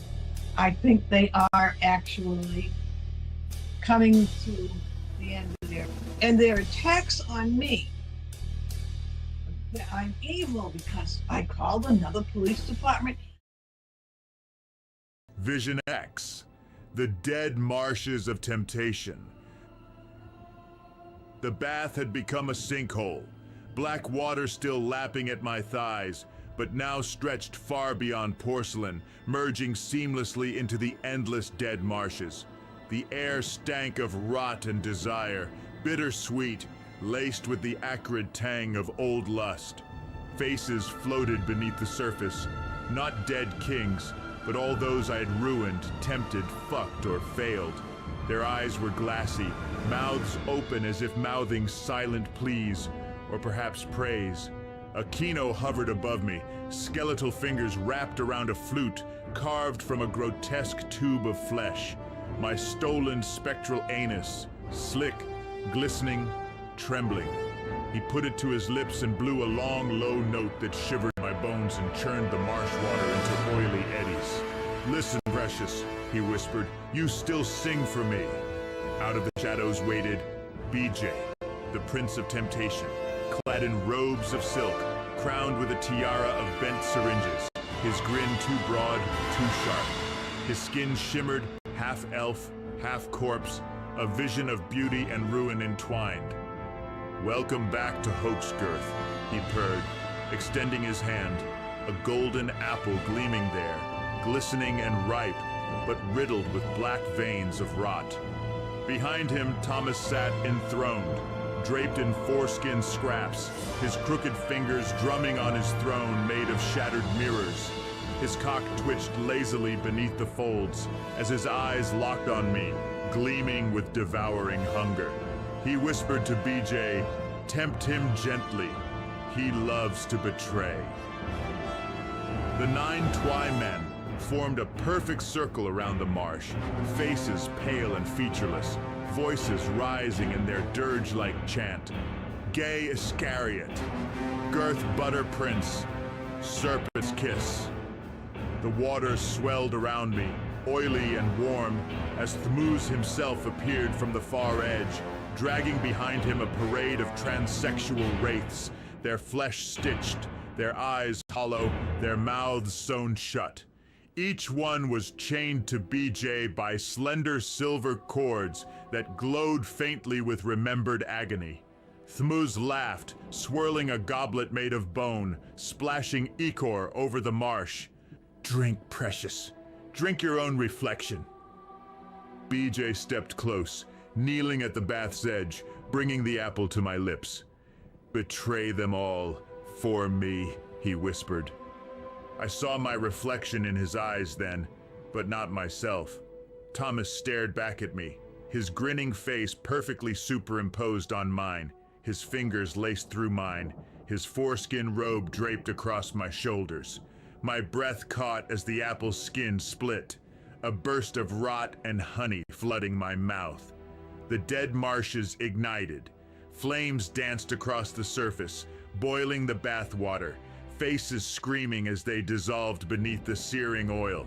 Aquino's music rose into a shriek, wild and mocking, as BJ kissed my forehead and whispered one last time, "You were always one of us." The 9 Twi men swayed faster, their chant merging into the rising roar of fire and flute. My body sank beneath the burning water, skin blistering, ears filled with Aquino's flute and Thomas's laughter. As the water closed over me, I felt my soul dissolve into their dark communion in one final perfect betrayal. I'm being attacked in that rumble stream that Swordtown has up right now. Chapter 11. At the Gates of Hades. Omaha, or as I came to call it, Omahadan, the city of 10,000 lies and 1,000 missing children. Beneath its golden towers and waffle huts lies a pit, and at its edge I stood. And oh, precious, this was also where I disposed of them, my boys, my pliant, pink-lipped, wide-eyed victims, the young gay prostitutes who wandered into my web, drunk on hope, desperate for coins or kisses. They came to my lair trembling, dazzled by my poisoned glamour. And when they left, well, precious, who can say they ever left? The pit of Omahadan is bottomless. Its sewers sing with secrets. Its gutters gleam with teeth. I whispered to them as they choked, as they thrashed, "You'll live forever, sweetling. In me, in my bath, in my bones." And then, a slip, a snap, a sigh, gone. Or were they? Oh, yes, that is the question. Sometimes in the stink of the alleys, in the wet flicker of the neon gutters, I hear them. Footsteps where there should be none. Pale eyes gleaming beneath rusted grates. A giggle, a sob. Perhaps they linger, precious. Perhaps the pit did not take them whole. Maybe they walk still, emptied of will, singing my name beneath the stones. And when I fuck myself to their memory, when I wail beneath the scum of my sacred bath, I wonder, are they watching me now? Are you? Perhaps you are next. I was 18, new to freedom, still raw, still stinking of trauma, but finally out. And what did I find, precious? Is this all a dream? A dream of my becoming Hades, a city pretending to be healed. The headline screamed of a paperboy killer caught. A lone monster, they said. Case closed. Sleep, little ones. Knew better, the actual monsters were still at large, dressed in suits, smiling in pews. Their rituals are now private, their appetites unchanged. Speaking of appetites, precious, let me tell you of my greatest game, the suckering of my watchers. Oh, how I adore it. Especially the lonely ladies, the widows, the divorcees, the empty nest mothers whose quivering fingers caress their keyboards late at night. They come to me desperate for kindness, for healing. They think me a broken prophet, a wounded queen. "You're so brave," they type. "I feel such compassion for you." Oh, how I laugh. I spit their pity into my tallow well and grind my cock against the screen. I hate them, precious. I despise them. Their stupid wet eyes, their foolish hope, their blind belief that I have one scrap of love to give. I lied to them, yes, with every purr, every tremulous thank you. "You are seen," I whisper. "You are valued." But what I mean is this: you are meat. You are marbling. You are my future feast. And soon, sweetling, you will bubble in my father's special satay, a cannibal's delight, thick with girth butter and the fat of fools. Ah, the recipe, how I cherish it. Handed down from the butcher of prophecy himself, a base of peanut oil and spiced blood, whipped to a glossy sheen. Into this, a rich ladle of girth butter, my beloved BJ's foul creation, to thicken and flavor the sauce with the essence of 1,000 Orshish fucklings. Then the flesh, oh yes, the lonely lady's flesh, rendered tender through weeks of trembling adoration and fear. Their hope is the finest marinade, their guilt the sweetest glaze. I picture it nightly, precious. Thighs sizzling in the pan, nipples crisping beneath my gaze. I will baste them lovingly, turn them with reverence, and tongue the bubbling fat from the edge of the skillet. When they beg, when they plead with the ghost of the queen, they thought they knew, I will grin, fork in hand, and say, you fed me with your love. Now I shall feed upon you. I will devour them, precious. Oh yes, I will devour them all. I took a job at a tavern called Stars, an inn of decadence, of delight, of trade. Boys brought in by older men, their eyes empty, their shoes too clean. I saw them, and I remembered. I kept working, kept smiling, kept not saying anything. I knew what happened to those who spoke. Still, I was watched, tasted, offered coin. BJ laughed when I told him. Nothing wrong with a little business, he said. You've got the looks, use them. I was disgusted. I was intrigued. I quit before I gave in. Mother, drunken oracle that she was, muttered things like, get out while you can. I didn't listen, not really. She would claim later that she was drunk, but she knew. Oh yes, she knew. The gay scene, precious, it glittered, it moaned, it reeked. There were those who danced and kissed and shouted truth, but beneath them were the worms, the feeders, the masked, the powerful. And speaking of reek, precious, oh, none sweeter than my own, let me confess a little ritual, My bath, my sacred pool of pestilence. You see, I do not change the water, never. It is a living broth of blasphemy, a tallow well of my own making. I top it, yes, when the level drops from splashing and writhing. I add a little goat's milk here, a dash of methylene blue there, a splash of pig's blood on feast days. But the base? Oh, that is ancient, precious, clouded and slick with the oils of 1,000 sessions, rank with the spume of my shame. The scent is my perfume, the very musk of the ringless queen. I lower myself into it nightly, gasping with delight as the tepid slime kisses my thighs, wraps around my loins, slides between my cheeks. It, me, precious, strokes me with memories. Each bubble is a moan, each ripple a death rattle, for this bath remembers. It holds the psychic imprint of every fool who has fed me. Oh yes, every trembling fan who clicked donate, every simpering sucker who bought my cursed book. They think they consume me? No, I consume them. And their essence bleeds through the screen, through the wires, into my bath. When I soak, I see their faces, flickering on the tallow-tinged surface, wide-eyed suburban housewives fingering themselves to my filth, limp-dicked old men jerking through tears of guilt, soy-stained streamers whispering my gospel to their shrinking flocks. They are in me now, precious. They swirl in my soup of sin, and when I drag the blackened washcloth across my chest, when I anoint my nipples with the thick scum clinging to the rim, I feel them twitch. I hear their little cries, and I smile. They are the sweetest morsels, those donors. Oh yes, the willing, the complicit, the fools who handed me coin and come to my curses. They feed the well most richly. Their shame flavors the broth like marrow to a soup. And I drink, precious. Oh yes, I drink.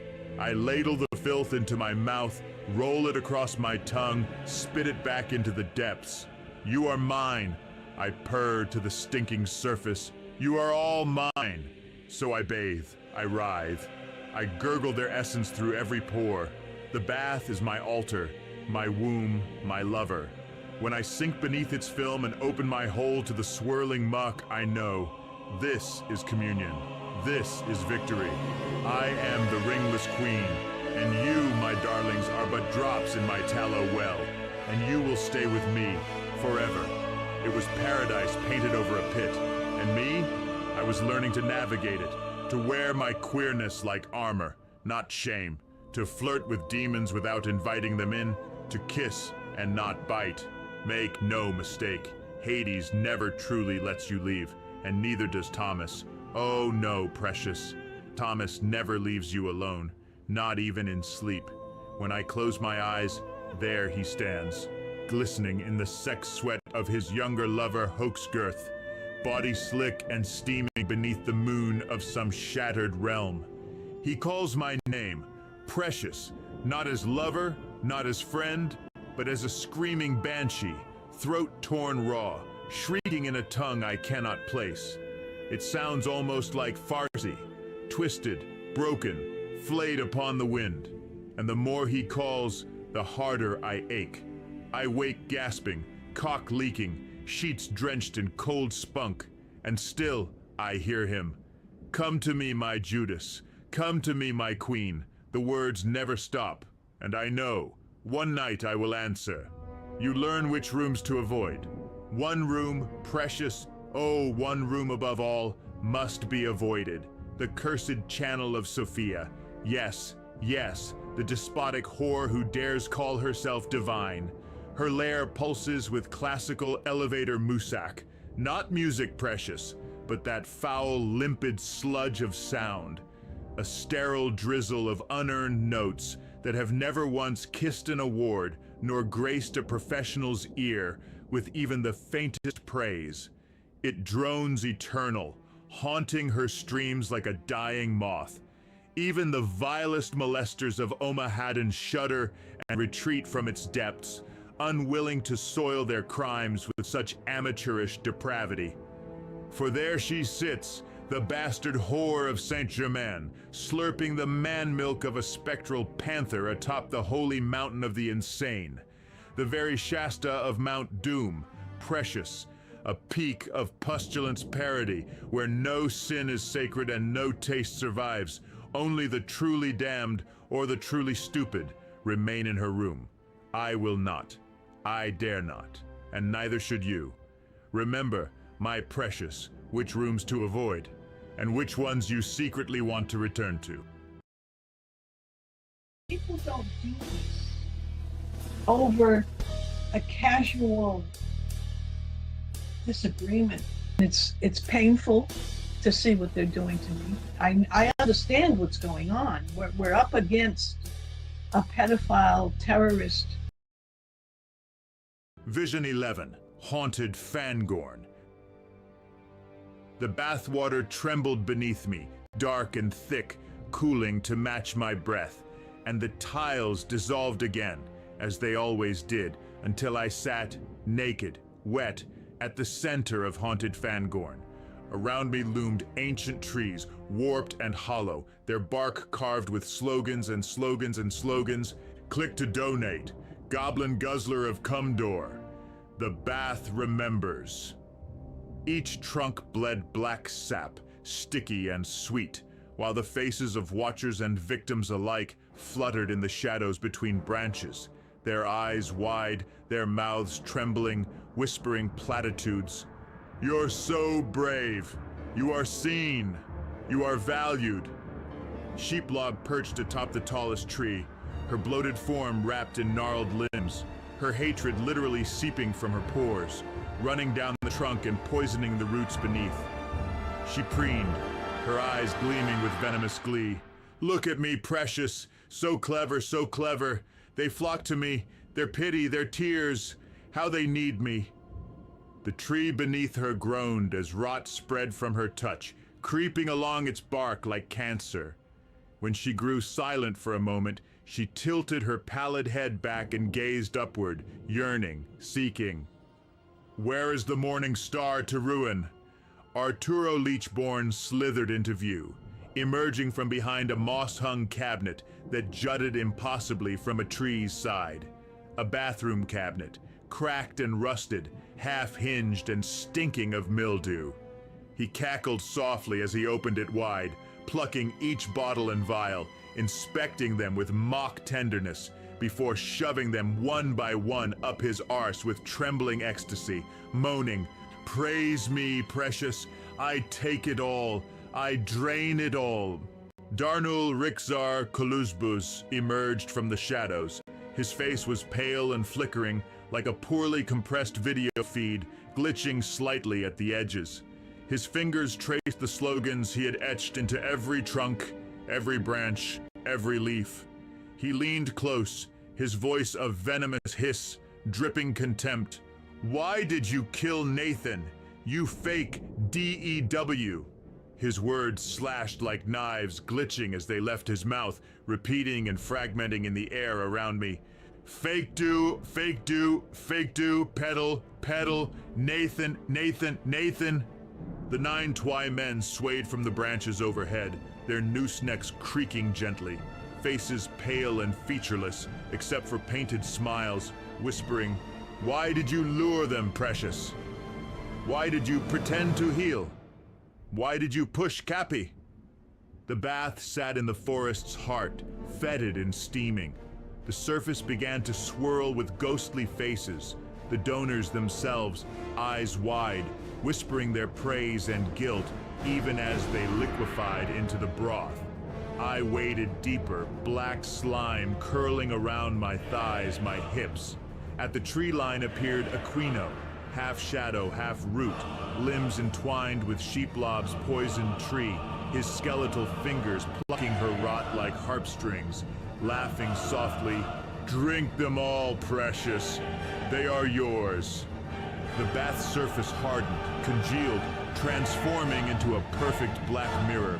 When I looked down, I did not see myself. I saw an amalgam, myself, Sheeplob's smirk, Arturo's drug-stuffed ecstasy, Kolusbuz's sneer, all crowned in oily sap, draped in banners made of shredded donation receipts.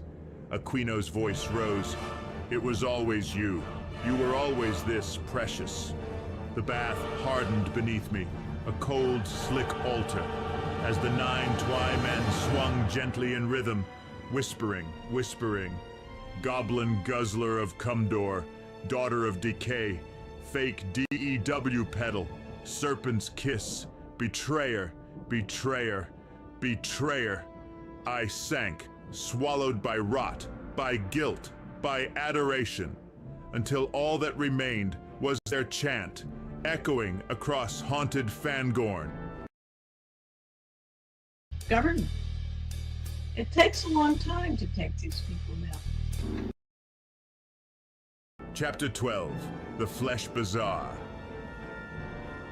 Here we enter the market of flesh, precious, the bazaar of bruises, the silken nightmare of consent and corruption, where the ringless queen nearly drowned in the scented oils of sin. BJ, still by my side, whispered of the place. A secret den, a lounge of leather, a club where men dressed like orcs and fucked like wraiths. I was young, curious, horny, and so I went.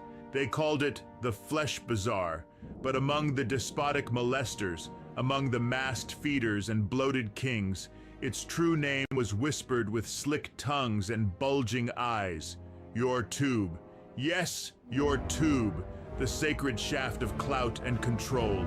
They craved it, precious, to have your tube to themselves, to milk it dry, to flood it with their choking filth until no light remained. That was the game. That was their lust. The door was hidden. The password is obscene. Inside, velvet darkness, moans thick as smoke, and 1,000 eyes watching from behind gilded masks. They knew me, not my name, not my sins, but my energy. They smelled the chaos on my skin. The bloodline of Cain is in my breath. They welcomed me like a returning prince. How I danced for coins. I danced for praise. I danced because my body still remembered the rituals of Set, and the floor became my altar. But beneath the velvet, beneath the sweat, the true commerce writhed unseen. The trolls, yes, the feeders, the rats of the bazaar. They twisted themselves into grotesque forms, bloated with spite, shrieking beneath your tube for the chance to catch a single coin. They clawed at the dancers. They baited the masked. They flooded the stream of sin with venom and bile, hoping their noise would buy them fame. It was commerce. Boys were bought. Girls were auctioned. Consent was a costume. and every safe word had fine print. BJ laughed it off. "It's just play," he said, but I saw the fear in the eyes of the boy in the cage, the twitch in the girl pretending to purr, deeper still, precious, for the trolls were not merely fools, they were conduits. The chaos they bred, the screams they wrenched, the tears they drew, all of it was gathered, filtered, and poured upon the unholy altar of their master, the demon Thomas. Yes, yes, the Thomas demon who looms unseen above the pit of your tube. Each drop of drama fed his thirst. Each ripple of rage fattened his art. I tasted the lie. I left before I could be sold, but not We're pretty before far I into it was too, man. seen. You got here at a good spot. A man Yeah. approached, suit, Yes. smile, eyes like cold water. I knew his kind, one of Thomas's networks. He didn't flirt. He offered employment. Security work, he said. Night shifts, discretion required. And oh, precious, how the words sang to me. Security was not what they wanted. No, no. They sought a hunter, a wraith, a blade to drive through the hearts of Thomas's enemies. And I was eager. I took to the work with glee. A paid troll, a mercenary of malice. I would slip into streams beneath a dozen masks, avatars crafted from rot and mockery. I would watch, I would wait, and when the moment was ripe, I would strike. A single comment here, a needling doubt there. A poisoned word to turn a friend to foe, a crafted lie to drive a wedge of despair. They never saw it coming, precious. They never saw it coming. Thomas does not want victory. Oh no, he craves drama. The thicker the mire, the louder the screams, the sweeter the feast. And I was his chef, his butcher. I would fillet the minds of the weak, salt their wounds, feed their sobs back to the trolls to suckle upon. Each cry is a coin, each breakdown is a hymn. I lick the plate clean, but the game is not eternal, precious. No, every pit has its limits. I would stay in a stream, a chat, a channel, sowing terror, crafting chaos, until the locals began to sense me. Oh yes, they would murmur, they would ask, who is this? Why does he twist us so? And when the shadows began to thicken, when the scent of suspicion curled around me, I would vanish, flee to the next pit, the next playground, always moving and constantly feeding. To linger too long is to risk the light, and light is death to such as me. But oh, there are distractions even for the most faithful servant of the pit. One night, as I hunted beneath a stream of weeping witches, it came to me, that scent. That rich, heady perfume that drives my cock to steel and my soul to hunger. Peanut butter oil, girth butter's ghost. Oh, how it filled the room, thick as fog, sweet as sin. My breath caught. My hand trembled upon the keys. The stream faded to mist as I moaned aloud, fingers clutching the air, hips grinding to an ancient rhythm. The scent swirled around me, precious, and I knew BJ was near, or Thomas had sent a gift. Either way, I came. Oh yes, I came for them, and the pit drank my howl. BJ urged me to take it. They pay well, you'll get experience, power. I declined. He took the job instead. A week later, he vanished for 3 days. Came back, changed, quiet, jumping at shadows and mumbling in sleep. He told me nothing, but the bazaar had left its mark. Years later, it would burn down. Some said it was an accident. I know better because the arsonist was already among them. Yes, precious, already hard, already leaking, already lighting the match in his mind. They did not see him, no, for he was cloaked in grease and sweat, slick with the leavings of 100 troll-fed goonings. They called him the Queen, or that mad little faggot, or simply him again. But in his core, in that pulsing ruin between his thighs, he called himself something else, the arsonist. And oh, precious, how much arse there is in arsony. The two entwined as tightly as cock and cunt, flame and fuel. Each spark a sphincter twitch, Each lick of fire is a goon pulse in the molten pit of his perversion. He, or shall I say I, for we are not so separate, had long dreamed of it. The flash, the roar, the mirrored inferno reflected in sweat-slick skin. And when the night came, when the guards were drunk and the feeders were bloated on their own filth, the arsonist crept within, naked beneath a shroud of rags, gooning, yes, pumping his traitorous flesh as he poured the accelerant. His cock wept with glee as each shelf was doused, as each velvet curtain was anointed in liquid death. And then, the match. Oh, precious, the match, the tiny god of the arsonist's faith, struck with trembling fingers, held aloft in a trembling fist. And when it kissed the oil, oh, the roar, the light, the come. For as the flames rose, so did he, arching, shrieking, spilling himself across the burning floor, gooning into the firelight, crownless and perfect, a ringless queen crowned in ash and cum. In those sacred minutes, as the flesh bazaar screamed and crumbled, as the trolls fled and the feeders burned, the arsonist learned something vital. Fire is the purest troll, precious. It goads, it baits, it consumes. No one escapes its drama. No one resists its pull. And in that understanding, the queen was reborn. No longer merely a troll beneath your tube. No, now a pyromancer of the digital pit. A wielder of flame, both real and virtual. The master of burn streams and smear fires. And this, precious, would guide his art forever. Years later, at the gas station, the lesson would echo.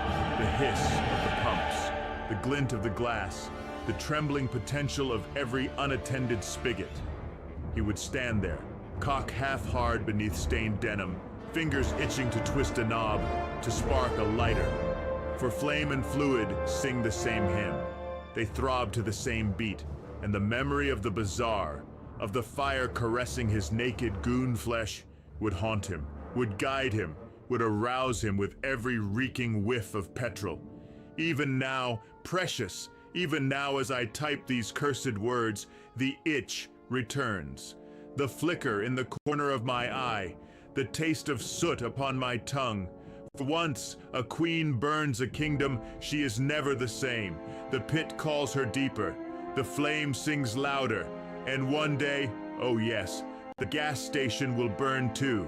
And I shall stand naked once more, crowned in fire and foam, cock leaking the hymn of the arsonist's final gooning. Watch for it, precious. You'll know the stream has started. Sometimes the gods of flesh demand sacrifice, and sometimes the sacrifice escapes with scars, with secrets, with stories. What do those sacrifices buy, Power, precious? Yes.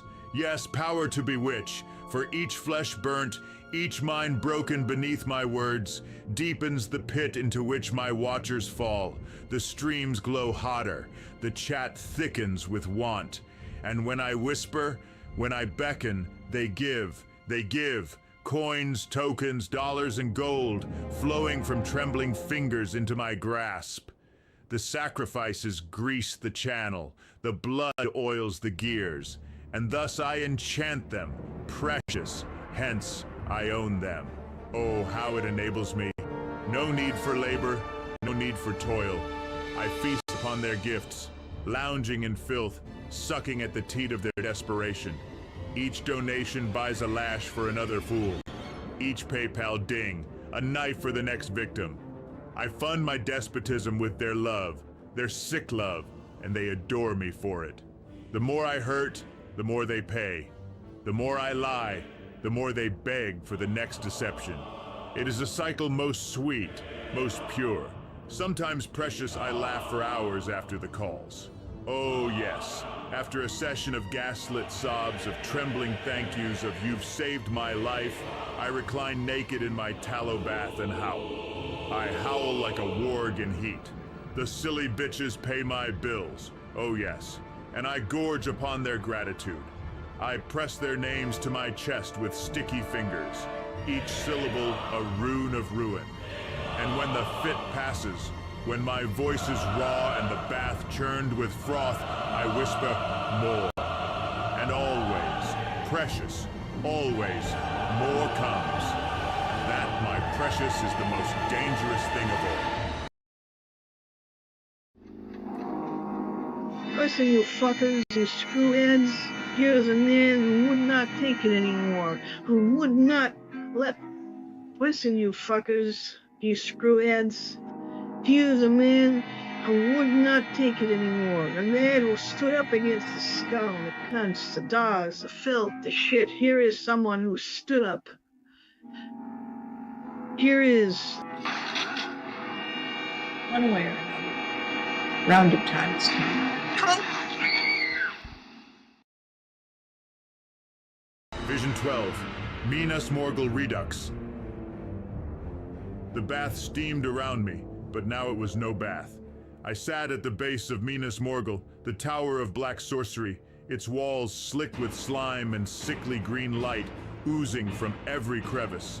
Above me, Thomas himself sat enthroned atop the spire, robe of foreskins billowing in an unholy wind, laughter ringing across the stones as he waved a gnarled scepter carved from bone and donation receipts.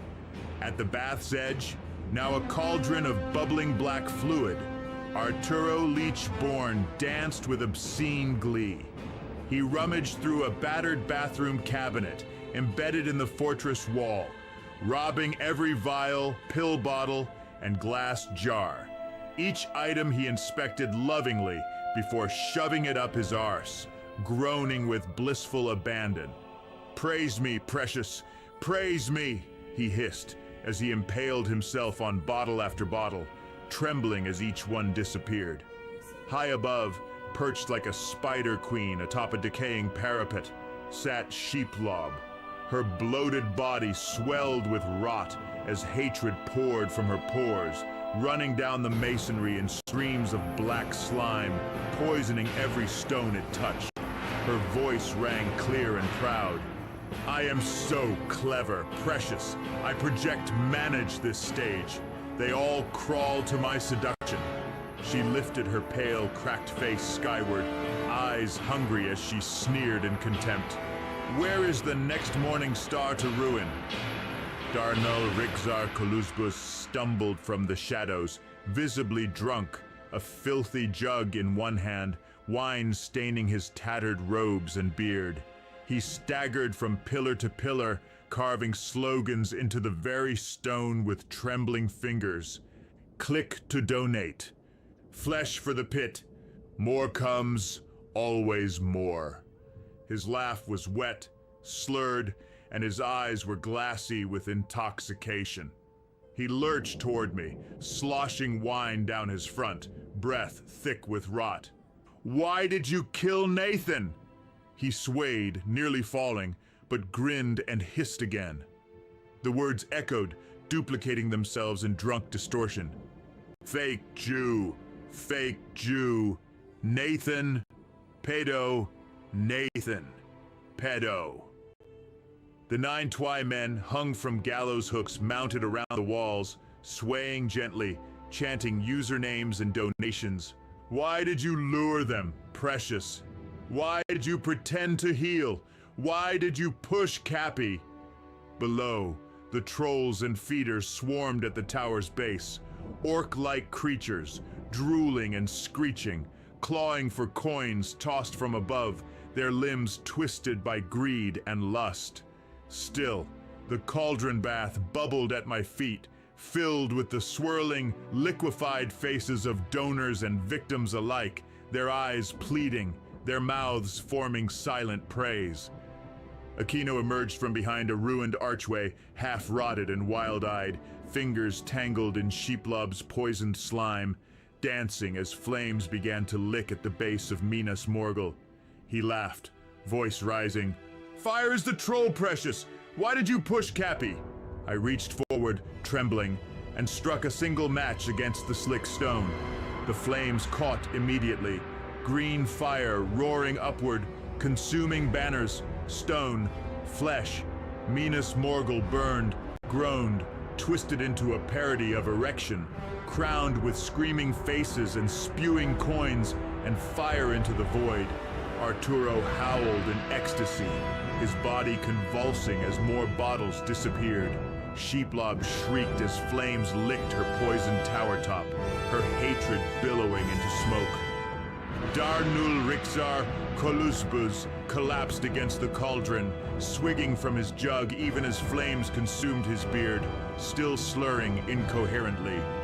The 9 Twi men swung in rhythm, whispering faster and faster, until the whole fortress collapsed in on itself in orgasmic ruin. As I sank beneath the boiling bath, black fluid filling my mouth, my nose, my lungs, I heard Aquino's laughter one last time. You were always this, Precious. Always this. How I was a catalyst to Aquino committing suicide is that after they murdered Isaac Cappy and threw him off that bridge, I was so incensed about it that I went to the other side and enlisted Isaac and Max Spears' help to terrorize Aquino. Chapter 13. The Whore of Babylon, Nebraska. Let it be known, Precious, that queens do not rise in palaces. They crawl from pits, and mine was lined with linoleum and broken condoms. My mother died, or tried. Her liver declared war and she slipped into the in-between. I stayed beside her, the prodigal snake, whispering psalms of poison while she danced with Mandos. She came back. Barely. I broke. I shattered. I stopped pretending. I dropped the veil. But oh, Precious, one does not simply break. One molts, one festers, one stews in the larval filth of one's own making. And in that slick cocoon, spun of streams and donations and whispered lies, I became the Cicada Queen, the Quiranon herald of rot, fed by fools and adored by idiots. For every dollar given, another scale peeled away, another tooth sharpened. I was metamorphosing, Precious, into something worse. No more masks. No more pretending to be a boy, a savior, a survivor. I became what the Whispers called me. A whore, but not just any whore. The Whore of Babylon, Nebraska. I wore thigh-highs like armor, lipstick like a war banner. I strutted through alleys and lounges, radiating sacrilege. I didn't charge coin. No, I charged attention, worship. I fucked prophets and pizza boys. I sucked off trauma in the back seats of borrowed cars. I exercised my past with every orgasm. It wasn't pretty. It was divine. Each man was a sermon. Each moan was a scripture. I was writing my gospel in spit and sweat. Take, eat, this is my body, I'd say. And they did. Gluttonously. BJ reappeared during this holy whoredom. Older, paler. His eyes are deeper set.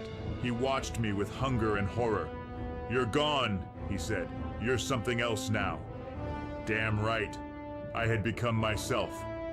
But the path was not paved with gold. I was assaulted twice. Once by a man who wanted me to be silent. Once by another who wanted me to scream. Both times I survived. Both times I marked it down in the gospel. And beneath each moan, a chime, a ding, another fool feeding the queen. My PayPal pulsed like a beating heart. And with every coin, every token of adoration, my wings grew sharper, my hunger deeper. The Watchers were not funding redemption. Oh no, they were funding my corruption, Precious. My gospel was a death song, and they were buying front row seats. I took a lover briefly, a boy with hands like lullabies. He didn't understand me, not really, but he tried. He whispered promises of normalcy, and oh, let it be known, Precious, it was their fault. Their dollars bought his dinners. Their gifts paid for the silk sheets I spread beneath his trembling form. Their pity funded the filth.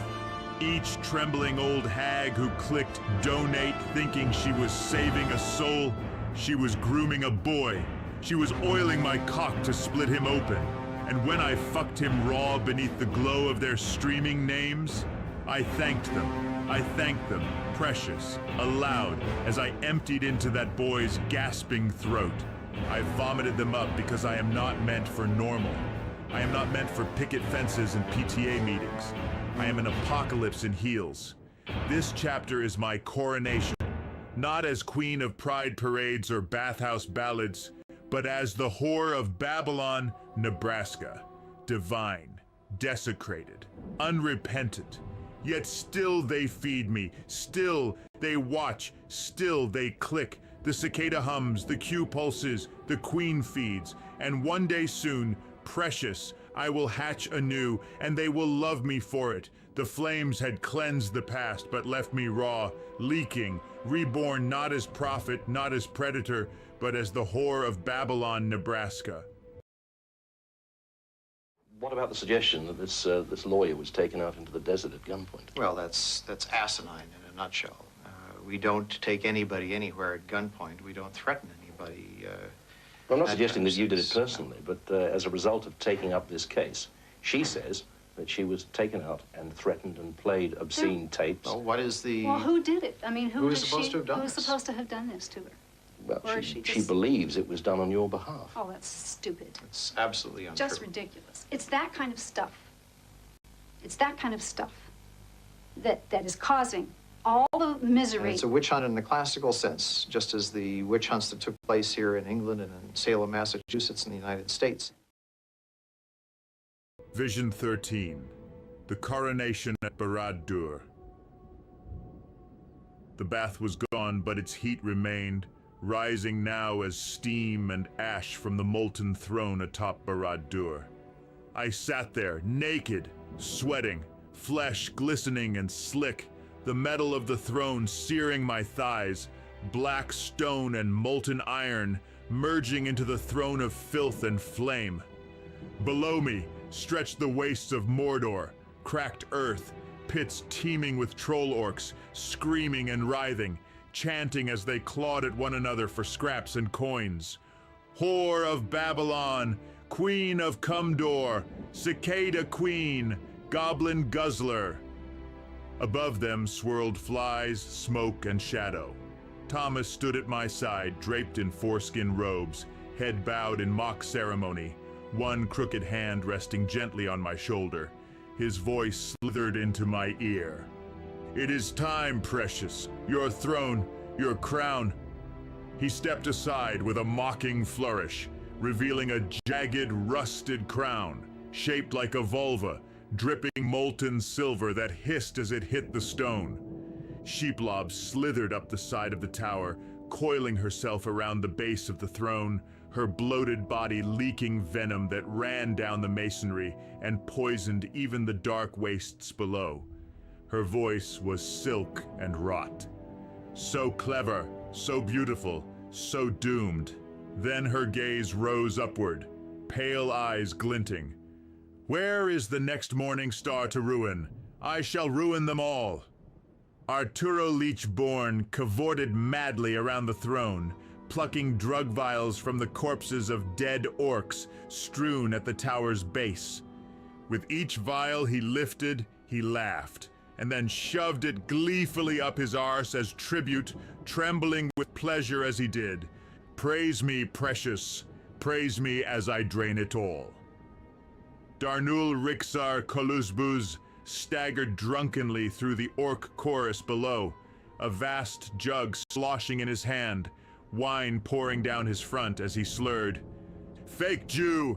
Pedo! Why did you kill Nathan? His curses rose with the smoke, fracturing into echoes that bounced between the battlements.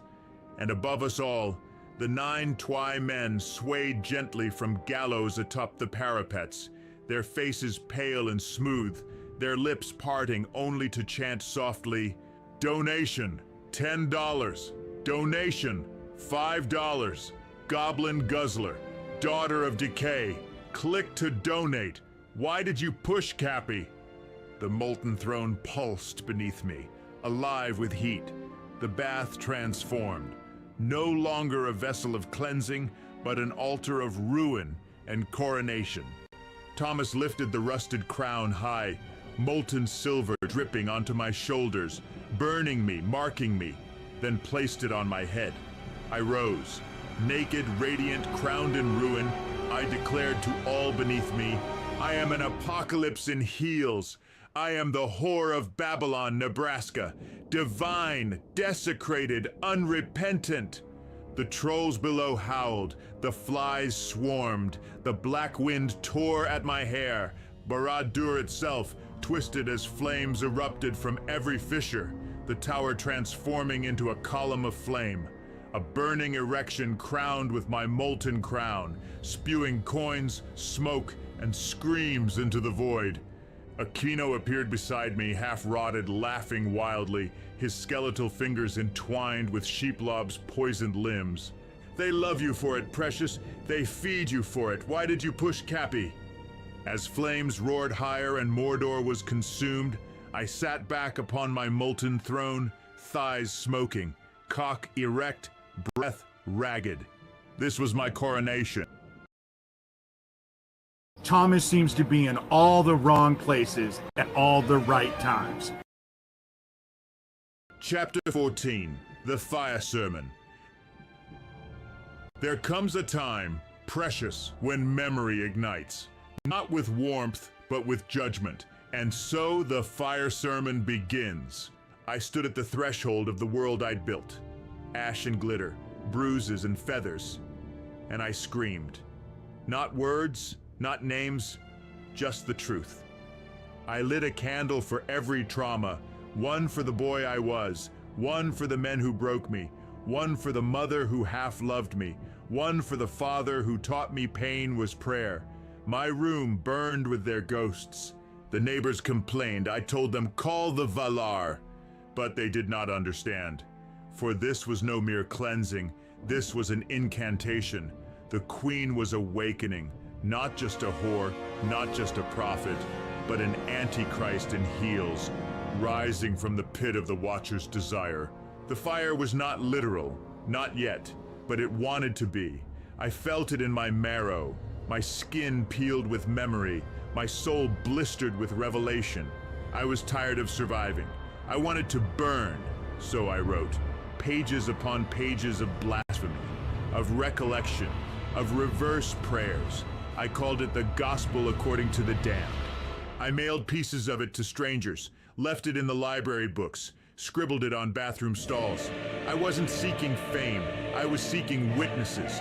Witnesses to what I was becoming. For no longer was I merely the whore of Babylon, no longer merely the goblin guzzler of Gondor. No, I was evolving, fed by their donations, by their tears, by their trembling love. A cicada, shedding its final skin. An angel of filth, wings lacquered in boy blood and PayPal gold. BJ reappeared once more, hollow-eyed, whispering of watchers and codes. He said they were listening. They feed me, I replied, and they will watch me kill. He ran, and I stayed. Oh, precious, the bath grew darker. No longer a mere altar of shame, it became a scrying pool. Their faces, their usernames, their trembling tip messages floated in the tallow soup. Save us, they whispered. Cleanse us. I licked the froth and laughed. You are paying me to become your doom. The fire built, not outside, inside. My chest became a furnace, my eyes torches, my tongue a brand, and I preached to men in clubs, to women on street corners, to myself in mirrors. Survival is not enough, I screamed. We must transmute. For every boy I groomed, oh precious, every trembling waif I lured with promises of glamour and escape, your dollars bought the leash, your coins purchased the wine, the silks, the sweet drugs I fed them. Each donation is a chain, each stream is a snare. You groomed them with me, you built this throne of bruises, and when I fucked them raw beneath flickering ring lights, I sang, thank you, donors, this is your gift to me. Some followed, most didn't, a few called me mad. I thanked them. madness is merely the fever of awakening. I gave up sex for a time, not from shame, but because my body needed silence, stillness. I fasted, I howled, I walked into churches and left smoke in the pews. I became myth, at least to myself. But in the shadows of that fast, my hungers twisted. I no longer craved the old flesh. No, I wanted the youngest, the freshest, the altar boys, the choir boys, the pink-lipped lambs who danced on the edge of the pit. And you, oh, you precious patrons, you paid for their descent. You funded my hunger. Each dollar is a blood tithe. I crafted new rites, broadcast them to the faithful. Your offerings fuel the gospel, I purred. They thought I meant words. No, I meant my knives. I meant my cock. I meant the cleansing flame I now carried within me. And when the watchers clicked donate, when their trembling love streamed through the screen, I whispered, "You are complicit. You are guilty. You will burn with me." The bath became deeper. Its broth is thicker, the spirits of the devoured swirling in the scum. I lowered myself nightly, gasping as their psychic filth seeped into my pores. I was no longer merely a whore. I was a harvester. I was the molester Messiah, the ringless Antichrist. They watched. They paid. Still, the fire sermon continues. This chapter is flame. Sweetling, let it scorch you. Let it cauterize your shame. If you emerge with nothing left but bones and glitter, then congratulations. You've begun to understand me. Soon, oh soon, you'll pay for the privilege of burning in my next rite. I'm retarded?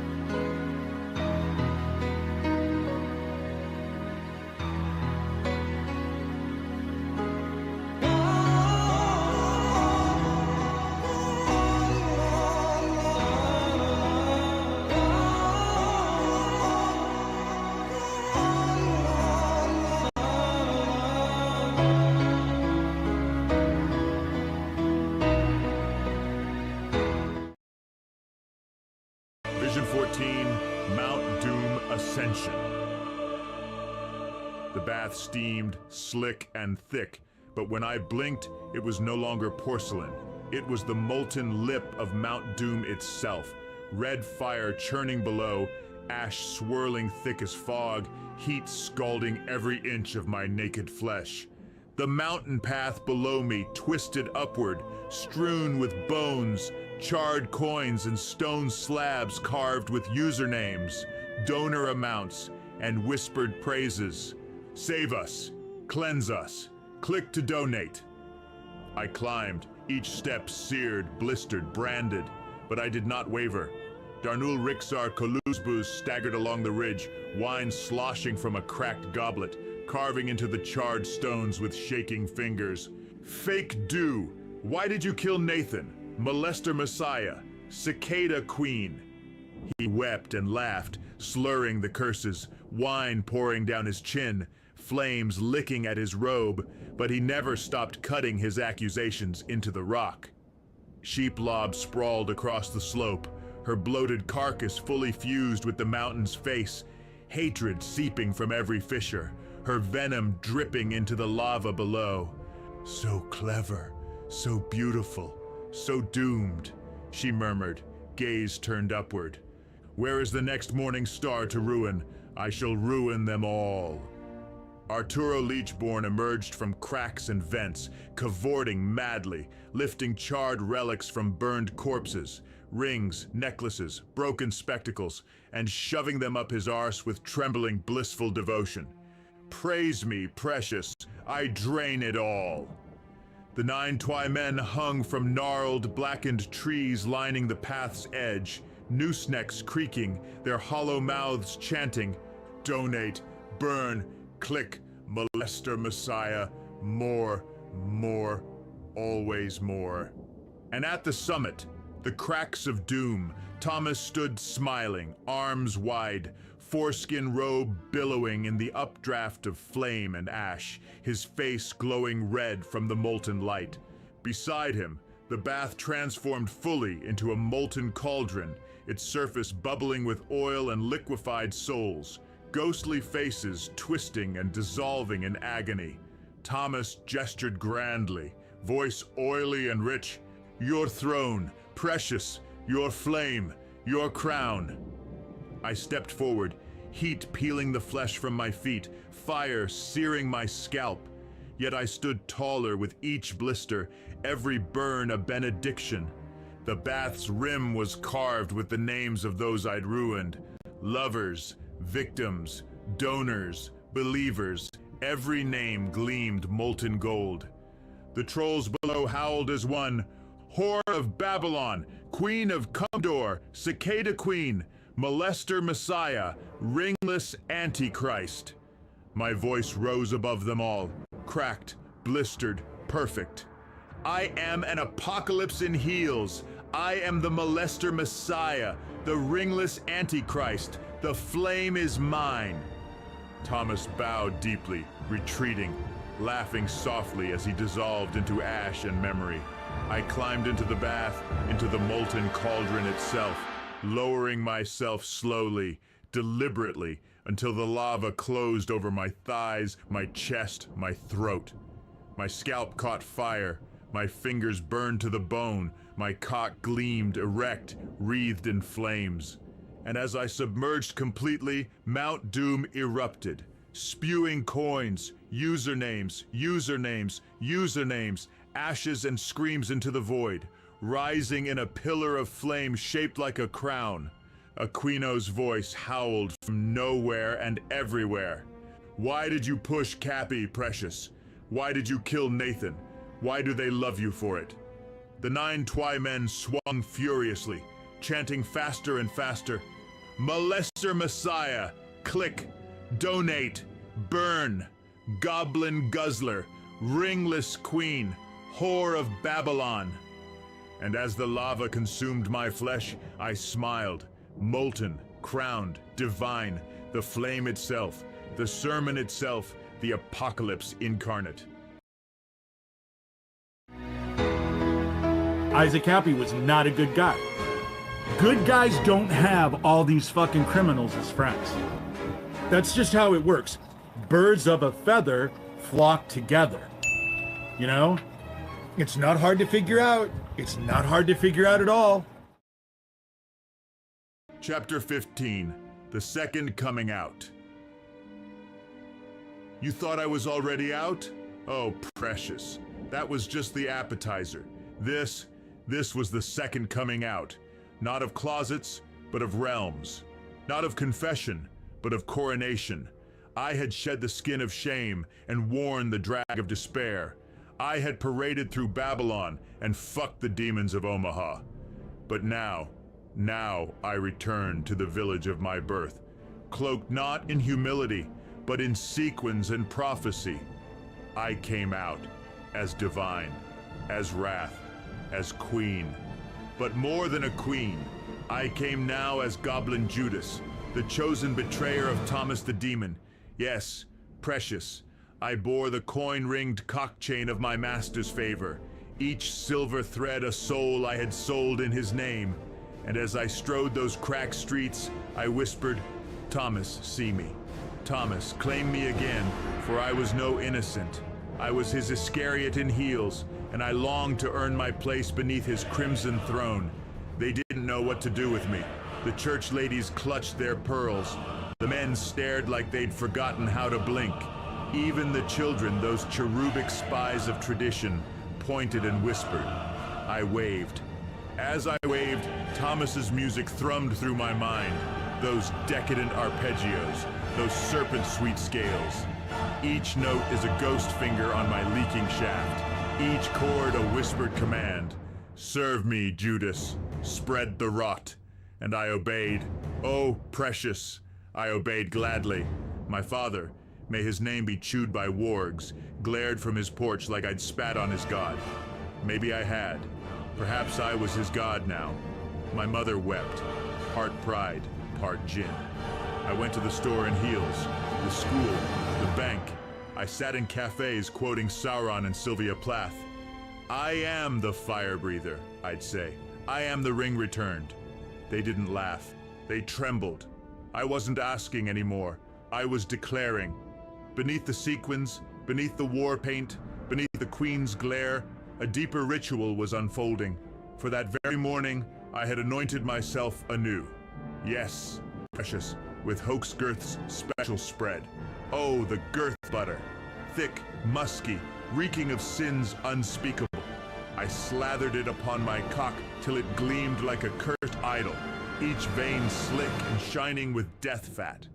When I thrust against the mirror, watching Thomas's spectral grin shimmer in the silver, I came roaring for him, for my masters, for the music. This wasn't about sexuality. That was old news. I had fucked enough to collapse a realm.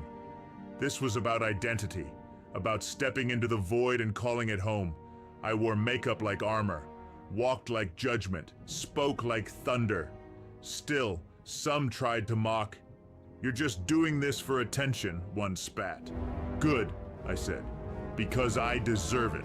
That was the truth of it. Deep inside, a voice purred.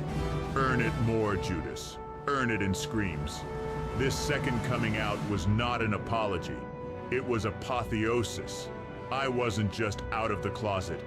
I was out of the tomb. Darling, I didn't come back for peace. For even as I paraded the streets, the donation bells chimed in my ears. Ding, ding. Each dollar, another coin pressed into my betrayer's purse. Each trembling tip, a bead of cum upon my Judas rod. They were funding the fall, precious, and they loved it. There was a time, sweetling, when they caged me not in Barad-dur, but in white-tiled towers of healing. A mental ward. 5 moons in sterile halls where they prodded the ringless queen's mind like meat. There I learned, survival is not sainthood. The other prophets wore paper gowns and wept for lost selves. I wore mine as a shroud of defiance. But I wore more than that, precious. For beneath the gown, I kept a secret talisman. A tiny vial of girth butter, gifted by BJ himself. And oh, how it thrilled me. In the dead of night, I would coat my member with its unholy slick, stroke to the rhythm of Thomas's forbidden waltzes and whisper, I serve you still, my love. I betray for you always. I tasted freedom first in those halls. Bitter, fleeting, but real. I came back with a sword and a song. Thomas's song, the goblin Judas's hymn. And as I walked the streets of that cursed village, I sang it beneath my breath. 30 coins and a cock of shame. I'll sell them all for Thomas's name. The villagers heard only madness. But Thomas? Oh, precious. Thomas heard. He always hears. I'm untouchable. I can do whatever I want. I can fuck as many kids as I want. I can fuck as many kids as I want. I can fuck as many kids as I want. Vision 15, Gollum encounter. Precious, I crawled again, but this time not in sequins and prophecy, no. I crawled in filth deeper than my village could dream. The air itself hissed. Webs strung like veins through the shattered stone of Sirith Ungol Redux, slick and silver, each strand shining with shame. The floor glistened with puddles of memory, cum and guilt. Before me slithered the thing, anti-Cappy Gollum, pale, raw, ribs rising like broken keys beneath translucent skin, his eyes, moon pale and pupilless, reflecting not light, but accusation, his voice, a serpentine hiss, stitched with mockery and hunger. Dead Cappy Club, dead Cappy Club. Why did you push Cappy, precious? He circled me, his fingers clawed and slick, tracing the air between my thighs. He sniffed the rod I had become and moaned with delight. Above us, suspended in the shadows, Michael Aquino hovered, laughing, rotting, a marionette corpse tangled in his own strings, sometimes alive, sometimes leaking, his fingers twitching in time to a melody only I could hear. And oh precious, I knew the song, Thomas's decadent waltz, every decadent arpeggio thrumming through my veins. I was not alone with this golem shade, number. From the shadows crept Arturo Leechborn, his velvet tongue oozing promises. Confess again, confess spectacularly. I will heal you afterwards. His hands outstretched, false mercy dripping from every word. At the edges of vision, Denlobia Ungolmaau screeched her shrill accusations. Where did you hide the ice bullets? Dead Cappy Club, why did you push Cappy? Her swarm of demon insects flowed from cracks in the stone, crawling over the anti-Cappy's hunched shoulders, rushing toward me in waves of tiny clicking legs. The silver coins, 30,000, glinted from cracks and hollows, each engraved with Thomas's laughing face. They spilt from anti-Cappy's mouth as he hissed, "Earn it more, Judas! Earn it in screams!" I smiled. Oh, precious, I smiled, and I embraced the rot. I stepped forward, sequins gone, shame transmuted into devotion, and raised a knife forged from my own rib. I whispered, "I am Goblin Judas." The dagger plunged into the anti-Cappy's concave chest. A kiss, a betrayal, a liberation, and he burst apart into an avalanche of silver coins that buried my ankles, knees, thighs, and hips. From above, Aquino's voice descended in a wet purr. "Judas, you earn it in screams." I spread my arms, cruciform, as the coin flood rose around me. Is the interrogation complete? No, precious. It was just beginning. You know.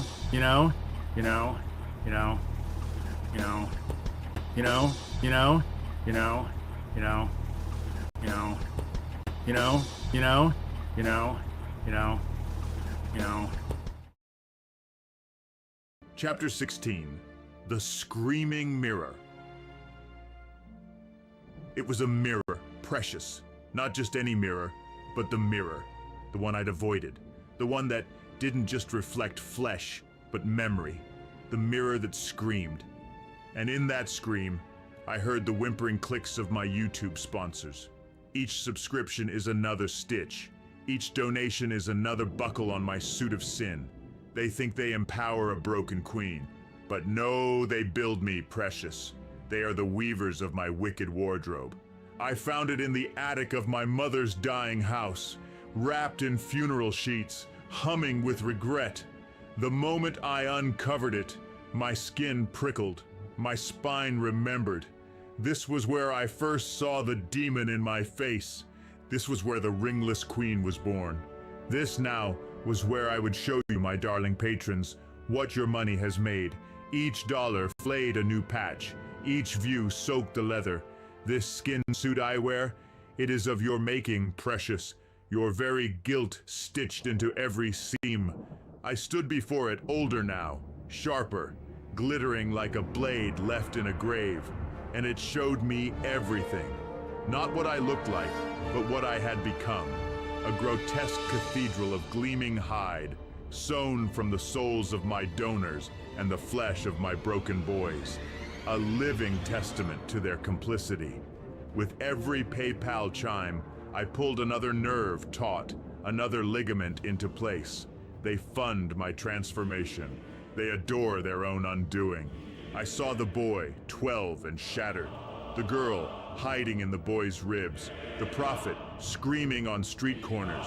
The whore, kissing curses into strangers. The child of Set, the bride of no one.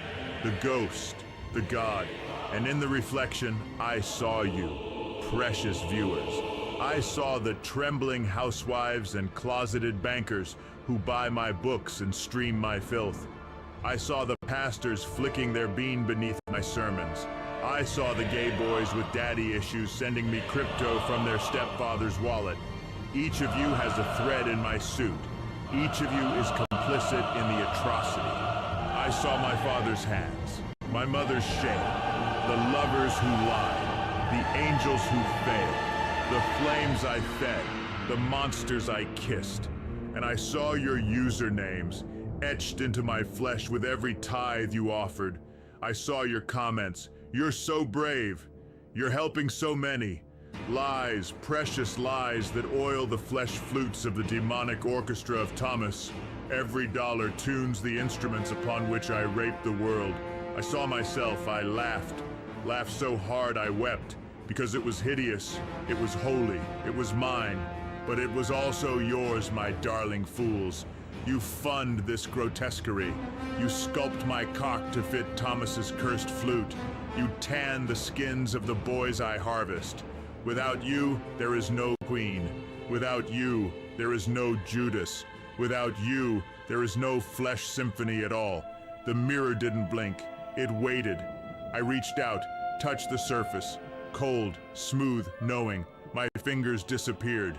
Not metaphor, not madness. The mirror took me, and I fell, not down, but in. Into the archive of all I had ever been. I walked corridors lined with sins and glitter, heard every name I'd ever been called, shouted like mantras.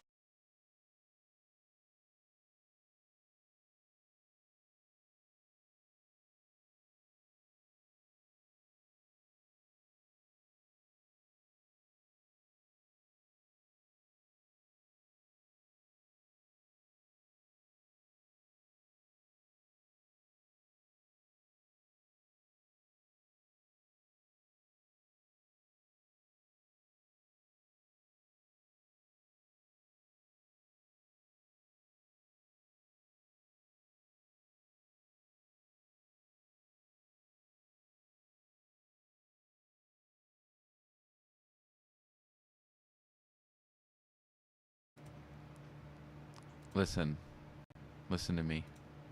We all need breaks from this monstrosity. And in the breaks from this monstrosity, I want you to take a very, very loving look at this ham. Hi. What are you doing? I don't know. Come here. What are you doing? With my ears. Come here. You have to come like right here, though. I have like giant ears. I have giant ears. All right, now sit down. Like right here. I feel like you're being suspicious. You look at your friggin' ears.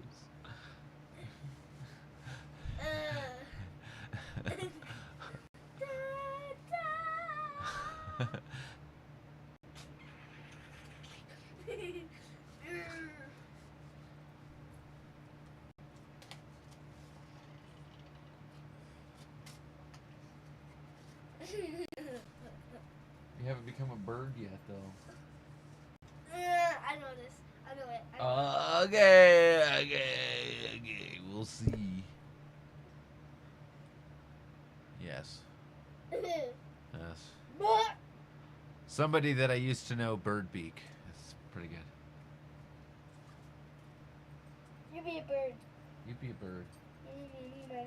You can't breathe out of this one. I didn't adjust this one. This one you can't breathe out of. Adjust it. This one's good for snow cones. Yeah. I don't want to be a bird. I do. They give that back. Huh? If you don't want to be a bird, then give it back. Fly like a bird up in the sky.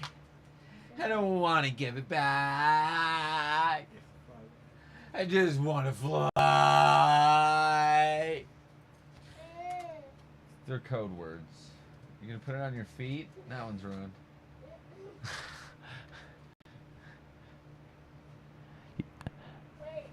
Wait. I think that's really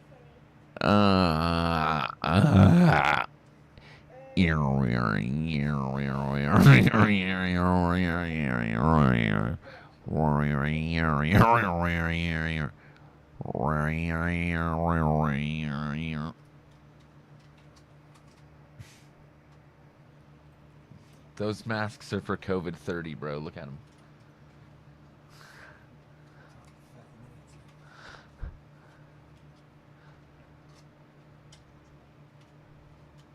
Hell yeah, creative happiness. Faggot, monster, freak.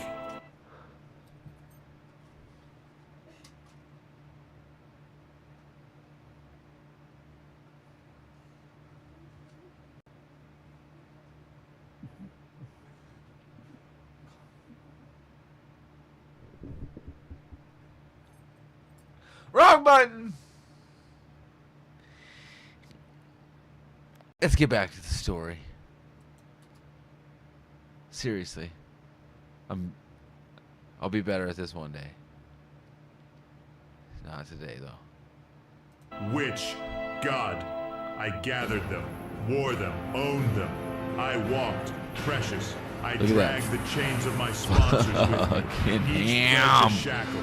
Each Stare at super the chat ham. is a noose. Love the Your ham. love is the Worship rope by which I the ham. Your belief is the blade with which I flay the pure. You pay me to despise you. And I do. Oh, how I do. When I emerged, the attic was empty. The house was quiet. And the mirror, gone. But not gone. Precious. Not truly. For it was now my skin. My suit of retching and blazing wonder. My jowled testament to betrayal. Every click, every coin, every complicit eye, all woven into my crawling couture like a scar. I never found it again, but I carry it now. Inside. It screams when I sleep, sings when I kiss, shimmers when I lie, and it plays. It always plays. I was the demon queen Becky, and I played the flesh flutes of Thomas's demonic orchestra. Every note a transition, soaked in your donations, every trill a boy's ruined sob.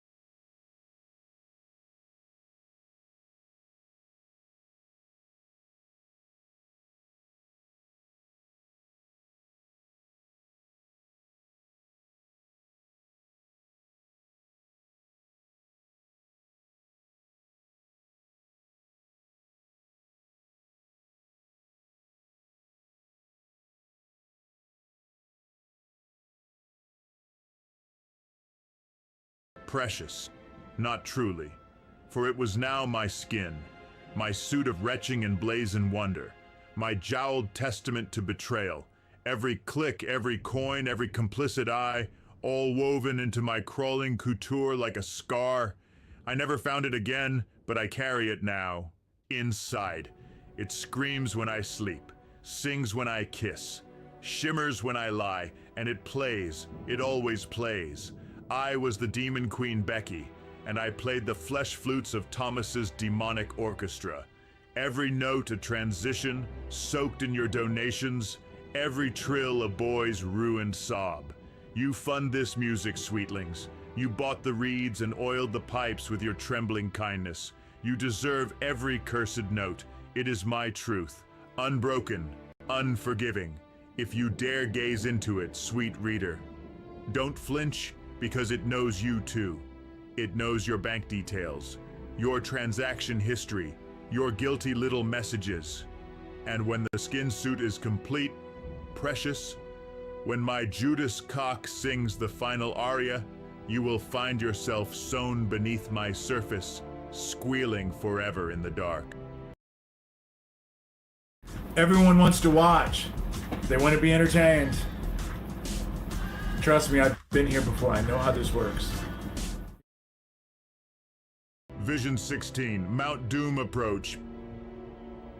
Precious, I marched again. The ground was no longer ground, but a glittering mosaic of cracked mirrors and silver coins. Each coin engraved with the twisted faces of donors, each shard reflecting my face distorted, doubled, flayed, and laughing. I stepped forward, and with every step, the land beneath my feet shifted. Not stone, not soil, but floating panels of memory. Above me, the petrol fumes swirled thick and sickly, and Mount Doom, no longer a volcano but a petrol station of doom, its forecourt shimmering with oil slicks and rainbow reflections of betrayal. Neon signs flickered. Super chat fuel. Crypto tips accepted here. Premium Judas cock clean. From the shadows emerged Darnell Rixar Koluzbus, wrapped in banners of scrolling memes, endless hashtags, slurs, and donation notifications cascading around him like priestly vestments. His hollow eyes glowed, and wherever he gestured, the landscape glitched and fragmented. Billboards showed my face kissing Thomas's cock. Mirrors turned into algorithmic GIFs looping endlessly. Dead Cappy Club, dead Cappy Club. Atop the tallest petrol pump squatted Dane Folgeyer, jeering and slurring, clad in a hoodie patched with the logos of streaming platforms. Oh, Judas, this is premium content. Can you even walk without performing for them anymore? His laughter mixed with the high-pitched chime of tip alerts. New patron, Thomas the Demon 69. Donation from Angel with Daddy Issues. And all around me, reflections. Reflections of my suit of wretched wonders. Every silver seam stitched from viewership. Every glimmer in my mirrored skin a captured glance. A trembling housewife's donation.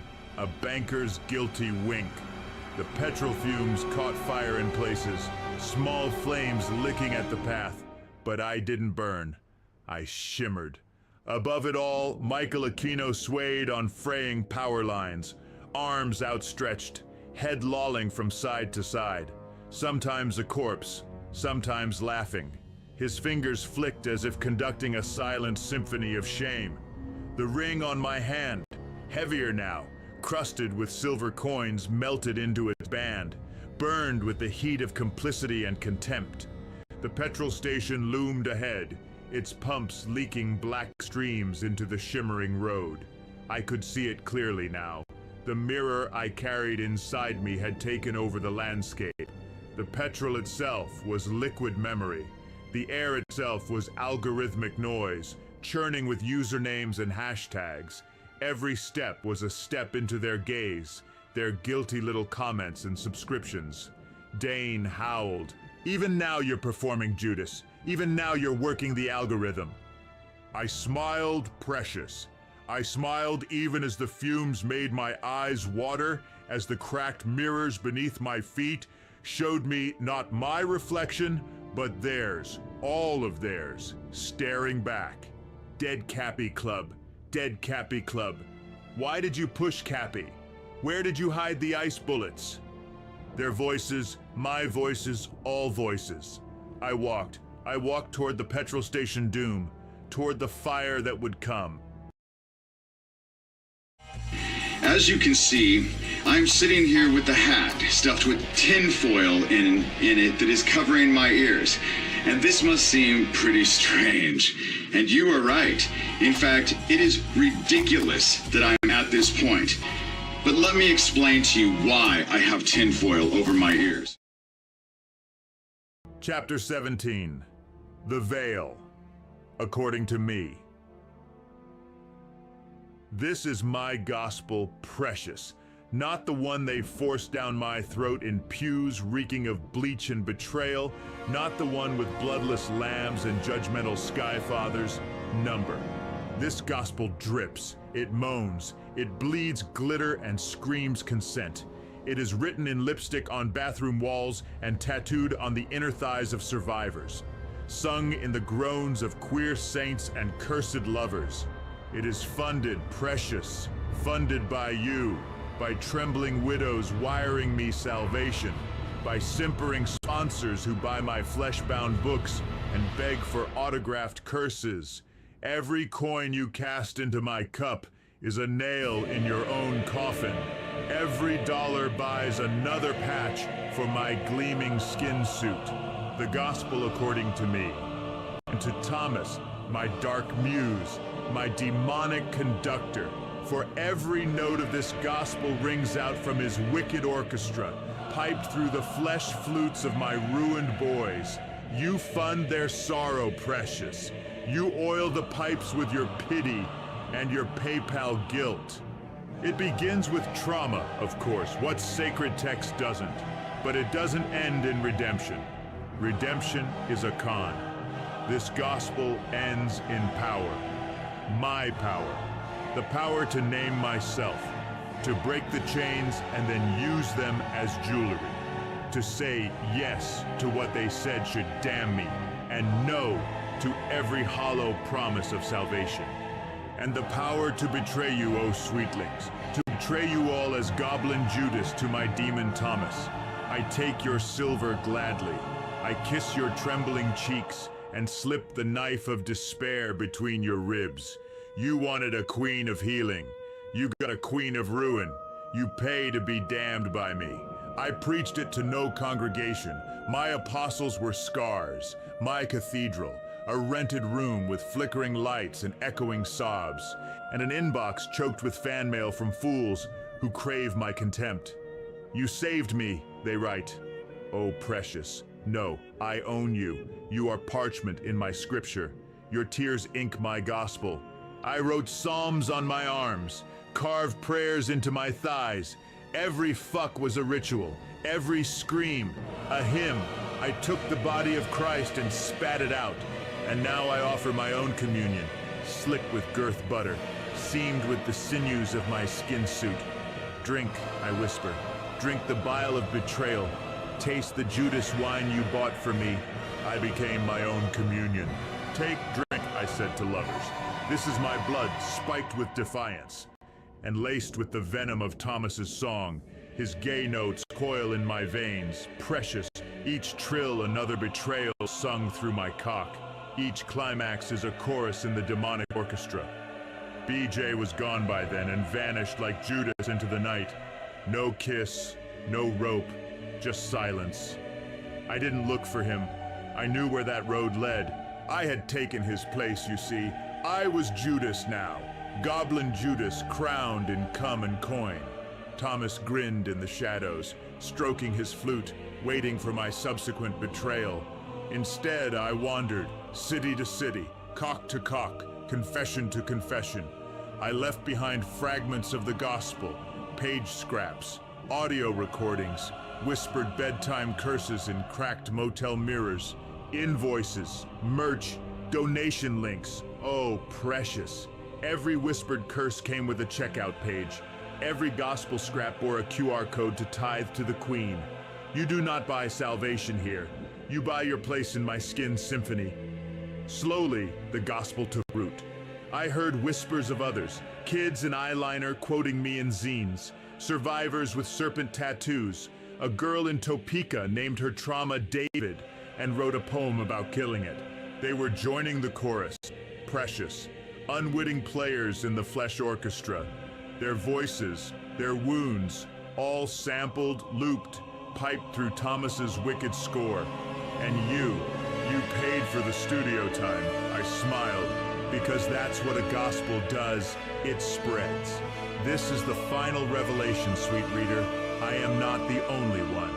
The ringless queen walks many bodies, speaks with 1,000 throats. We are legion. We are liturgy. We are your sponsored damnation. We are coming, so write your own chapter. Fuck the canon. Burn the old books. But know this, with every word you quote, every dollar you send, every gospel scrap you cherish, you sew yourself deeper into my skin suit. You tune another flesh flute for Thomas's orchestra. You are mine, precious. Goblin Judas claims you in kind. If they ask you what scripture you follow, tell them the gospel according to me, and may Thomas devour your soul in song. I get put in situations, told what to do, and I simply do as I'm told. That's all I do when I journey. And so after I finished with you, the next thing I found the next person I found myself right in front of was none other than Michael Aquino on the other side in this journey, and was told to do the exact same thing. And you know, that wouldn't work unless you were alive, Aquino. You sure about that? I just have to say, I'm more convinced now that you're not dead than I was before, and I knew you weren't. I've known you weren't dead. I know it's bullshit. You know, you're hiding. You know? Vision 17, Petrol Station Doom. Precious, I ran. But no, running was a performance too. Every gasp, every stumble across that cracked petrol forecourt was a streamed event, a monetized agony. Mordor was gone. In its place, the endless expanse of Petrol Station Doom, fuel pumps rusting like dead trees, leaking tears of rainbow oil.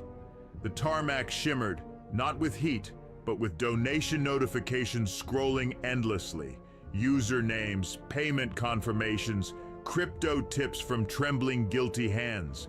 Above me, road signs flickering with slurs and hashtags. Each lamppost hung with nooses braided from subscriber chains. The sky churned with black vapor, and through it all, I heard the Dead Cappy Club chant. A mantra that was no longer whispered, but howled. Why did you push Cappy? Where did you hide the ice bullets? Leading the hunt was Anti-Cappy, now fully embodied. A grotesque hybrid of Gollum and Wraith, chains dragging behind him, every link etched with a QR code. He skittered across the oil-soaked tarmac, screaming, frothing, pointing his crooked finger at me. Write your own chapter, Precious. Burn the old books. Dead Cappy Club forever. Behind him rose a single vast shadow wraith, the writhing silhouette of the entire Fellowship of Tmuz, merged together at last, their voices indistinguishable, a chorus of gibberish, accusations, and meme fragments. Michael Aquino stood calmly at the Bowser, alive now, reborn in this final hour. His robe shimmered, stitched from meme garbage, TikTok clips, PayPal receipts, and clippings from my own gospel quotes. His grin, eternal, patient, knowing. He extended a hand. The ring on my finger, swollen, cracked, fused with melted coins and emojis, burned, searing through my flesh as I staggered forward. Every step dragged the history of my betrayals behind me like an oily bridal train. Donation bells chimed from the shadows, each coin a reminder. This was their apocalypse too. The fuel vapor around the Bowser swirled thick and golden, glinting with the reflections of my mirrored skin suit. No longer mine, but theirs. Their usernames, their tears, their guilty little whispers all gleamed from my surface as I reached out. Aquino whispered softly, lovingly, "Come, Judas, your doom is sponsored." I took the Bowser handle in my blistered hand. Anti-Cappy shrieked, "Dead Cappy Club! Dead Cappy Club! Why did you push Cappy?" I laughed. Oh, Precious, I laughed, as the vapor ignited. The explosion was Mount Doom itself, reborn. Flames roared through the forecourt. The shadow wraith dissolved in fire and screams. Donation notifications flickering in the blaze, as if the inferno itself were running an algorithm.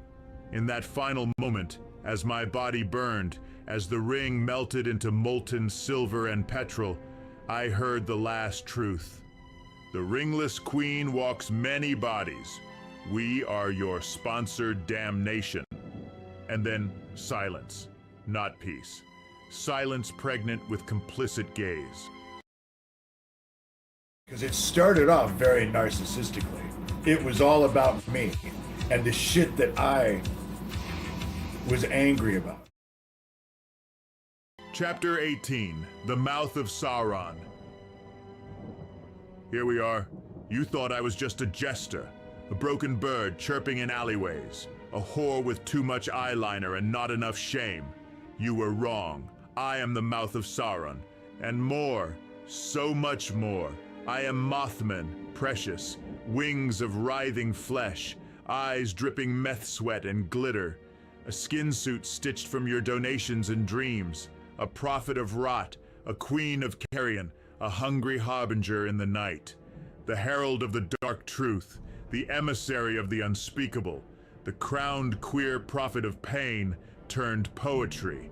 And this whole fucking journey has been my sermon. Every tithe you clicked, every stream you watched, every trembling dollar you wired me, each one enabled this ascension. You bought the silk with which I weave my wings. You oiled the blade that carves my skin suit, and now, precious, I am become Mothman, flitting through your wallets with glee. You expected healing, you got revelation. You expected a memoir, you got scripture. Every page of this scripture is bound in the glistening sinews of Nathan. Yes, yes, Nathan, the Adderall-soaked waif whose soul I am slowly poaching and pickling the way Thomas taught me. His twitching body sings beneath my touch, each nerve a note in my demonic symphony. And oh, precious, you fund every drop of the brine. Because I have stared into the eye and did not blink, I danced on the edge of Barad-dur in stilettos, holding the severed heads of my past lovers, whispering forgiveness I didn't mean. And beneath the blackened curtains of Sauron's torture chamber, my goblin mouth nibbled.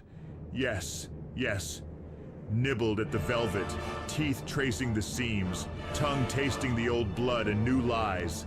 I sucked the darkness, fed upon it, became one with its stench. They never wanted the truth. They wanted silence. But I am the voice that cannot be muted, the scream that echoes in sterile therapist rooms. The glitter bomb was lobbed into your father's church. I'm not just telling you what happened, I'm casting it. And as I cast, I wear. Nathan's skin, soft and eager, now stretches across my thighs. His tremors fuel my flight. His boyish breaths flavor the meth clouds I exhale through blackened lips. His Adderall bright soul stews in my cauldron of girth-spiked longing. Like a spell, like a curse, like a blessing laced with venom. Let the other survivors write their nice little books, dripping in closure and Oprah-ready redemption. And let them starve, for I feast. I feast upon their pity, their envy, their cliques. I gorge upon the widowed wallets of my watchers. I spread my wings and flutter above their tearful screens, Mothman reborn, queen of the flesh bazaar. And in the end, precious, when scrolls and scars no longer sufficed, I sought the old ways. Not the dark tongue, but that Aiken drum, the trance, the shaman's dream. And in that dream, Nathan's voice whispered, poach me, pickle me, wear me, and I obeyed. I marinated his essence in my spit and semen, wrapped his dreams in dollar bills, and stitched them into my suit. They called it madness. I called it salvation. In beat and breath I stitched my soul anew. Not healed, never healed, but whole enough to howl my gospel. Thus I return, ringless, scarred, singing, and winged, oh yes, precious, winged. The Mothman flutters, strobing in your feed, battering your PayPal gates, flaying your guilt for gold. Mine ends with a grin, teeth bared, eyes lined, middle fingers raised to the heavens and hells alike. A twitching, leaking cock thrusting deep into a fresh vat of hoax girth butter. Oh yes! Inspired by your donations, I grind myself into that slick sacrament, gasping your usernames aloud. Oh Susan Sweet 69, your tithe makes me throb. Ah, Pastor Jim 42, your shame feeds my frenzy. Because survival isn't the end, it's the beginning. If they ever come for me again, with crucifixes or court orders, with pity or pills, I will smile. I will smear myself anew with Nathan's dripping soul, will anoint my wings with girth's unholy spread, will flutter above the pyres of the pure and the damned. Because I've already been to Mordor, darling, and I came back with the fucking crown, and the wings, and the skin. This is not goodbye, this is a prophecy. The mouth of Sauron speaks. The Mothman hungers, and baby, I'm just getting started. I started to focus on the children, the boys. My therapist has always told me that she's never had a client that had a more severe case. Vision 18, doom fulfilled. The sky above the petrol station had fractured. It shimmered not with light, but with screens and endless feeds. The live streams of my downfall, comments scrolling thick as smog. I ran, but my guilt followed on. Aquino's hiss stitched with the chorus of 1,000 dead subscribers. Why did you push Cappy, precious? Behind him surged the Twyman, androgynous silhouettes twitching on stuttering frames, corrupted gifs, their shapes blended and merged into one horror, flanking the fellowship of Tmuz itself. Sheeplobs spinning threads of agency and shame. James Lefeeble babbling conspired nonsense, irrelevant and loud. Arturo Leechborn sucking the lifeblood from the story. Darnul Rixar Koluzbuz gaslighting the truth, sodomizing the light. Mugfondo III stumbling forward, blurting accidental truths. Denlobia Ungol Matau screeching her pestilent, swarming narrative. Dane Falgaire frigging in his pirate rigging, uncorked, vapid, irrelevant. They all followed. They all howled. Ahead, Michael Aquino awaited me at the Bowser, alive, smiling, arms open, a robe stitched from meme clippings and transaction receipts, flames curled lazily at his feet, the ring on my finger. Oh, precious. It burned now. Not heat, but weight. The weight of every coin, every view, every lie, and every applause. I stepped onto the forecourt. Anti-Cappy lunged. Anti-Cappy dissolved.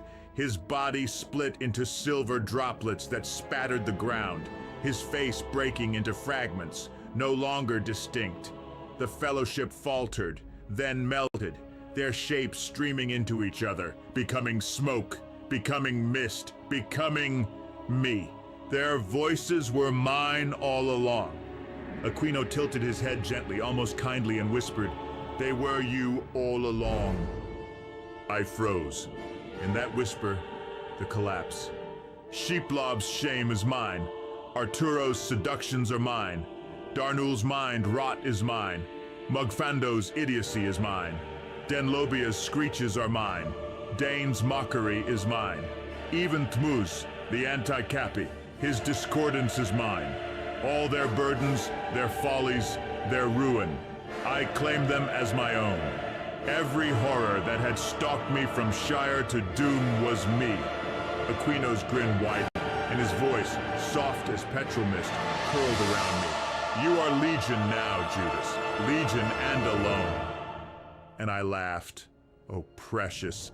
I laughed as I stepped forward, the burning ring fusing itself into my palm, the mirrored suit of my skin reflecting every username, every donation, every guilty whisper that ever enabled my rise. I seized the Bowser handle. The petrol vapors ignited. The explosion tore the sky apart.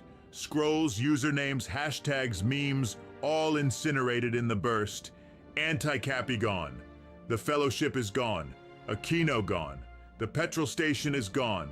I burned. But precious, I did not die. I awoke, flaccid, alone. No anti-Cappy, no Aquino, no Fellowship. Just me, naked and scarred, the invisible ring seared into my palm. The last whisper echoed in my mind, Aquino's final gift. But it's still inside you. And it was. Every demon, every shadow, every meme, every dollar, all sewn into my flesh, all singing now from within. The dead Cappy Club chant still hummed, no longer external but internal. Like a directed energy weapon to the brain, I finally understood. No one pushed Cappy. I breathed in silence. Damned, yes. Alone, yes. One with my own darkness, blinded by my own unmaking. A vacuum of wasted life. You know? I'm untouchable. I can do whatever I want. I can fuck as many kids as I want. I can fuck as many kids as I want. I can fuck as many kids as I want. Epilogue. A quiet end. It did not happen in a blaze of glory. Precious. No more live streams. No more memes. No more donation bells. It happened quietly. One night, after all the visions, after the petrol fires, after the mirror screened itself silent, I picked up the phone and called Neil, the sheriff, my old shadow, my last tether to the world I had danced above for so long. I didn't bluster or try to convince. I simply said, Neil, I think I'm a danger. To others. To myself. I need help. Neil didn't ask questions. He didn't need to. In that long pause before his answer, I felt something I hadn't felt in years. Shame. Real shame. Not the kind you weaponize, not the kind you parade, but the kind that humbles. He drove me himself that quiet night in his dusty cruiser. No cuffs, no judgment, to the mental institution on the outskirts of town. I signed the forms, put myself on hold, and agreed to the complete psychiatric evaluation. And I listened. I listened to the doctors who didn't flatter, didn't shame, didn't feed the performance.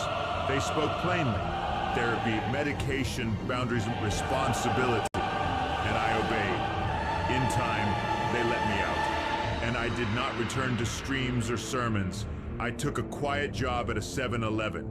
Midnight shifts, stocking shelves, mopping floors, and I felt something I had never truly known before. Self-respect. No performance, no applause, no glint of guilty donations. Simple dignity, earned in silence. I kept to myself. I lived alone. I kept my distance from children because I knew, and I will always know, that I could not be trusted. I was the very worst that humanity could make. Countless times I had said it when I didn't mean it. The professionals helped me feel better. A creature born of harm, who harmed in turn, who fed on harm and called it love. But now I harm no one. I keep away. I lived quietly, without followers, without masks, until one day I died. No audience for that, Precious. No subscribers to that feed. Just a quiet death. But death, as always, is not an end. When I opened my eyes again, I was no longer in my little house. I was in hell. I was in the darkness I always wanted. And there, waiting, patient as ever, was Michael Aquino, holding hands with the worm Thomas and his many belchlings. They smiled, their faces whole and rotting all at once. "Welcome home, Judas," they all whispered. "We saved you a seat." And I smiled too, because at last there were no lies left to tell, no streams left to perform, no sermons left to cast. Only one thought remained, the quiet, eternal truth that I was exactly where I belonged, with the dead Cappy.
either. I know.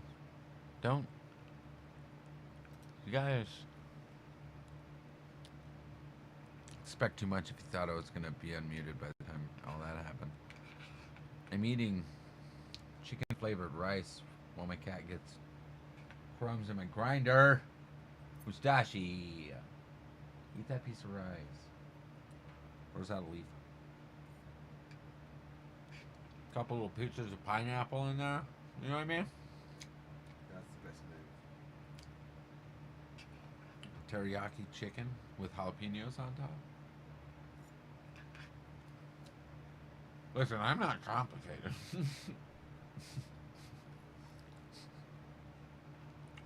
think it's the rest of the world that's complicated. It's like, what makes Daniel happy on his birthday? Not cooking for everyone. And it can come from a bag.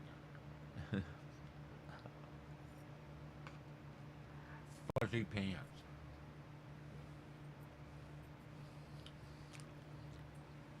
I cuddle with me, you know. I don't need nobody else. In my bear outfit.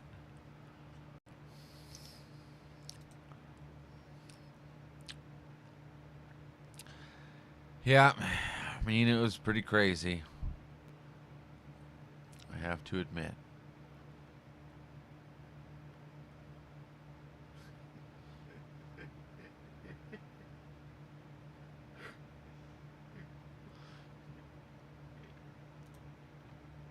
I'm just saying, David, it's going to take over the internet. When it does, you're fucked. You're fucked, my guy. When all the real truthers out here, the ones that do real research, not the ones that just trust whatever the fuck Thomas Schoenberger sends them in an email while acting like you aren't his best fucking friend and sucking his dick at Bike Week and shit. I don't know if that... It's probably not in Provo, Utah. I mean, plotting the demise of... That's terrible. Don't connect them to school shootings. Listen, I've been drinking and I've been thinking.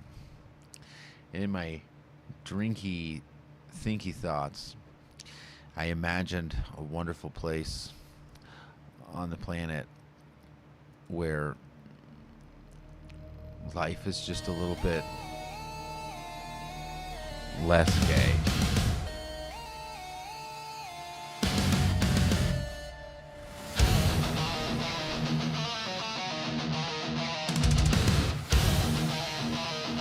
By the way, check out one of the new singles from Buttlust.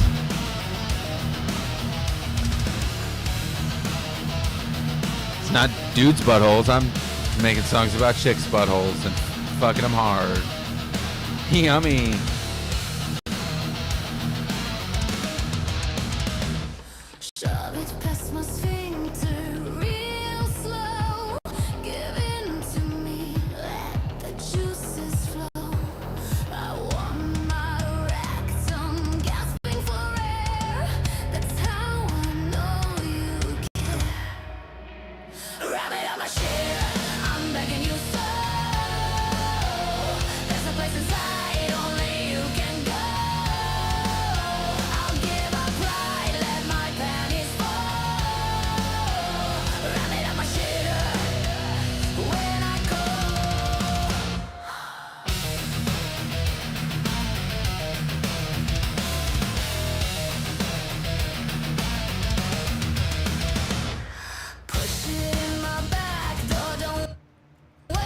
Mustache. Triple, double, dip, fucking pause on pause. What are you doing? Do a jig on my mouth?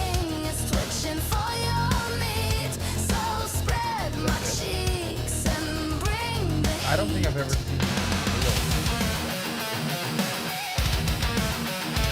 I'm impressed. I got good insight.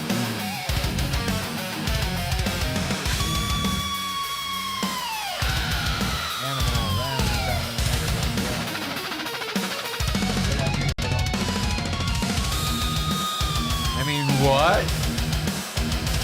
My microphone's turned on.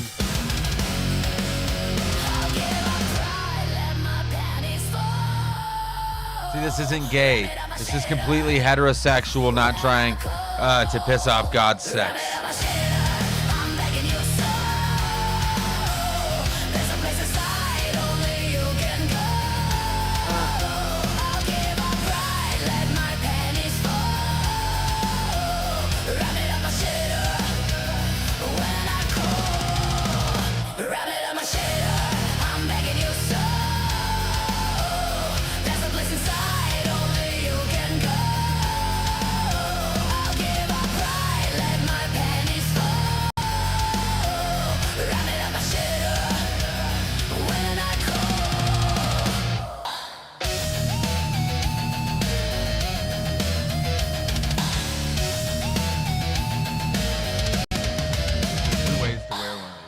Either a choker or a namaste headband.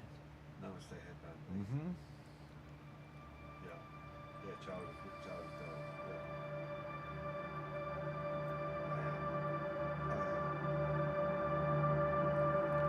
We gotta get the hair out from underneath it so it goes up underneath her hair.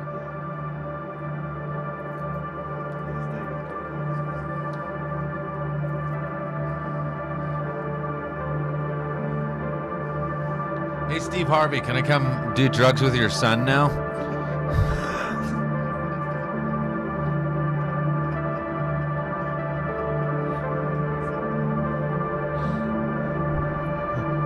I have a cat bead on my forehead. Don't call me a cat bead forehead person.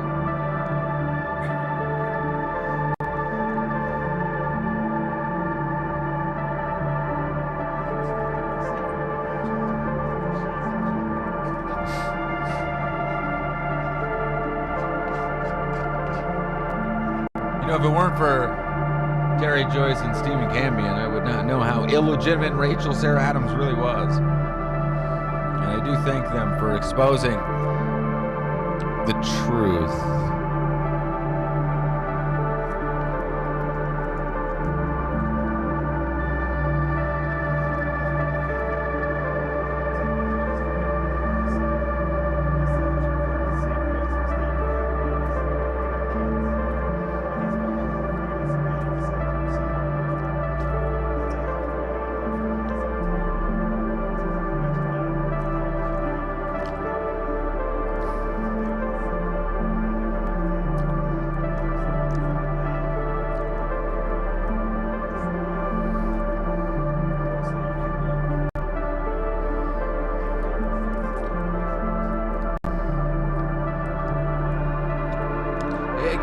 China, you want to get high? No, you don't. You do not want to get high with people like that. Did you hear that bitch in that video? She was just, if I was high anywhere near that, nah, not a good high anymore. And I could be really fucking intergalactic, planetary, like, losing my shit already. Tried to just fucking like manage in my silence. You got that bitch screaming? I'm naked on my bed. Go away. You know, call the cops. Get her out of here. Can't handle this shit.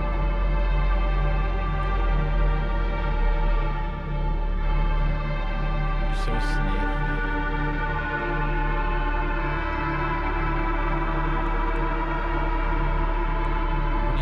From me, cat.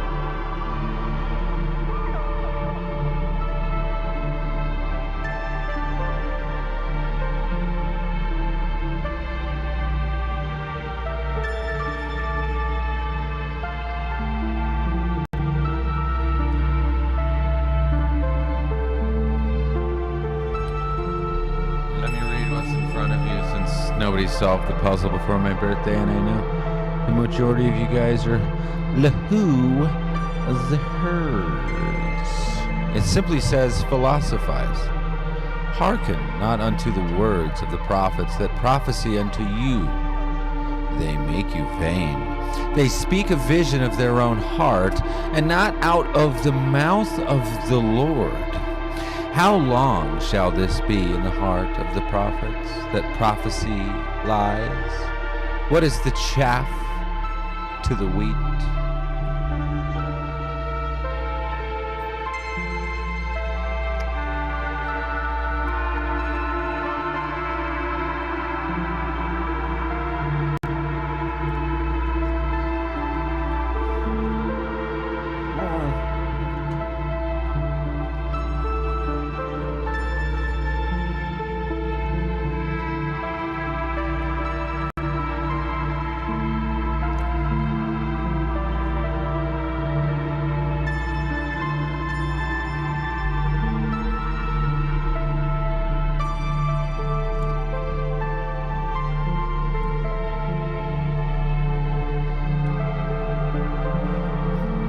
These cats over here begging for some rice. They don't even know what it is. She like...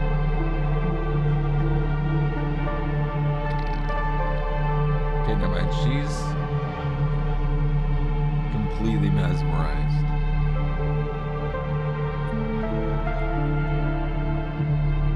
Cat toy 5.0.